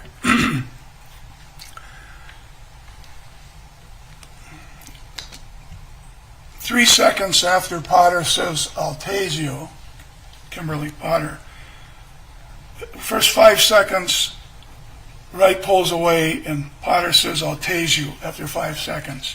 Now, on the video, after she said that at 2:01:55, did you see Mr. Wright at all say, "I give up," or "I won't fight anymore," or anything of that nature? No, he was never compliant. And that would be a warning that she was going to tase him, correct? If he didn't stop. Her statement, "I'll tase you," is certainly a warning of an impending taser discharge, yes. And if he would have stopped, you're assuming that the police officer wouldn't have tased him, correct? Yes, that is a fair assumption. And then at 3 seconds later, Mr. Wright, according to the video, is still fighting with the officers, and Potter says again, "I'll tase you." And did that affect Mr. Wright at all? Did he stop fighting at all when Miss Potter said for the second time, "I'll tase you"? No, he was never fully compliant. He wasn't after compliant at pulling- all, was he? What do you mean fully compliant? He was fighting, wasn't he? After pulling away from Officer Lucky, he was never compliant. Before that? Okay. Before that, he was compliant. Yes, Yeah. he was not fully compliant throughout the Well, interaction. He was not compliant after the pulling away. I'm asking you about during the time he wasn't compliant, sir. Can you understand that? You know what I'm talking about? He was, I think so. He was not compliant in the time where he was not compliant. And the warning, "I'll tase you," the second warning, for 4 seconds he continued to fight with the officers, and the taser was pointed at him, according to the video, correct? No, No? no taser was pointed at him. You're right. The gun was pointed at him. Yes. Thank you. And by the way, the new taser, the 7, did you know that that taser and the one that Ms. Potter got a month before, a month before this, she got the new taser, Taser 7. Prior to that, she had a different taser. And the different taser had a yellow handle and a yellow top, where the new taser, the 7, had a black handle and a black top. Did you know that? I believe there was. Did you know that? That calls for a yes or no. Answer the question, yes or no, please. I don't think that's an accurate description of the taser. The taser that she had? The X7. I'm talking about, okay, the Taser 7, the top was black and the handle was black, correct? The rest of it was yellow. Fair statement? There was. Can you clarify what you mean by the top of the Well, taser? where you got your handle here and right here, it was black from where the handle is over here.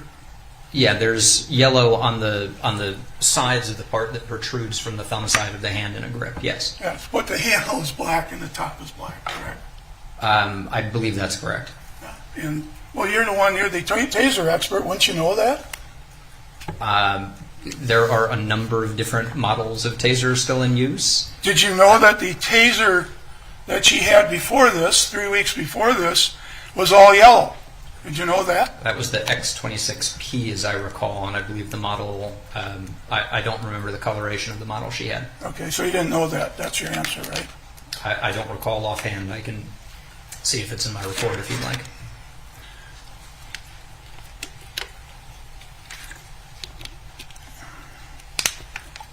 You also had in your report that Potter was not aware of Johnson being in the car. You remember that, writing that in the report?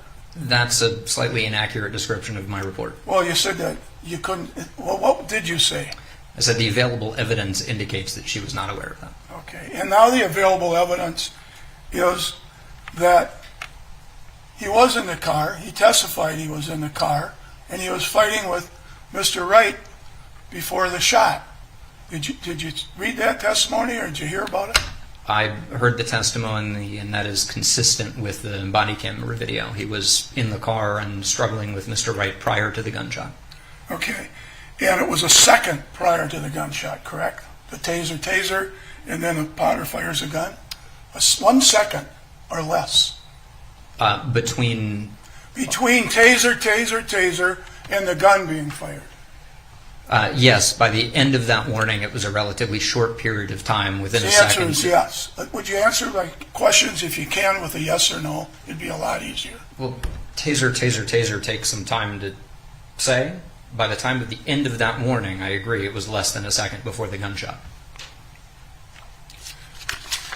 And that's when the officers took their hands off him, correct? I'm sorry? No, the officers had their hands on him well before the gunshot. Yes, but when did they take their hands off him? It was before the gunshot, wasn't it? Sergeant Johnson took his hands off of Mr. Wright and backed out of the vehicle prior to the gunshot. Officer Lucky had hands at least in the direction of Mr. Wright. I don't remember offhand if they were making contact at the time of the gunshot. Okay. It was immediately after the gunshot that Officer Lucky backed away. Is your testimony that Mr. Johnson's part of his body was not still in the car? I testified earlier that his hands were still in the car. He had backed his torso out of the vehicle. His hands were still in contact with either the passenger or perhaps Mr. Wright's right hand. So he was in the passenger's doorway, and he's leaning over with his hands on Mr. Wright. Is that what you're saying? No, I'm saying he was backed out of the open front passenger door. His hands were either on the passenger or on Mr. Wright's right hand that was in front of the passenger. Okay. Oh, that's what I thought I said. That's all right.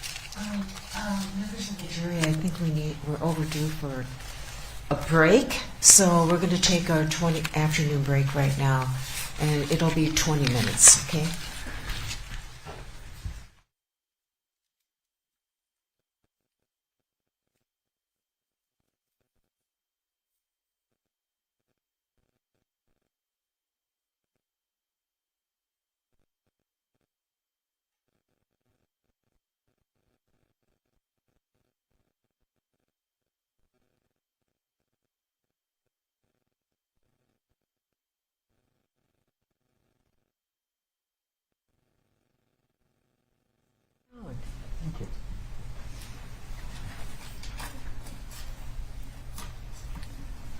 Sorry.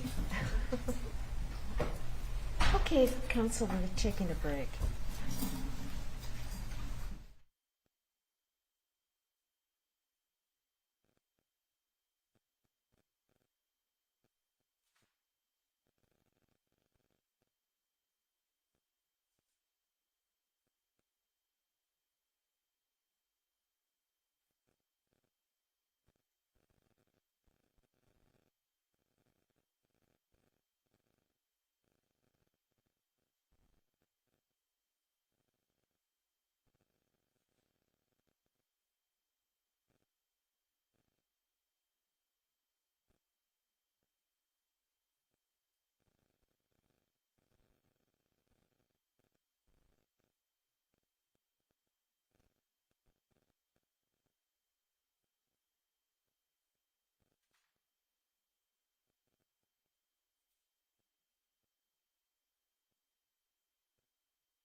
All right, counsel, I am going to tell you again. Only one person can talk at a time. And Mr. Gray, you've got to let him finish his answer before you start interrupting him. Can you instruct him if the answer calls for yes or no to say yes or no? I'm not going to tell him to say yes or no if he can't answer with a yes or a no. But I think we got it. Our poor court reporter has a really hard job, and let's not make it harder for her. Okay? All right, you ready for the... Thank you. You can have a seat. All right, thanks, Deputy.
Okay, please be seated.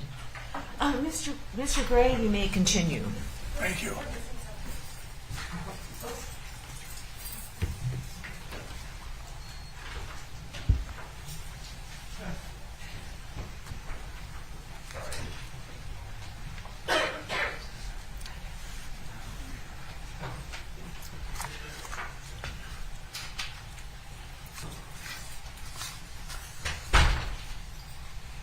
Please be seated. Okay. Thank you, Ron. Mr. Stoughton, I'm going to ask you a couple of questions about your CV, your curriculum vitae, and you have one on page 6. You have it titled Selected Expert Consulting Reports, Depositions, and Trials.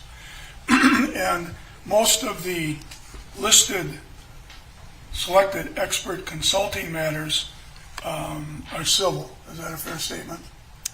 Yes. And these civil cases that you are a consultant on, or sometimes testify and sometimes give a deposition, the civil cases are 1983 actions, correct? Most of them? 1983 or state tort suits, yes. Or a combination of the two.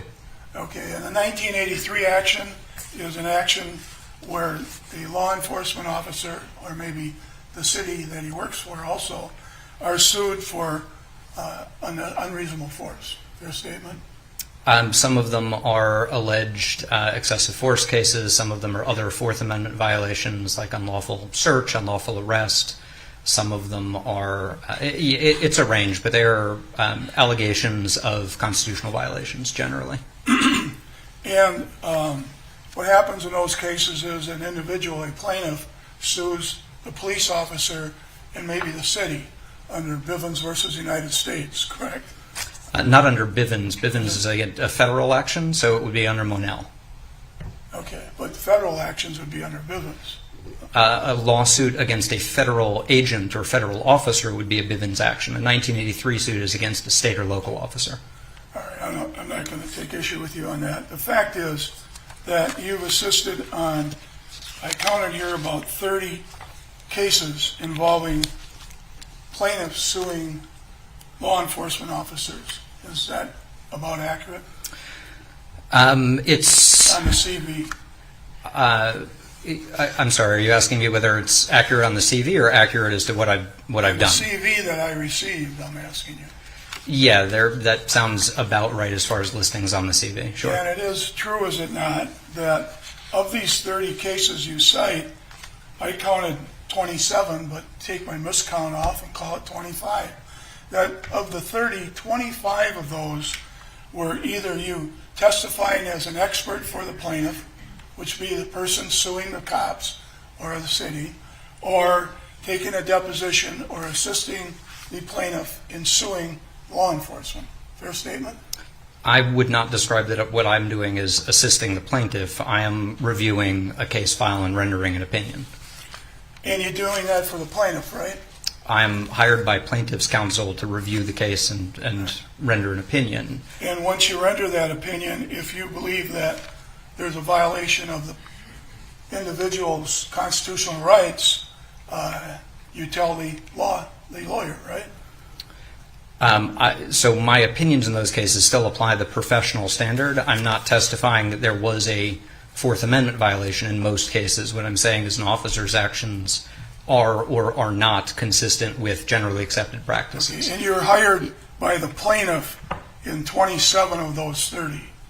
Is that right? The CV has maybe half of my total retentions. So of the ones on my CV, I would have to count them up. I haven't done so, but that could be right. Would you say that you're hired by the plaintiff in more cases than are in here, in the CV? Numerically or proportionally? By the number, are there more than 27? Yes. Okay. You also have written about police body-worn cameras. Actually, you wrote a North Carolina law review, and I believe it was in 2018, about body-worn cameras, correct? Yes. And I quote you in this body-worn camera article, Limits of Human Interpretation, page 1405. The objection, Improper form of cross-examination. the objection is overruled. You write in the law review, the potential for body-worn cameras to have informational benefits assumes that viewers will be able to accurately interpret the recorded videos, but just as digital cameras have inherent limitations, so too do their users. We all suffer from a range of cognitive limitations that can affect our ability to interpret evidence, including video footage. Is that what you wrote? I don't recall the exact wording, but it certainly sounds like what I wrote. Would you take issue? I can show it to you. No, I accept it. It is definitely the point that I was making, and I will accept your representation that is accurate. Then on The the wording next I used. page, you write, one such cognitive bias is motivated reasoning, defined as a tendency of people to conform their assessments of information to some goal or end other than accuracy. Did you write that? Same point, yes, or at least certainly words to that effect, and I accept your representation that that's what I wrote. Relatedly, the tendency to interpret information in a way that confirms one's pre-existing worldview or beliefs that Cahan calls identity affirmation or identity protective cognition also affects the way we see the world. Did you write that? Yes, Kahan, yes. So what you're saying here is that the body-worn cameras informational benefits assumes that viewers will be able to accurately interpret the recorded videos. But just as digital cameras have inherent limitations, so do their users, correct? Yes, absolutely. A great deal of the body-worn camera training that I do is on interpreting body-worn camera footage for exactly those reasons. And what you did in this case is interpret body-worn cameras, correct? I would say I interpreted body-worn camera footage in the compilation of an entire set of evidence. Certainly, Okay. body-worn camera footage is included in the body of evidence, but it's not. You interpreted body-worn cameras, and you also read the police reports in this case? Police reports, about 6,000 or so pages of documentation, interviews, dash cam or squad cam footage, yes. And you also, did you know about Sergeant Johnson's testimony in this case? Yes, I also reviewed some of the testimony in the case, including most of Sergeant Johnson's. And the opinions you wrote were prior to Sergeant Johnson's testimony. Fair statement? Oh, absolutely. Yes, I wrote the report prior to his testimony.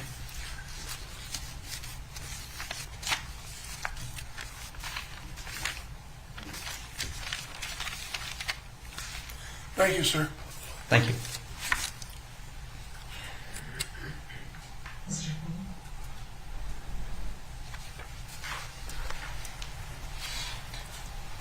Thank you, Your Honor. Professor Stoughton, I think I'll be brief. You were asked about this article you wrote in 2018 about body-worn cameras. You recall that testimony? Yes. And Excuse me. And during direct examination, I asked you about some of your work with body-worn cameras. You talked a little bit about that. Was that paper you wrote part of your answer, what you were telling us that you have done with regard to body-worn cameras? Yes, that's part of the body of work. I focused on body-worn camera footage and its interpretation. And Mr. Gray read to you a couple of quotes from your article about the potential for body-worn cameras to have benefits and limitations. Yes, that's correct. That was, I think, the essence of the first part you read? Yes, the idea that that getting the most information out of body-worn cameras is limited by the first clause. There was some of the limitations of the technology itself, which I talk about in a previous section of the article, and then that section is about human interpretation of camera footage. And the second part that he read to you was about, my understanding, some kind of cognitive bias, correct? Yes, a particular type of cognitive bias that affects human ability to interpret information. And so you are aware of that, have studied that? Yes. Did you, when you were creating your opinions in this case, were you careful to avoid any cognitive biases regarding the body-worn camera video? To the maximum extent possible, absolutely.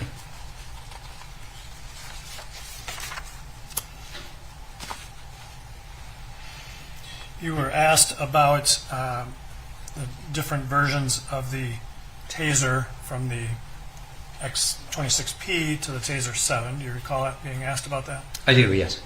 Your Honor, may I approach to retrieve Exhibit 203? Yes, you may.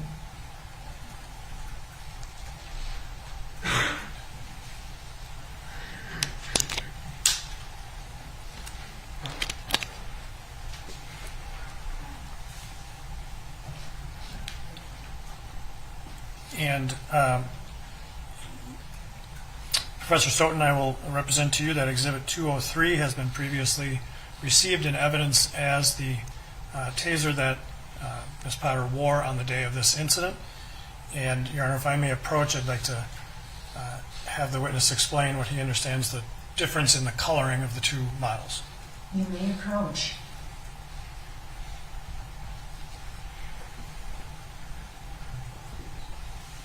Thank you.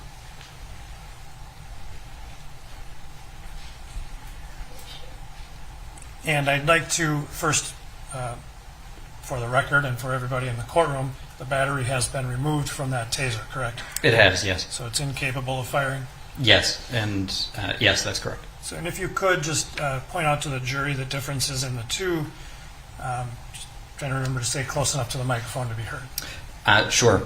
So the Taser X26P, as I recall, has two different coloration patterns. It has an all-black model, and there is, I believe, an all-yellow model where the entire top is yellow.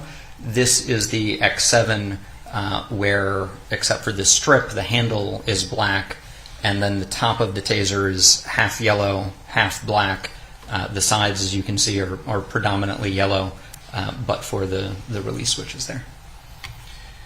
And then I would like to show you Exhibit 13, and I would ask that it go, that's the body-worn camera of Ms. Potter, and ask you to go to 20156, please. And while Mr. Miller is doing that, Your Honor, may I approach the witness to retrieve the exhibit? Yes.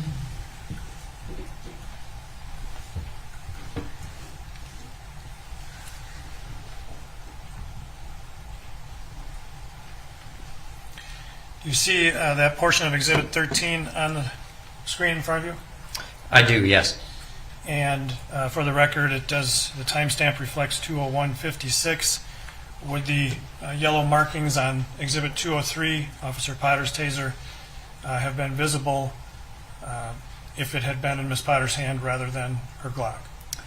Yes, had the firearm been a Taser, the yellow markings would have been very clearly distinguishable on this picture.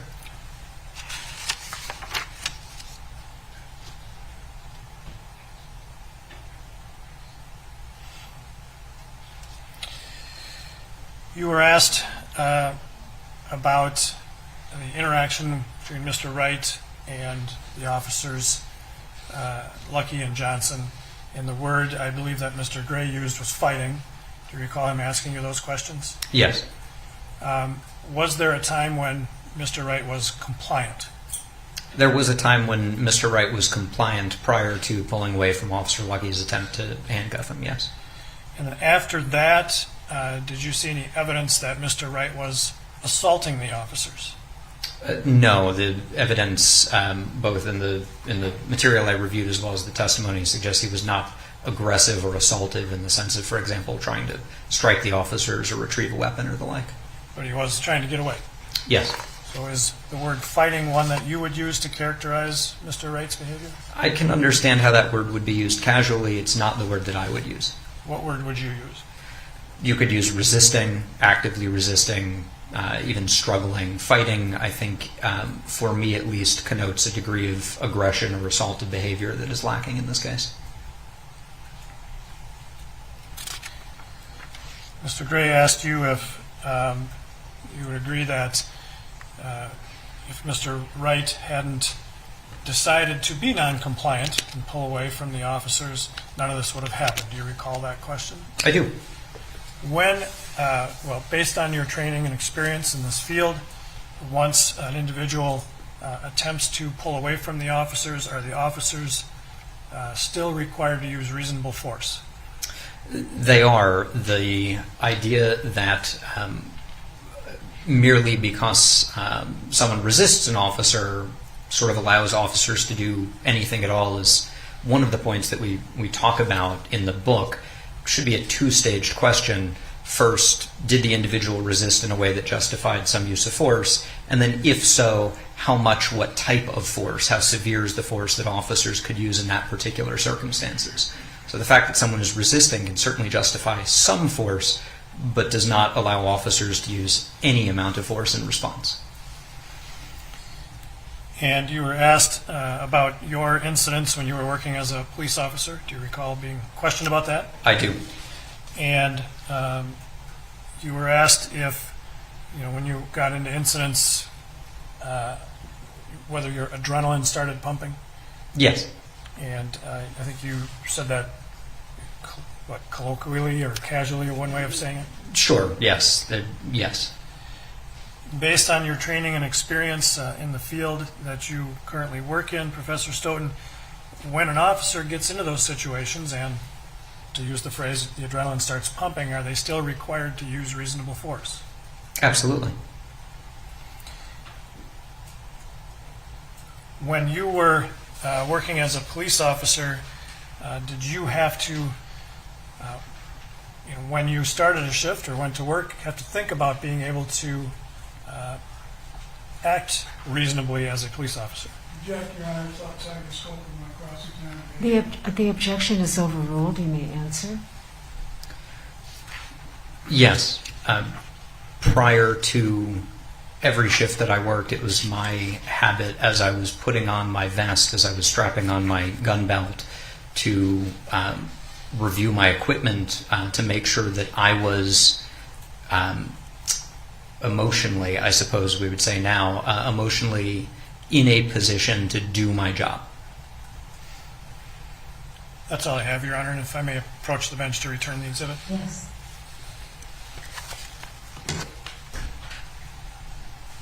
Mr. Gray? Yes, just a couple.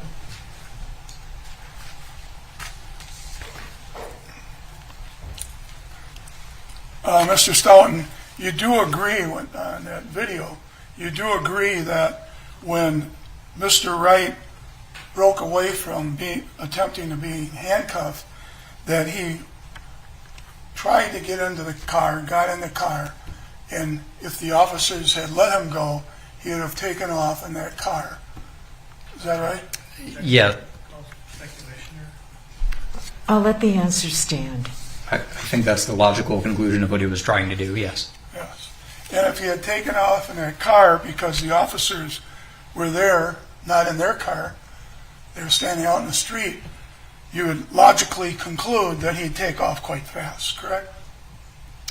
I don't think there's enough information to say their low-speed flight is not uncommon in vehicles.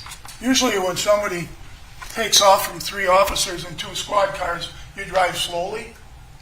I'd say it's not uncommon for someone to flee a traffic stop at low rates of speed or high rates of speed. They're both the same. Is that what you're saying? No, they're different rates of speed. Okay. Well, so wouldn't it be reasonable for a person fleeing from the law enforcement officers, 3 of them, 2 squads, to leave in a fast manner? I don't think it's particularly reasonable to flee from an arrest. Would it be reasonable to flee if you're stoned on marijuana? He would, The objection is overruled. you were aware, were you not, based on you knew the testimony here, that the autopsy witness said that he had a high rate of marijuana. Were you aware of that? I am aware of that. It didn't factor into my analysis because it wasn't information available to the reasonable officer at the time. But you would agree, would you not, that it would be a danger to the public to have somebody driving a vehicle high on marijuana? Fair statement. Objection, Your Honor, relevance. Yes, the objection is sustained. Okay, sure. That's all I have. Thank you. Mr. Frank, any redirect? Nothing further, Your Honor, thank you. Okay. You may step down. Thank you.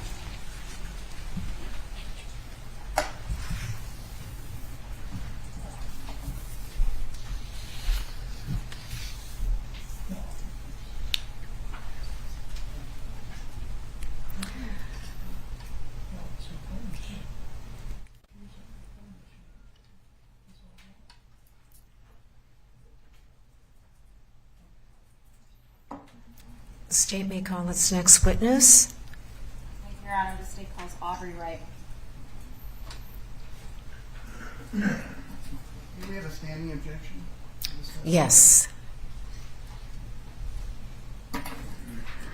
Okay, Mr. Wright, please come forward and stand behind the witness chair right next to me.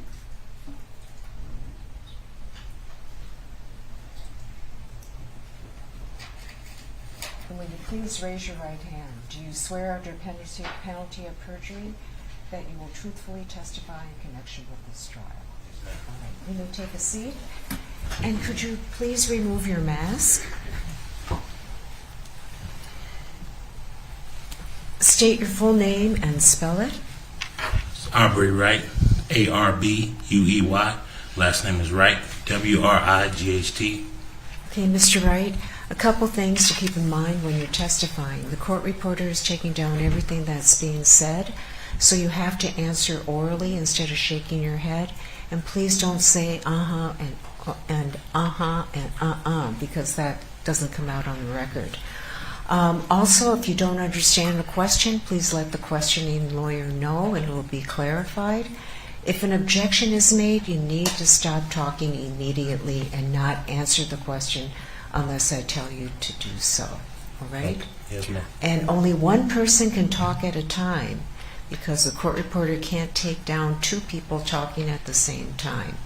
Wait until the question is finished before you start answering. Okay. All right. Counsel? Thank you, Your Honor. Good afternoon, Mr. Wright. Good afternoon. I'm going to ask you some questions just about who you are and have you introduce yourself so the jury can learn a little bit about you, okay? Okay. How old are you, sir? 42. And what city do you live in? Minneapolis. How far did you go in school? 12th grade. And are you working now? Currently not. And are you married? Yes. Who are you married to? Katie Wright. And does Katie Wright also go by her legal name, Katie Bryant? Yes. Do you and Katie have any children together? We have 3. And could you tell the jury their names, please? Daunte Wright, Destiny Wright, and Diamond Wright. And is Daunte, your son Daunte, is he no longer with us? No. Was Daunte the oldest of the 3 children? Yes, he was our firstborn. What was Dante's role as the older brother to 2 younger girls? His role to the younger girls was the big brother, to look after them, watch after them. And what was his relationship like with his younger sisters growing up? The relationship with the younger sisters was like a big brother. Joked a lot, always constantly following behind them, making sure they were okay. And did you and your wife, Katie, and your children, Daunte and Diamond and Destiny, all live together up until Dante's death? Yes, we did.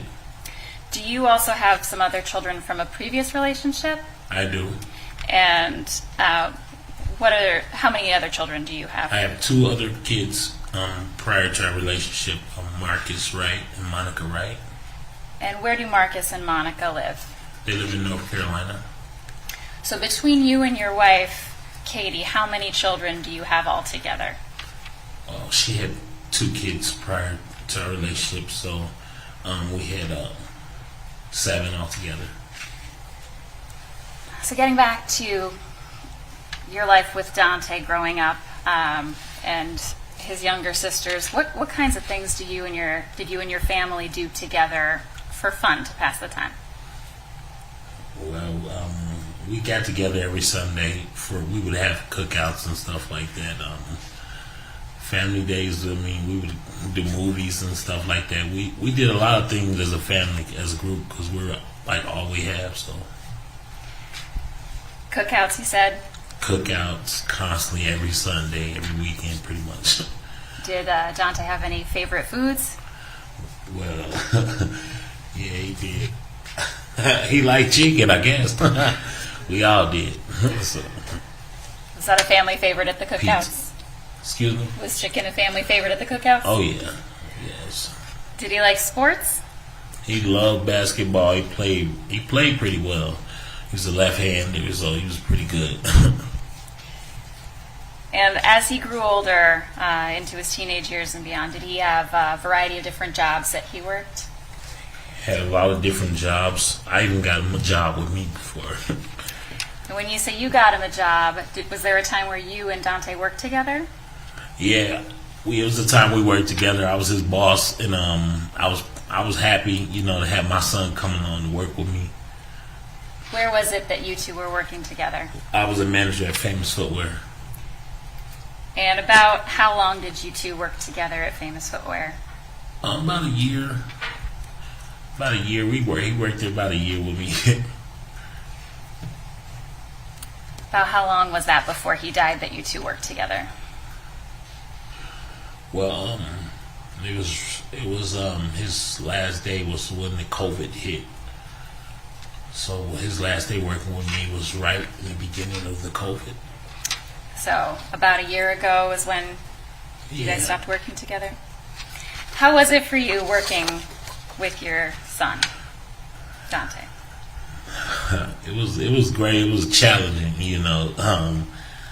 to work with my son. I tried to let him understand the difference between where at work I'm your boss and at home I'm your dad. It's a difference. So, but it was funny. Like it was this one time where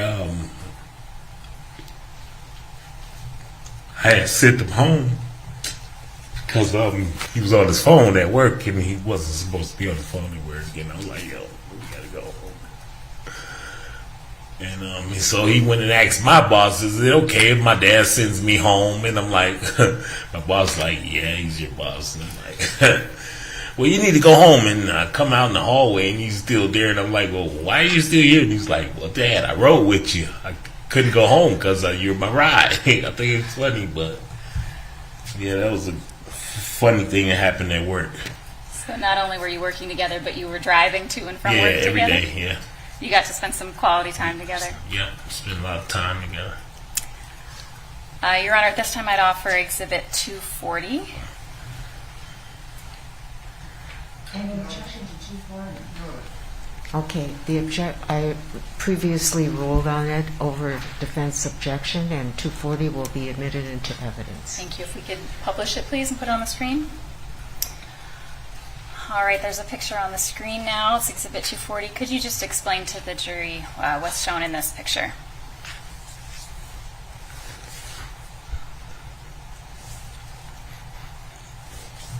Take a minute if you need one. Picture of me and Daunte. You see how, I was holding him. See how his arm, we had a close relationship. He was me and my wife's first child. And was this picture at your home? Yes. Was this not long before he passed away? This was right before he passed away. And if we could put on the screen Exhibit 3, please. That's already been admitted. Did your son Daunte also have a son of his own? Yes. And First and only child. That's my grandson, Daunte Jr. And your grandson's name you said is Daunte Jr.? Yes. How was it seeing your son Daunte as a father?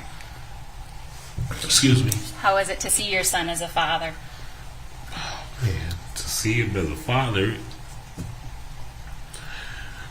it was like I was so happy for him because he was so happy. He was so happy about Junior.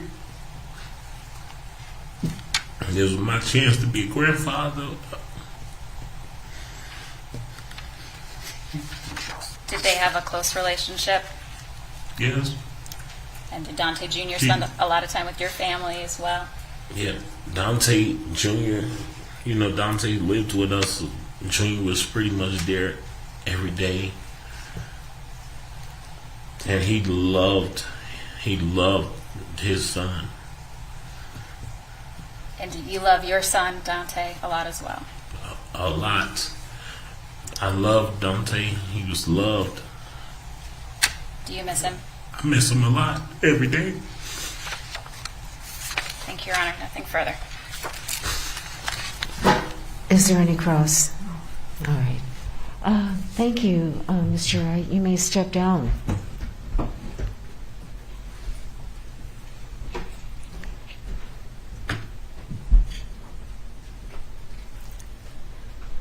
Does the state have any further witnesses?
All right, members of the jury, we're going to stop right now, and I'm going to let you go home, but I want to remind you, and I've told you this before, I don't mean to insult you, but it's very, very important that you not listen to any news reports about this case.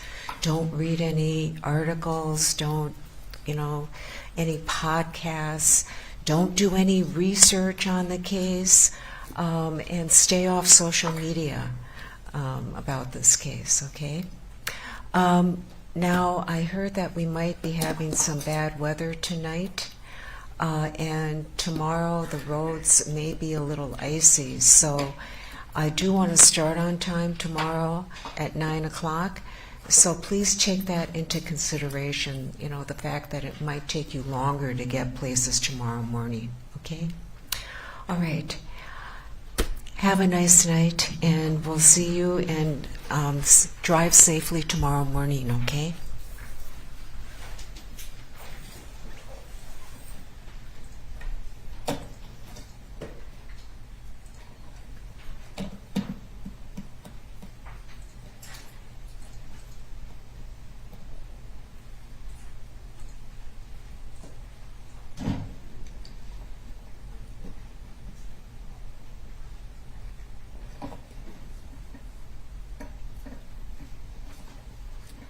Okay. Counsel, does anyone want to put anything on the record right now? Yes, Your Honor, there are a couple of issues we would like to raise. Okay.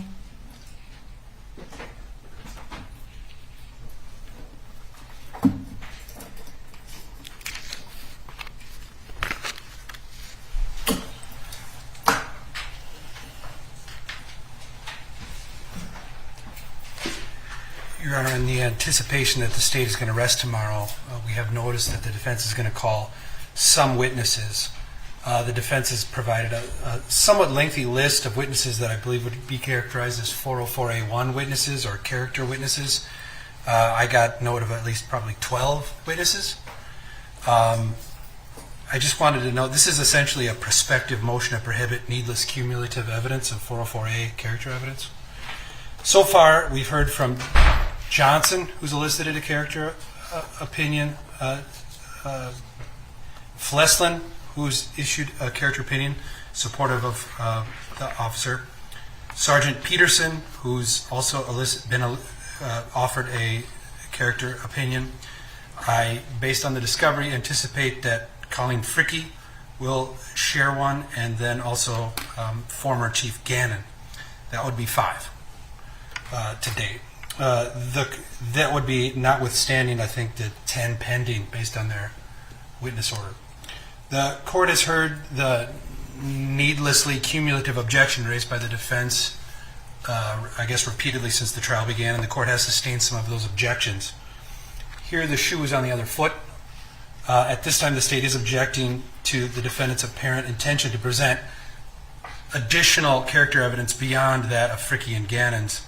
At some point, Your Honor, and we think it would be after Gannon's testimony, that would constitute the needless presentation of cumulative evidence.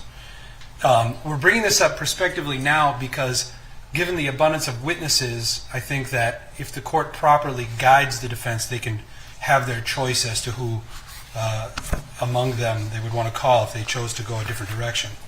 You have not seen and will not see the state attempt to contradict these opinions shared.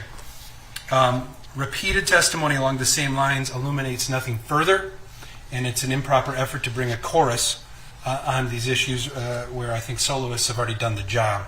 At some point, such testimony has no probative value. It's duplicative, and the state's position obviously is, after Gannon testifies, 5 is enough. When we have addressed these issues of cumulative evidence so far, the state has referenced to State v. Amos. That would be at 347 Northwest 2nd, 498. That's a Minnesota Supreme Court case of 1984. Essentially, in that case, a party decided they wanted to parade a bunch of witnesses into court to testify that a particular location was notorious for drug dealing and gambling. The court allowed 3 witnesses to provide such testimony, but after that did exclude further testimony as being needlessly cumulative. Here we have the same point. We have heard from these witnesses. The state is not even objecting to the defense calling Fricke and Gannon for those purposes. But at that point, it seems like the point has been made and that the court is certainly within its discretion to exclude further character evidence. There isn't perhaps a 404A1 case directly on point, Your Honor, but there is a case within the Spriegel realm. I'd reference State v. Washington. That's 693 Northwest 2nd, 195 at page 203. In that case, the Supreme Court noted that it was proper to limit Spriegel evidence at a certain point to reduce the risk that juries will become fixed on it and will blur the lines between evaluating the elements of the offenses charged and simply the evidence of the defendant's character. I think that it's right for the court to consider that, and I do believe that it's timely, although a bit prospective, for the court, for the state to raise that motion at this time. That's the state's first motion with regard to this. I believe the state has two other 404A1 motions. We could hear this first, or I could give it to you all now. Which would you prefer? Okay, I would like the defense to respond at the podium.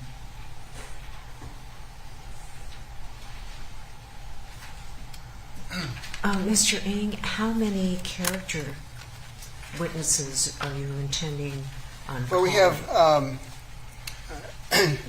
we're not going to call 12. We had 5 scheduled for tomorrow. Sam Smith, Lisa Thies, Ann Curtis, Frank Roth, and Tom Hall. We were going to evaluate when they got in how many we were going to use. I'm somewhat sensitive to their claim, although I'm somewhat insensitive to the idea that the state has been efficient in their presentation. I find their presentation to be entirely redundant, and so the claim here that we can't spend 15 minutes on some testimony doesn't resonate with the defense. Well, it's good to hear that you're not going to be calling 12. No, of course not. And, you know, the police officers were fact witnesses. Mm-hmm. They happen to know I'm her. talking pure character witnesses. For pure character witnesses, Okay. we have 5. I may not call all 5. Those are the pure ones. That's the only reason they're here. Okay. Are they all 5 of them going to say the same thing? Well, I'm constrained by your ruling as to peacefulness and law-abidingness. Yes, you know, I know her. We met her. I've known her since childhood. I've known her for 5 years, 10 years. You know, that sort of Okay, thing. pick 3. Pick 3. We will do. All right. Okay, anything else? Oh, I think you had another motion. Okay.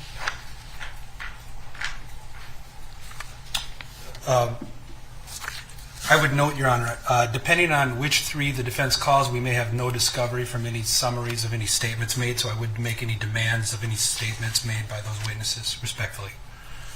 At this time, I guess, motion pertains strictly to Officer Fricke and Tim Gannon, who are apparently prepared to provide character opinions. So I don't know whether they are included in this group of 3 that They the are court not talked included. about. Because Tim Gannon is not a fact witness, Your Honor. But at this time, the state moves to limit the opinions of Officer Fricke and Tim Gannon to those specifically permitted by the court. And I know that we just went over, Mr. Ng went over what he believes the court's ruling was with regard to what pertinent traits are relevant in this case. That would be law-abidingness and peacefulness.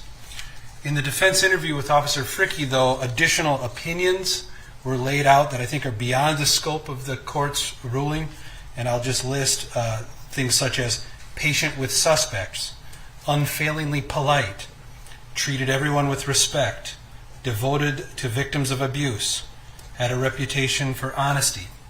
For admissible 404 opinions, I believe Officer Fricke has opined that there is a willingness to follow the law and something about being a good police officer. The state is asking the court to limit her opinion to those only which are admissible. The others seem obviously outside the scope of the court's prior ruling.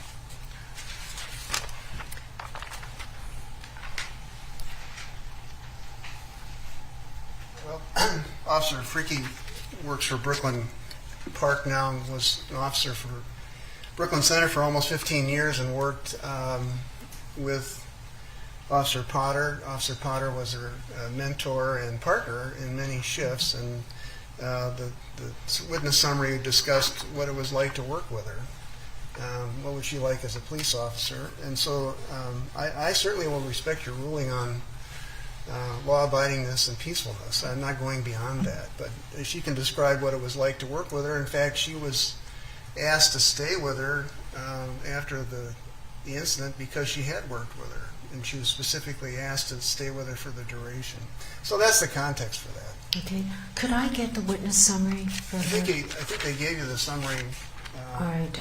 I don't know if I still have it. Could I get another copy? Sure, Your Honor, we can probably get that back to you. Okay. All right. I do appreciate Mr. Eng's comments, and I guess I wasn't expecting bad faith, but I certainly thought it was worth making a record of this. General background information that would form the foundation for her to elicit that opinion is certainly sufficient. Where I think that there can become issues is when someone preparing to elicit a 404A1 opinion goes extremely specific in describing the background, which essentially accomplishes the prohibited goal of talking about specific instances.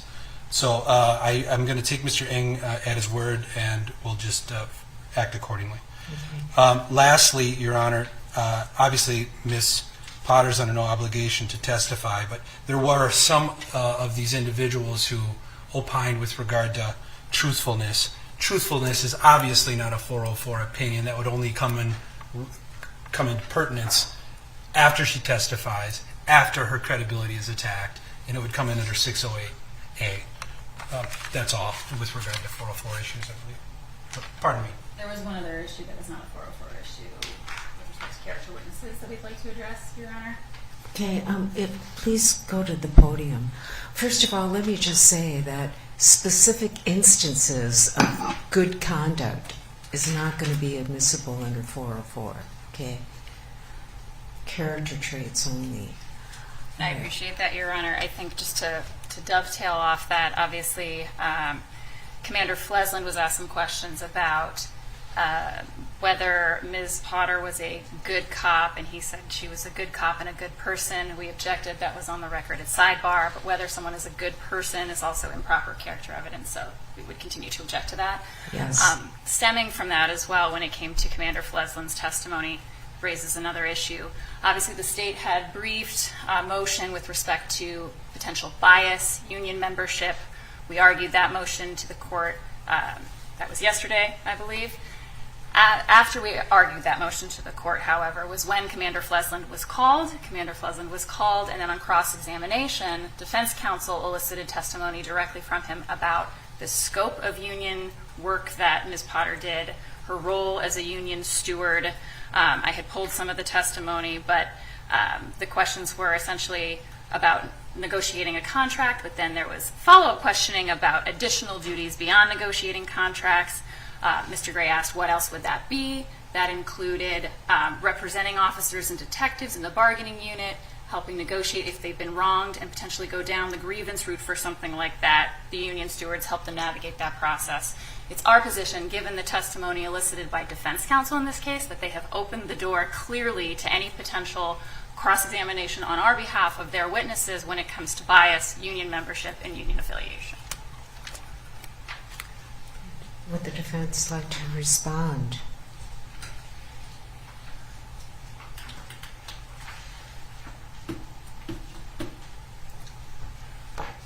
Well, Your Honor, I'm not quite certain being a member of a union shows bias. I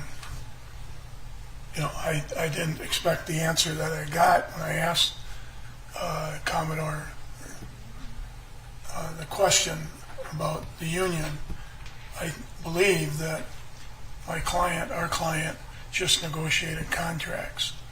She didn't do much else. She will testify to that.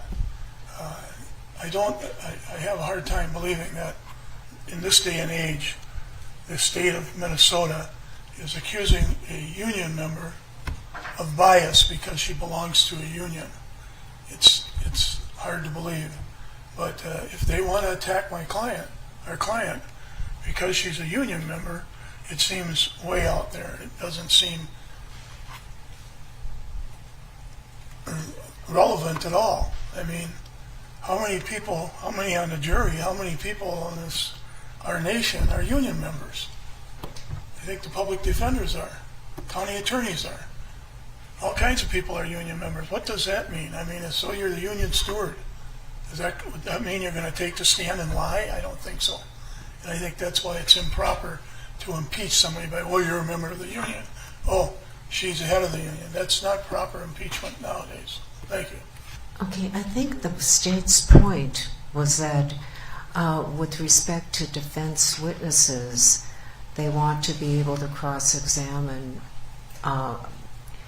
and show that defense witnesses may be biased because of Officer Potter's former position as union president, I think it was. That's correct, Your Honor. The state is in no way criticizing anybody for being a member or not being a member of a union. The issue goes directly to the heart of whether or not bias exists, and that relationship between each of these witnesses, each of these officers who may have used or relied upon the defendant to help them through a grievance process, who looked up to her as president of the union, who went to her for advice, who, you know, she may have shepherded them through this process of addressing grievances, and she was essentially their advocate.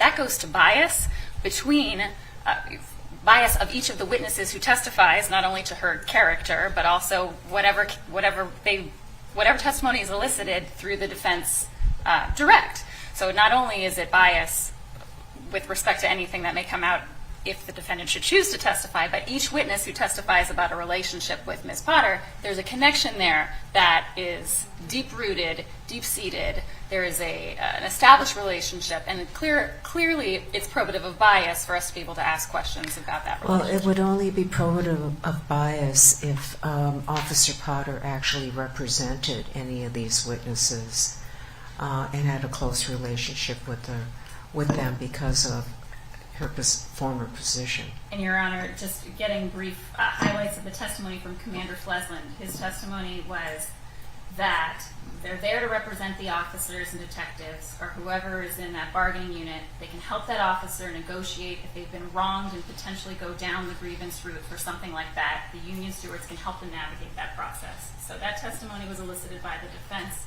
That shows that relationship and the assistance that Ms. Potter would have given them. Okay. Anything further on that? No. But one of the three character witnesses maybe it themselves rather than a lay witness. So I've got it down to 3. Okay. All right. Judge, she wasn't the union member for most of these folks that are going to be testifying. She wasn't the union advocate in the first place. Okay, you can bring that out on cross. Yes. All right. I mean, I don't. Okay. Okay. Mr. Frank or Mr. Larson? Okay. You've already argued something in chambers, Your Honor. I was just going to ask whether the court has made a ruling on Exhibit 1002. What's 1002? Can you refresh the court's recollection? Yeah, please. I believe it was yesterday, defense counsel shared with us a short video from a time frame yes. when Officer Potter and Officer Fricky were at the Brooklyn Center Police Department. Need I say more?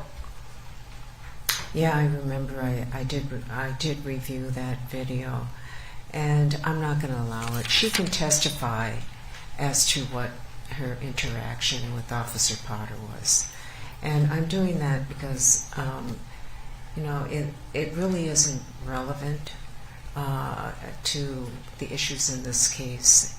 So, but I'm not going to restrict her from testifying about it. Okay. All right. Mr. Frank? Your Honor, I think this is the last thing we have, and we just thought we should raise this with the court now so it doesn't come up tomorrow as we're trying to move through the testimony. And, Your Honor, we, I think, have provided the expert reports to the court for your review. I believe I heard Mr. Eng in opening say that Mr. Imes will testify, their use of force expert. about deadly force. And if I misheard him, I apologize, but because I'm not certain about it, I wanted to raise it. Now, there is nothing in Mr. Imes' report about the use of deadly force, and so we would object. The disclosures were required months ago. Nothing in that report about the use of deadly force, as our witness testified about. So we believe that that is not proper testimony from him. And we just wanted to raise that with the court now so the court's aware of it. Okay, Mr. Ing?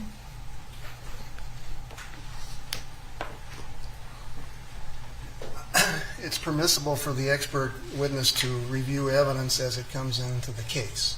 I've asked him to review the testimony of, in particular, Sergeant Johnson and Officer Lucky. I've also asked him to review the testimony of Mr. Stoughton today, particularly as to the reasonableness of the force and his analysis of the dangers inherent in the setting, and to agree or disagree with Mr. Stoughton. So this is new evidence that was not available. The testimony certainly wasn't available. I've asked him to review that for the purposes of either agreeing or disagreeing, and that's what an expert does. So that's what I'm going to ask him to do. Okay. Why wasn't that his opinions disclosed earlier? Well, the initial opinion was that the taser was appropriate to be used. Mm-hmm. And then as the evidence developed, we've asked him to keep an open mind about it. And our assumption is that there would be new evidence at the trial because,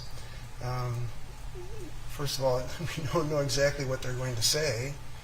And the Johnson testimony was extremely significant, and he didn't have that. And, one of the cross-examinations of Stoughton was he didn't have the Johnson testimony in his original report either. So the newness of the evidence is what we're going to ask him to look at. Okay. Yeah. Of course, Your Honor. Is this microphone going to be okay, or do you want me to? I think the court reporter can hear. Yeah.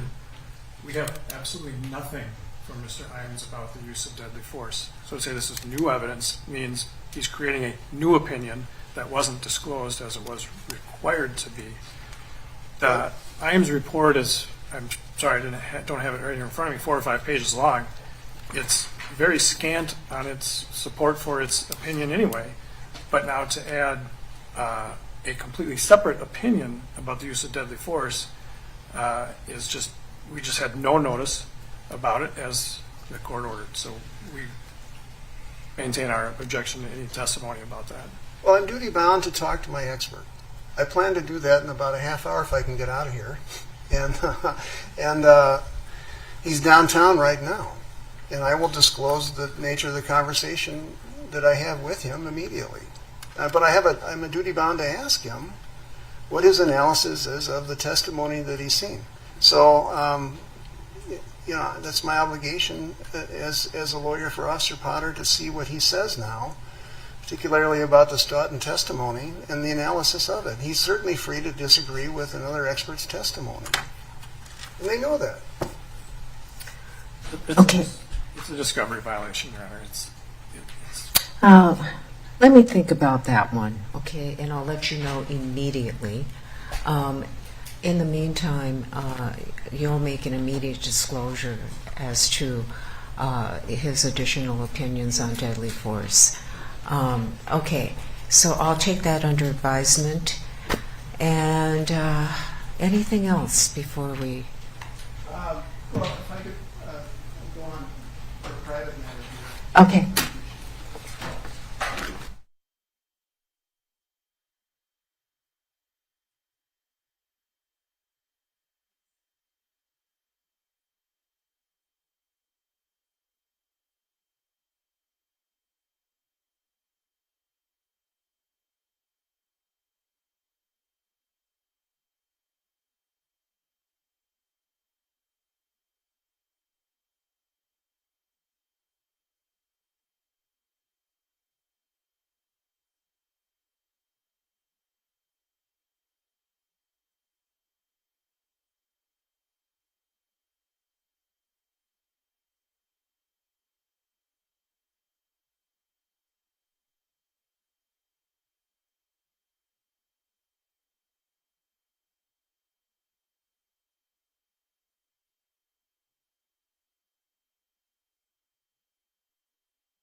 Okay, is there anything else, counsel?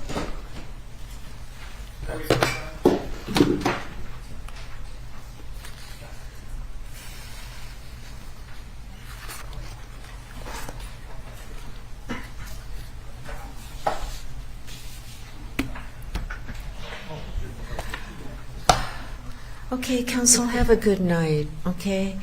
And drive safely tomorrow morning. I think it's going to be really icy.